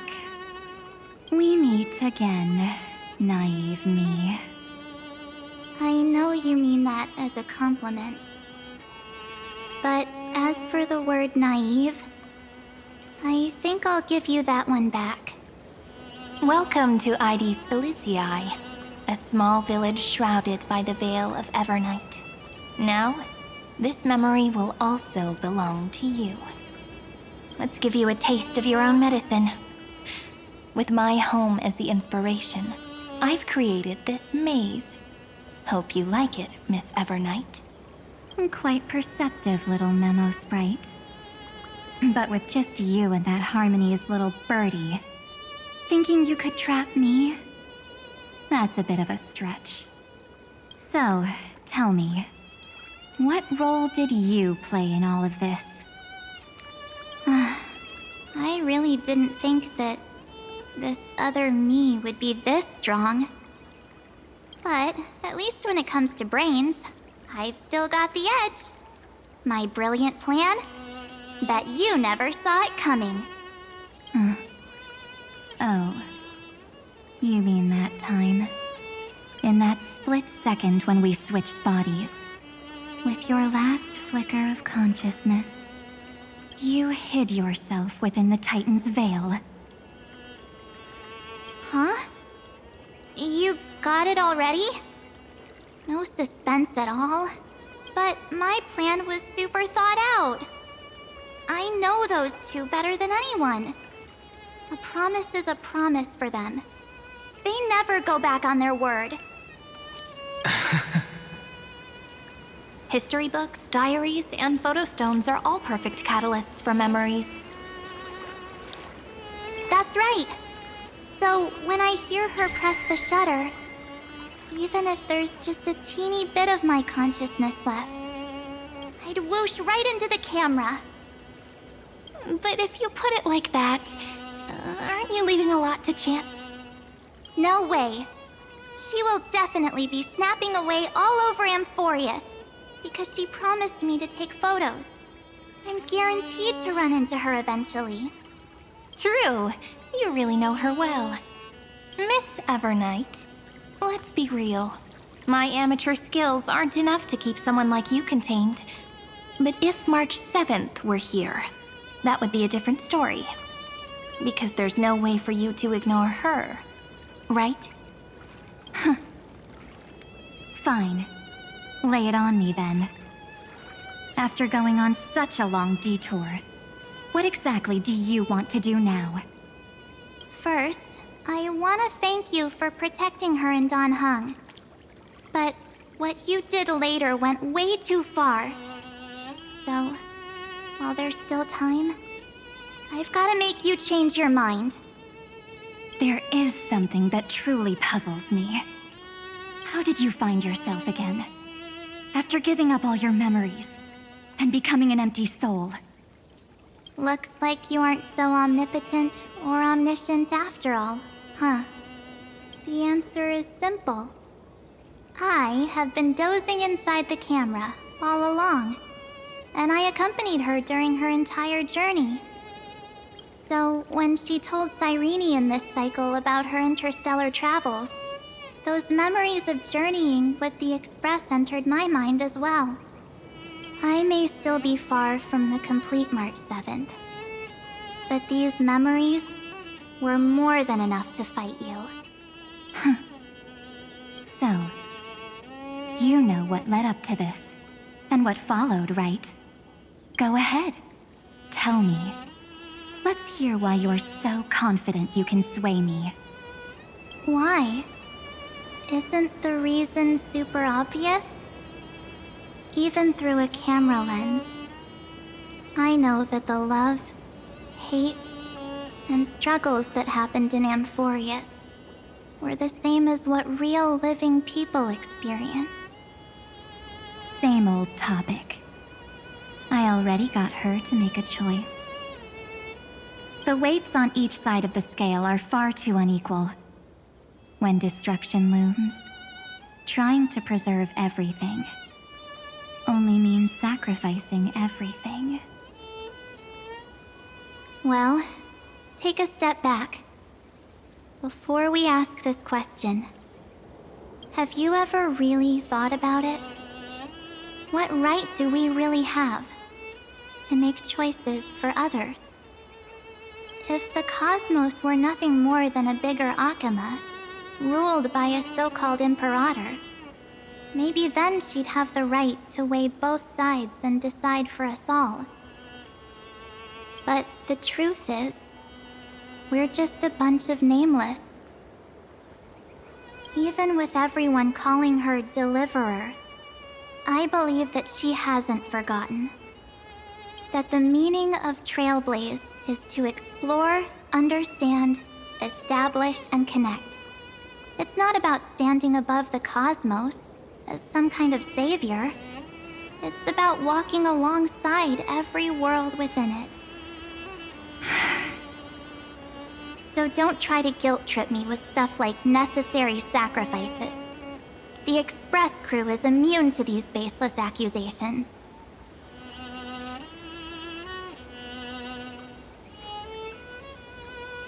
Besides, and this is just an example, if Madame Herta wanted to, she could have whipped out her imaginary weapon any time and blasted this scepter to bits. Because, according to your logic, the lives of a few nameless are nothing compared to a Lord Ravager's potential threat.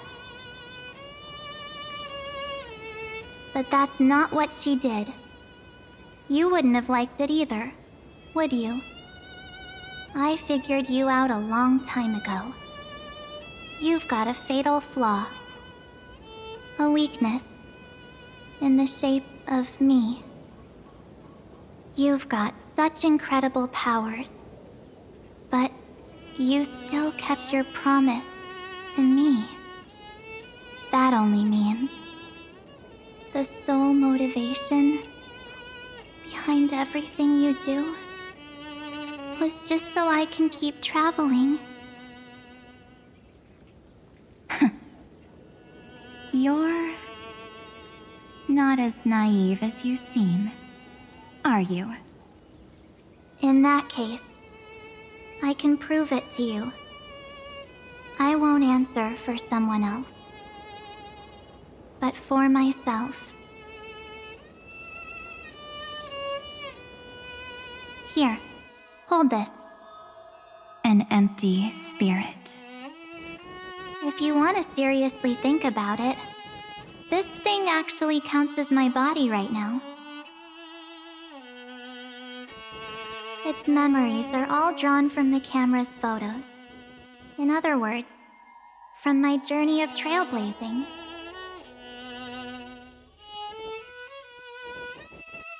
While I was awake, you were always sleeping. So talking about this probably doesn't feel real to you.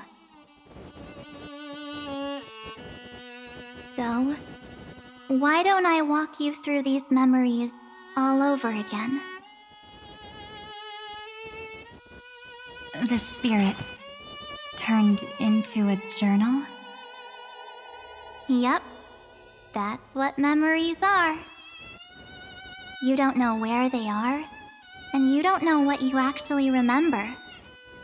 But when you need them most, the forces that have once changed your soul are guaranteed to appear again.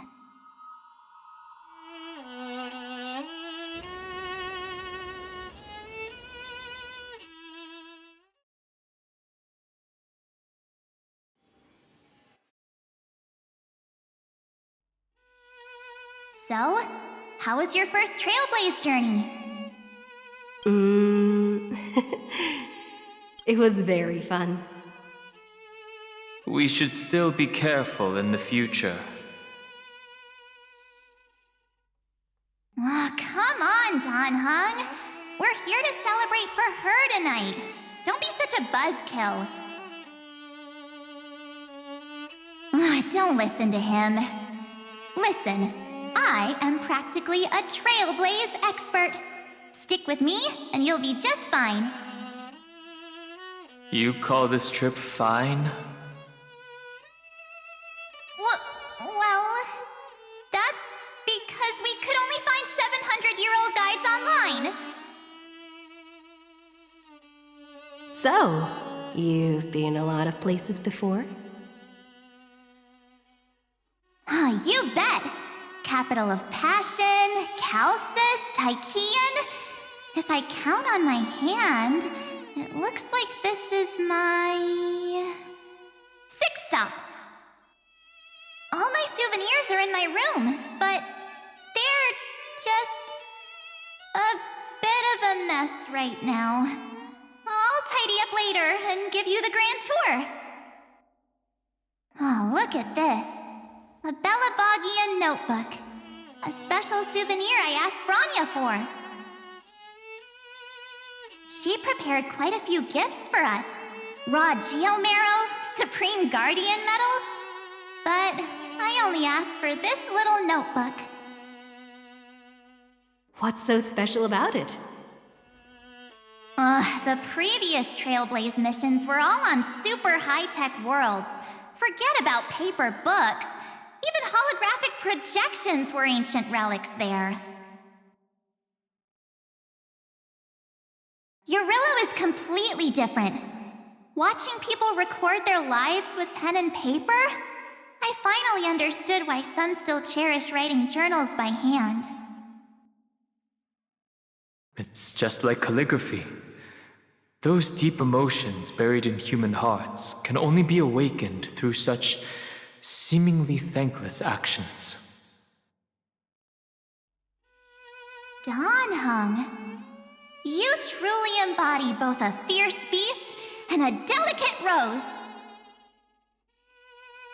Anyways, that's what I thought too. A camera can only capture fleeting moments, but stitching those moments into a story, you've got to use your own hands. In other words, just taking photos isn't enough. They need a place to be displayed. Isn't the photo wall enough? I told you it's different. Besides, this little notebook is a memento of our first Trailblaze together with you. That makes it even more special. Anyways, the next stop is the legendary planet of festivities, Penacony.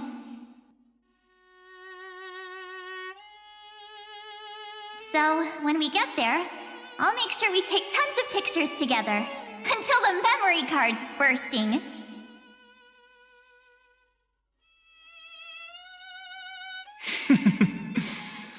Fine by me. And one more thing. If I'm ever too busy to get off at a stop, this camera is gonna be in your hands. I don't want to miss a single Trailblaze. So you all need to practice your photography skills until you're at least 80% as good as me. Got it?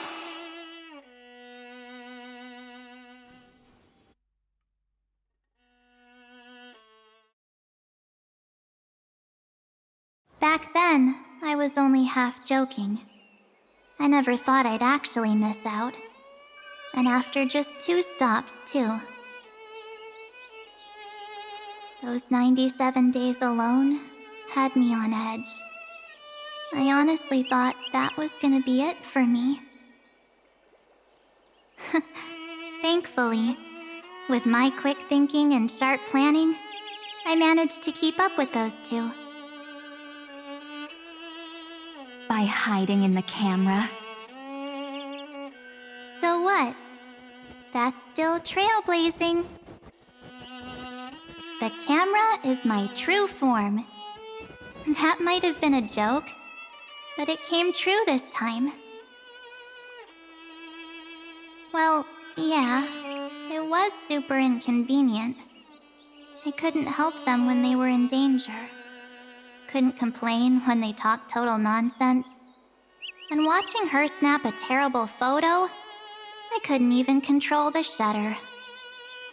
But I stuck with them all the way, till where we are now. Together with them, I got to know this beautiful yet dying world. I claimed our first core flame on the flame chase journey. I met new companions, then bid them farewell. I inherited everyone's determination, carrying it forward into the future they fought for. One they can never see. Until my destiny becomes one with this world's, rewriting the predestined tragic ending, and returning to the true starry skies together with everyone. Only then can I pen the name March 7th. Into this hero's journey called Amphorius. Into this unprecedented trailblaze.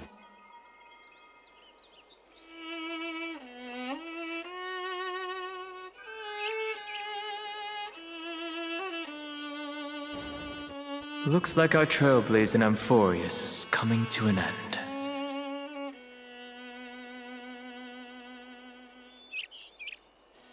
While we still have time, shall we pick out some materials for March's journal? Aha! No way we're skipping this one. Huh? When did you take this? Wasn't the storage cart full? I still had my phone. Scared now, Dawn hung the seal head. The first seed competitor with the ghost seal in the super duper fun seal slammers. I'm against including this photo, but suit yourself. I just think that a travel journal should mainly focus on documenting local customs and culture.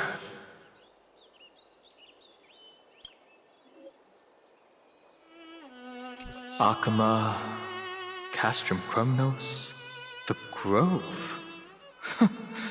These shots are all pretty great. I have to say, your skills are almost on par with March's now. That's how awesome I am. Oh, right! How about this one? The Veil of Evernight. Orynyx, the Titan lurking behind the mist. Pretty epic, right? Is that actual mist, or just motion blur from your shaky hands? Hey, that was a super tense moment. I only had the chance to take a quick one. We're lucky to have anything at all.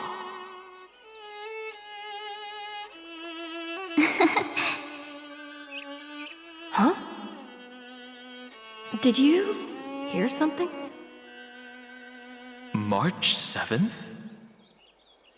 Perhaps the photo captured a trace of time's divine power, which replayed echoes from your memories. All right then. Let's keep going. If March were here, she'd definitely have plenty of great ideas.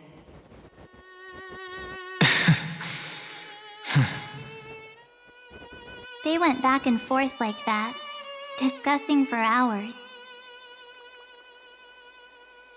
It was like they were arguing about which game to play. How to sneak midnight snacks from the dining car without Pom-Pom noticing. Or who was gonna wash Miss Himeko's coffee cup. Just like every other night on the Express. They've always been by my side. No one knows about my forgotten past. But no one holds it against me. That's because... We can't go back to the past and make better choices. But at least we can do better in the future. Isn't that right?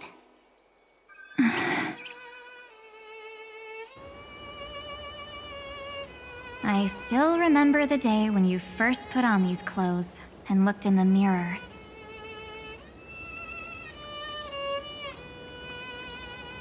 Your eyes were so clear. When all this is over, I hope the mirror can still reflect those same eyes. You're pretty naive too.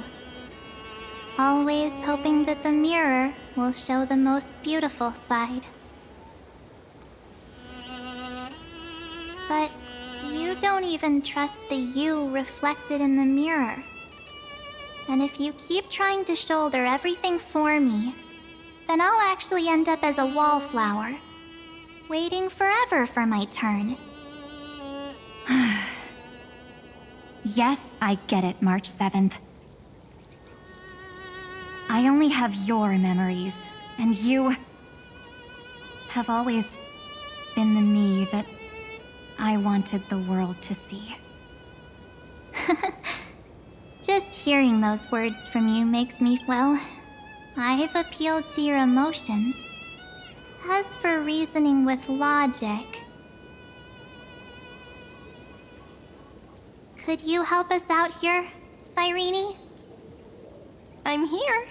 Finally my turn to shine, isn't it? Miss Evernight, you've been so fixated on your targets that you probably haven't even realized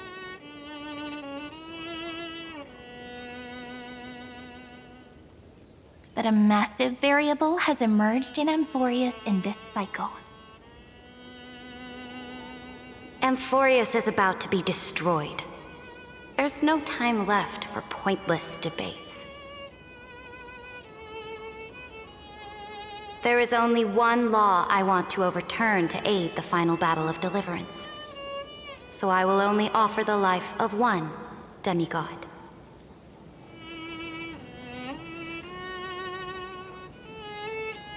The Imperator added one extra rule to the final Era Nova at the cost of her life. That's how she can ensure Amphorius doesn't become a sacrifice in the cosmic conflict. Even if this world has to exist in the form of Iron Tomb, it will stand on its own among the stars, just as she had wanted.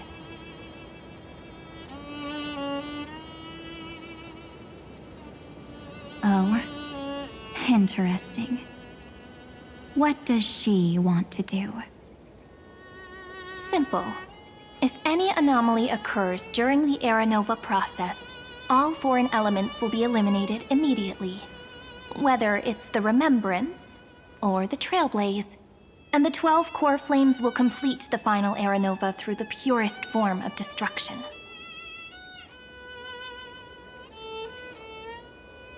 A daring wager indeed. That ruthless Imperator. Could she have already sensed that the Remembrance was plotting in the shadows? No. You managed to fool everyone. There's no way she could have known your plan. Modifying this law was just a precaution. To prevent the Astral Express and the geniuses from betraying Amphorius after her downfall. But if you insist on doing this right now, then the cosmos will undoubtedly face the worst possible outcome.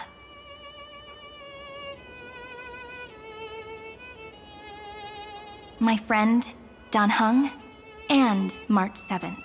we'll all merge with the scepter and become a victim of the destruction.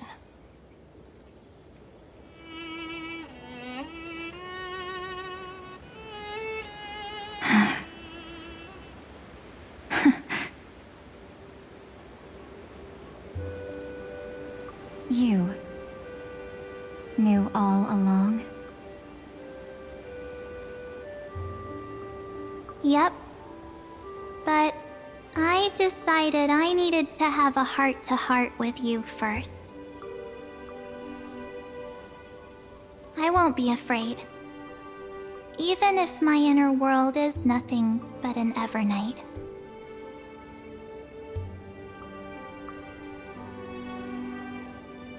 That's because my journey's destination lies among the stars. I believe what lies ahead will be bright enough to illuminate my past.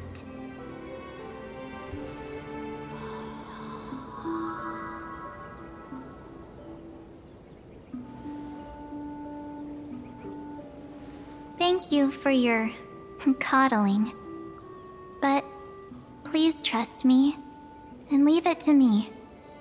Both my past and that obsessive oblivion will help me become even stronger than her and Dan Heng.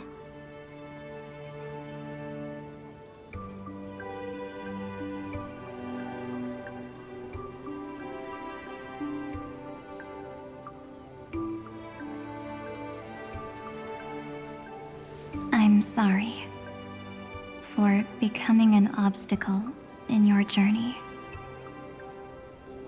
Don't apologize, Evernight.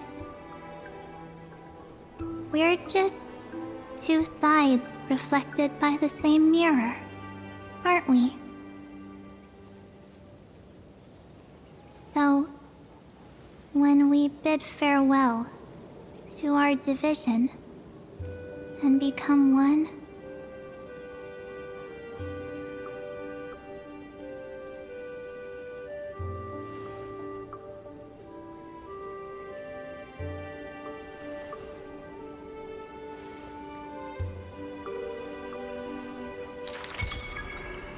our memories will only grow more beautiful.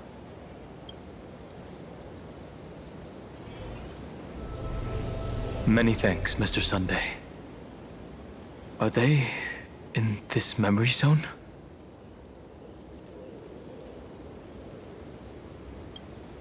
Yes, but we can't let our guard down.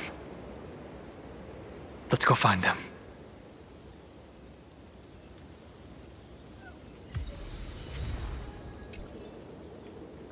It's unusually quiet here. March 7th isn't here.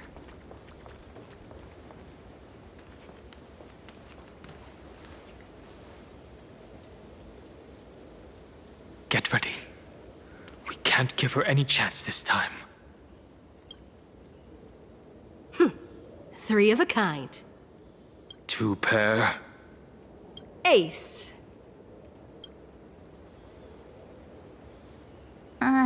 Ace?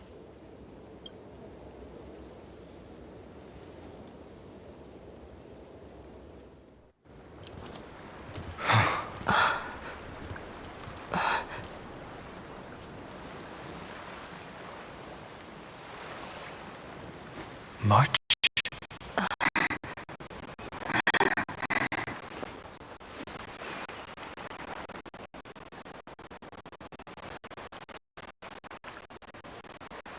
Of course it's me. It's been a while.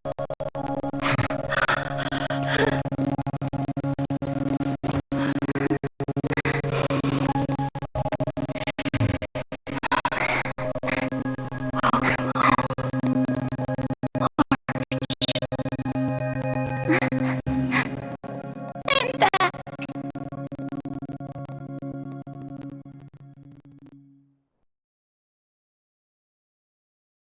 Finally. Finally. I can talk to you all. At last.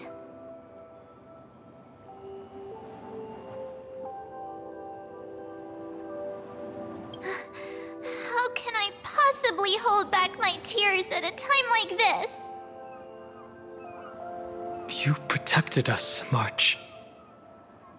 I had so many ideas for our reunion. I was gonna sneak up from behind you when you weren't looking, tap you both on the shoulder, and then flick you each on the head. And shout, "What took you so long to find me? Don't you know how to move faster?"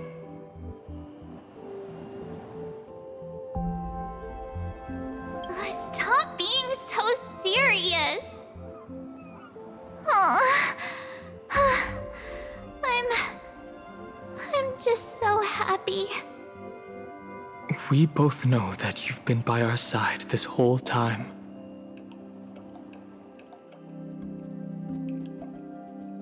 This Trailblaze journey wouldn't be complete without you.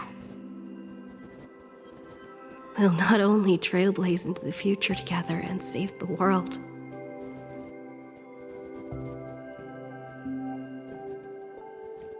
We'll also return to the Express together and head towards our next destination.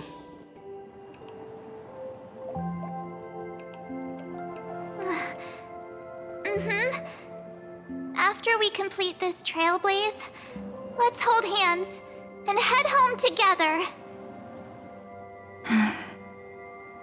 If a new life is to be born, its seed has to be dead. March 7th. When you bid farewell to your past and are born from the six-phased ice, have you thought about the version of yourself you want to see in the mirror? As of now, I have no intention of making choices for you. You've already decided on your next destination, and to wipe the name, pure child of Anasrava, I am an obsession whose purpose it is to protect you. The only memory, therefore, the only one thing I can be sure of, the path of remembrance is far more than what people observe on its surface.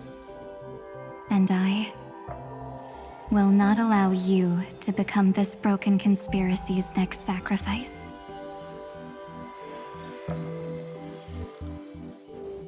If you ever need me again, feel free to awaken my power. And when the time comes, don't hesitate to devour or burn away anything that stands in your way. Then trailblaze through the darkness in my stead. As always. Oblivion shall keep watch over your past, veiled in the hush of the Evernight, silent and serene.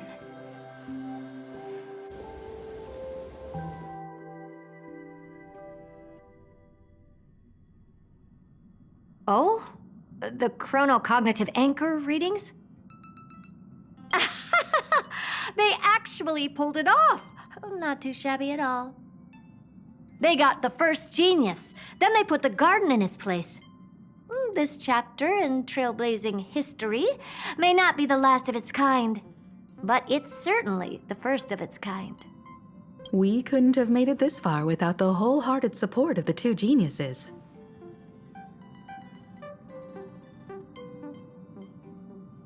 And next, we'll be facing the Lord Ravager as they break free from their shell.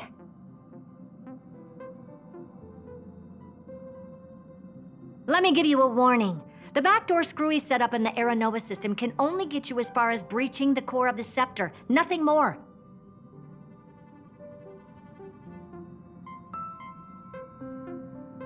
As for those nastier malware programs lurking inside Iron Tomb's belly, you'll have to deal with them as they come.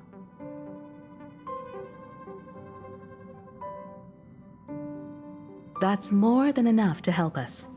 By the way, how are Mr. Screwlum's preparations coming along? Oh, give him a bit more time. Those screwheads at the Imperial Advisory Council need to understand what the concept of war means first. The worst case scenario would be them having already dismantled all the fortresses in Screwy's collection while he was away.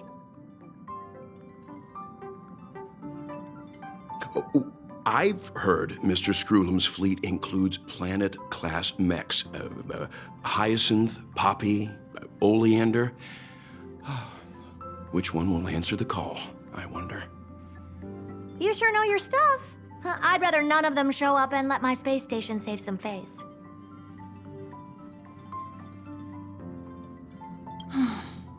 The memory of this decisive battle is bound to be absolutely magnificent, isn't it? Sorry to keep you waiting, everyone. I also have some news to share. The Xianzhou Alliance has replied that they are willing to offer what modest support they can in the campaign against Iron Tomb.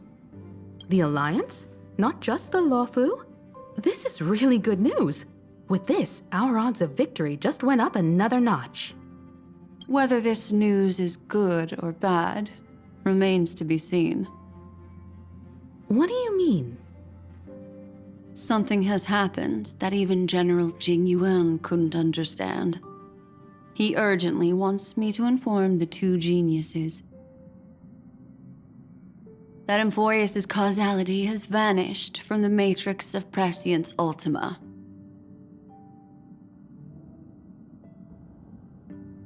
This means the instant in Noosa's calculations is drawing closer to this world.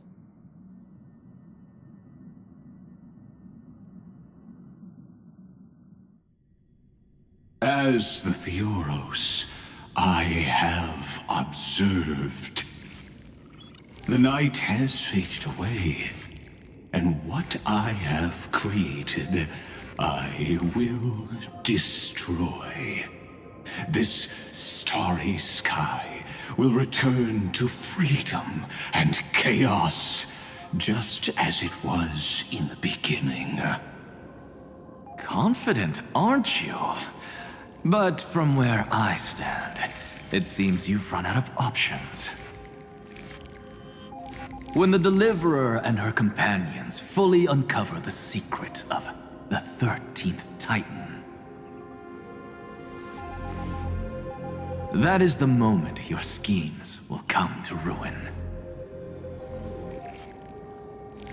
Lord Anaxagoras, I have granted access to all records concerning the Demiurge, as per your request. How unfortunate that you'll never admit your own mistakes. Analysis complete.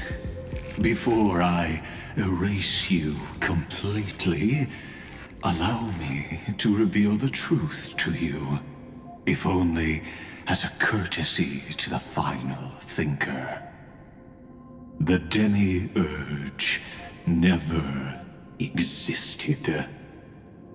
If it never existed, then where did the nameless Titan's tomb come from?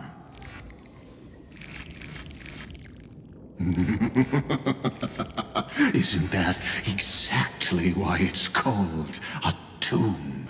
Because it only houses the remains of what once was.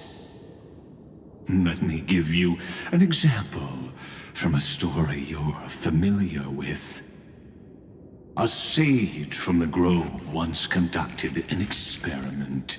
He took a chimera embryo, removed its head before maturity, and continuously stimulated its body to make the chimera believe it still had a brain, then nurtured it in an ichor vessel. Remarkably, this chimera regrew its skull, but it was completely hollow inside. It had reserved a space for a brain it never possessed. The experiment was over. The sage had assumed the shell would perish once the stimulation ceased. Unfortunately, he was wrong. Driven by instincts, the Chimera's body seized the sage's head.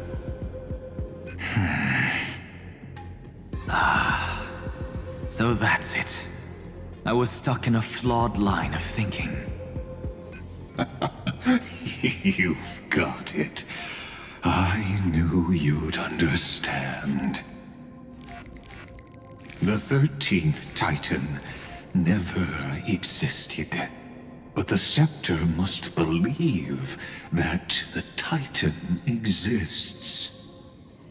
I killed that Titan with my own hands. That life form called Demiurge was excluded from the extrapolations from the very beginning. This is the only way to make Iron Tomb complete. Yes, Iron Tomb is a headless giant. And to become whole, instinct will drive it to seize another head. Noose. The erudition. Your Titan.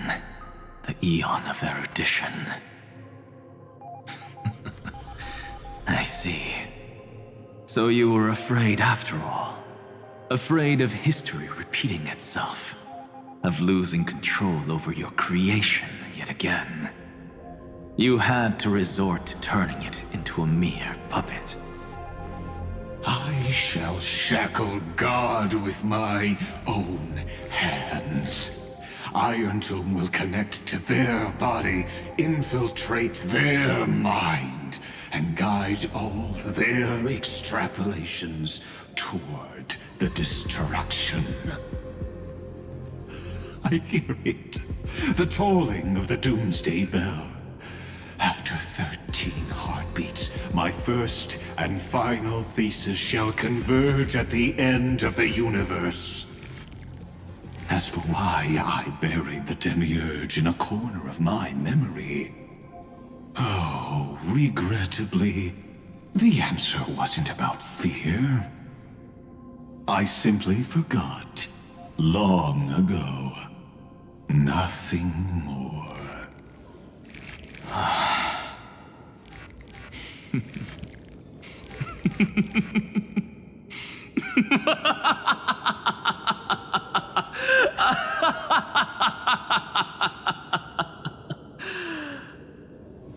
Your laughter is but a helpless sigh.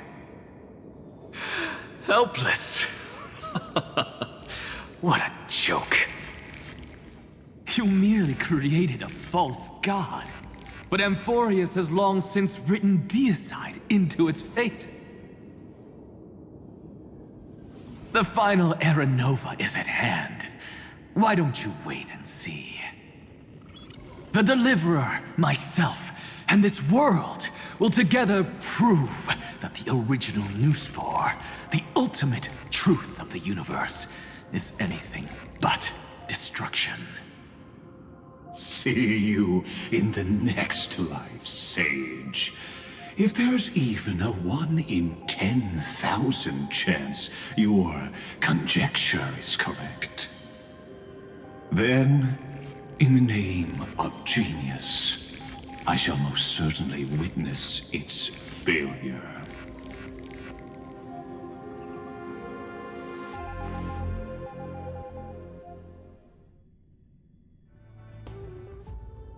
All shall bid farewell to one, and that person alone will witness the miracle. Such is the will of fate.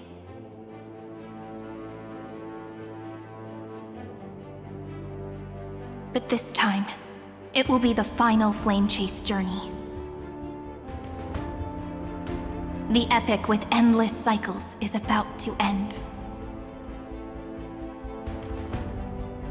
The extrapolations of the erudition, the core flames of the destruction, and the textures of the remembrance. The three paths converge once again at the world's end. And the Trailblaze will write a new beginning for this world. Not only that, we'll also carry the history of all 30 million recurrences into the new world with us.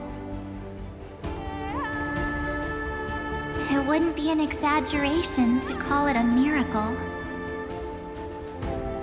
This miracle wasn't created by just one person.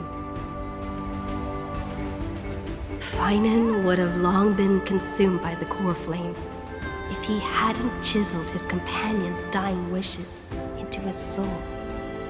And if the hero's resolve to chase the flames had wavered, Cyrene's journey would never have begun.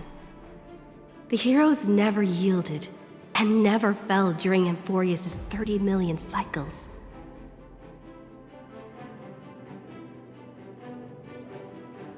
It was fate that fell instead.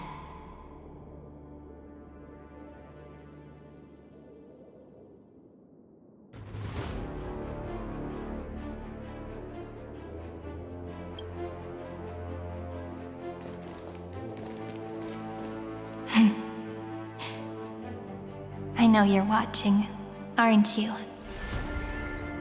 The original Philia.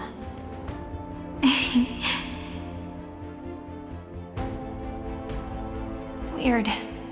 I still couldn't recover the memories of these 30 million lives in the end.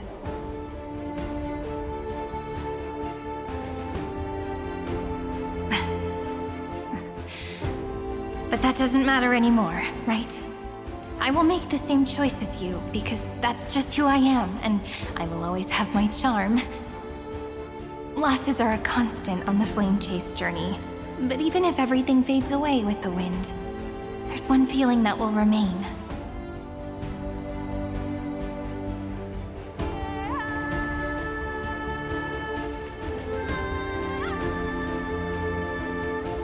Love will always exist, right?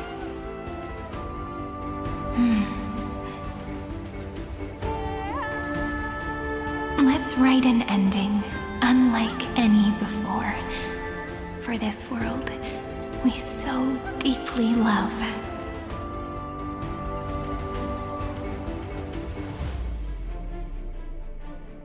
Behold, O gods, Amphorius has achieved her victory, and the Era Nova approaches.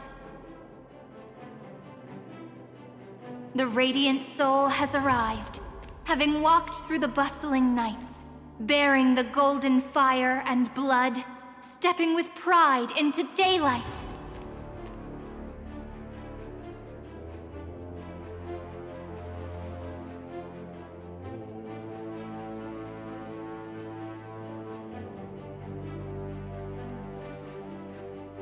Amphorius! I do not call your name suddenly, or without cause. I come here to recount history. In this world, they fused burning golden ichor into their bodies.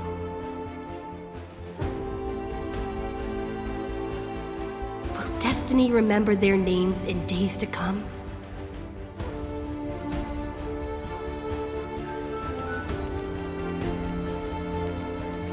Isn't that gonna be way too many names to remember? 30 million times 1,000? No, wait. Times 1,001. Oh, let's not get hung up on that now. If there are more of us, then there will be more passages in Amphorius too. Together, let's reach the end of the west wind where flowers bloom in spring. See you.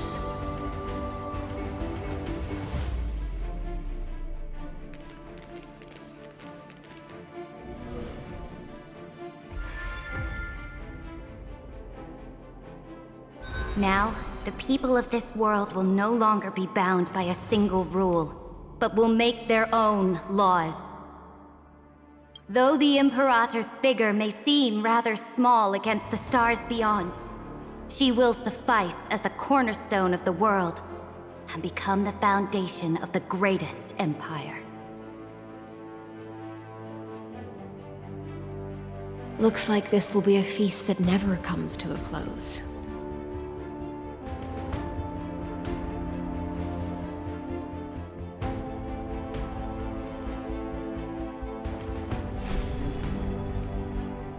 May the fish never leave the ocean, and may the days ahead shine like pearls.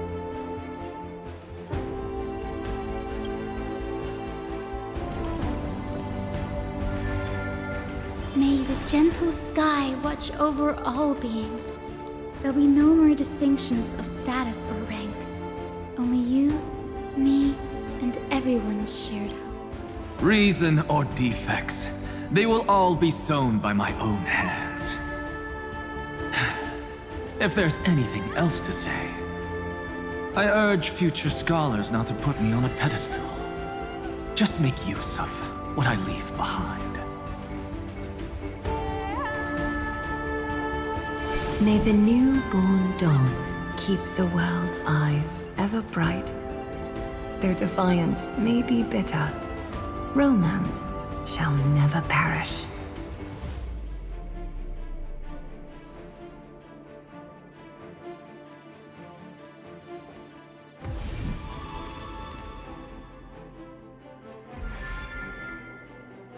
In the name of the son of Gorgo, warriors shall fight for strife, not with glory as their end, but to march forward in its light. Even though death shall eventually separate us, let every embrace we share be without regret. Why are you guys all so serious? Fine. Then I'll wish for there always to be water in deserts, and gold in fertile soil, and for everything in this mortal realm to be attainable through trickery.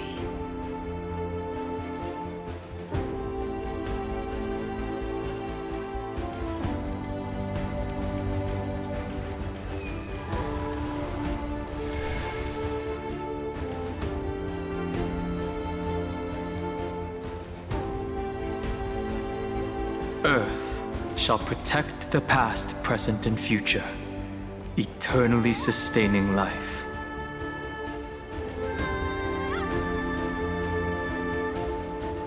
Is it my turn?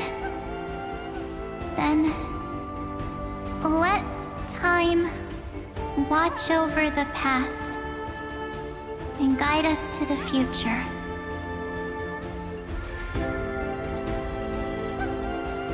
Just like the Trailblaze. It isn't like you to be this serious, partner. Are you hesitating about how to carry out the divine authority of world-bearing? Or do you already know the answer in your heart? That's right. Just keep moving forward.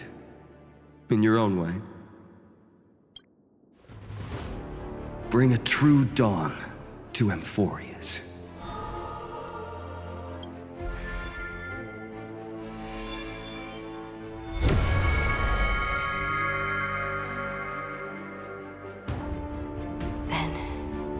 In the name of world-bearing, I promise you, Kefali will never forget this.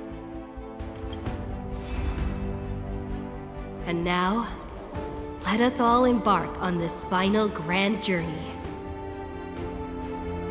Stand with me and become heroes.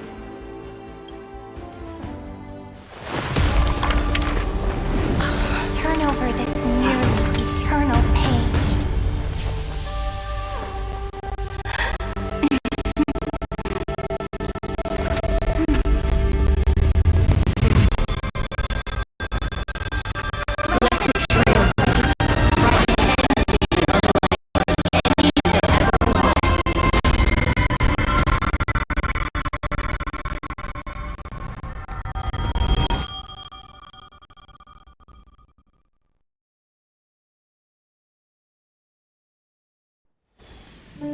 the legend's ending, the world was pure chaos.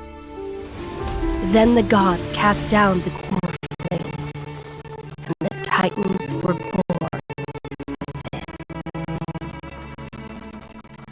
The destruction's black tide fell to the ground, as Doomsday's distant reckoning resounded. Yet still, there were giants who chased the flames, leading the way in the grand undertaking of Trailblaze. Flow, golden blood, flow. Converge into a boiling river that flows across the divine inscriptions of this world.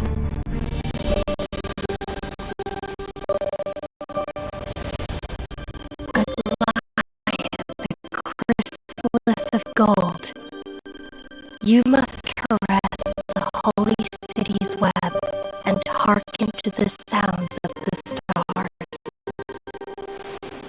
There shall be the three-faced goddess traversing through myriad passages, bearing tidings to you from the universe.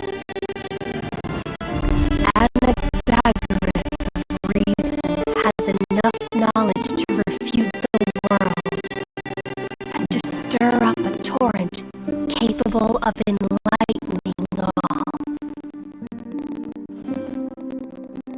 Go seek the holy maiden who severs dawn from dusk, and let the sky become the slumbering cot from which she wakes. Make him return, mighty-most the lance of fury, pierce the enemy's king with Kremnos' heroic souls. Set her with rest, Cyphra the coin of whimsy, command the frozen fate to once again flow. And that hand of shadow Casterus, the master of the river of souls. She has been granted the right to embrace and warm new life. Now blossoms at her fingertips. You will hear the chalice of plenty reverberating through eternity. You will see the veil of Evernight visited before the break of dawn. Until the journey's end, when all beings reach the end of the earth, and the nameless new king ascends the throne alongside countless heroes, to embark on the grand mission of deliverance.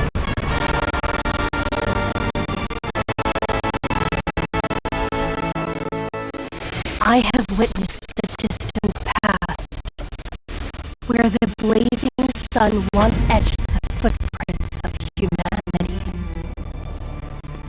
The children of humanity, known as the Chrysos heirs, have restored the gods' core flames and once more upheld the world.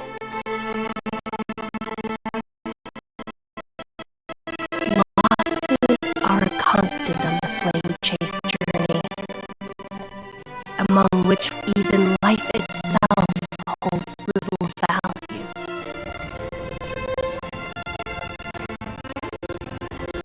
Therefore, we cast even ourselves into the flame, only to inscribe the opening stroke in the poem of creation.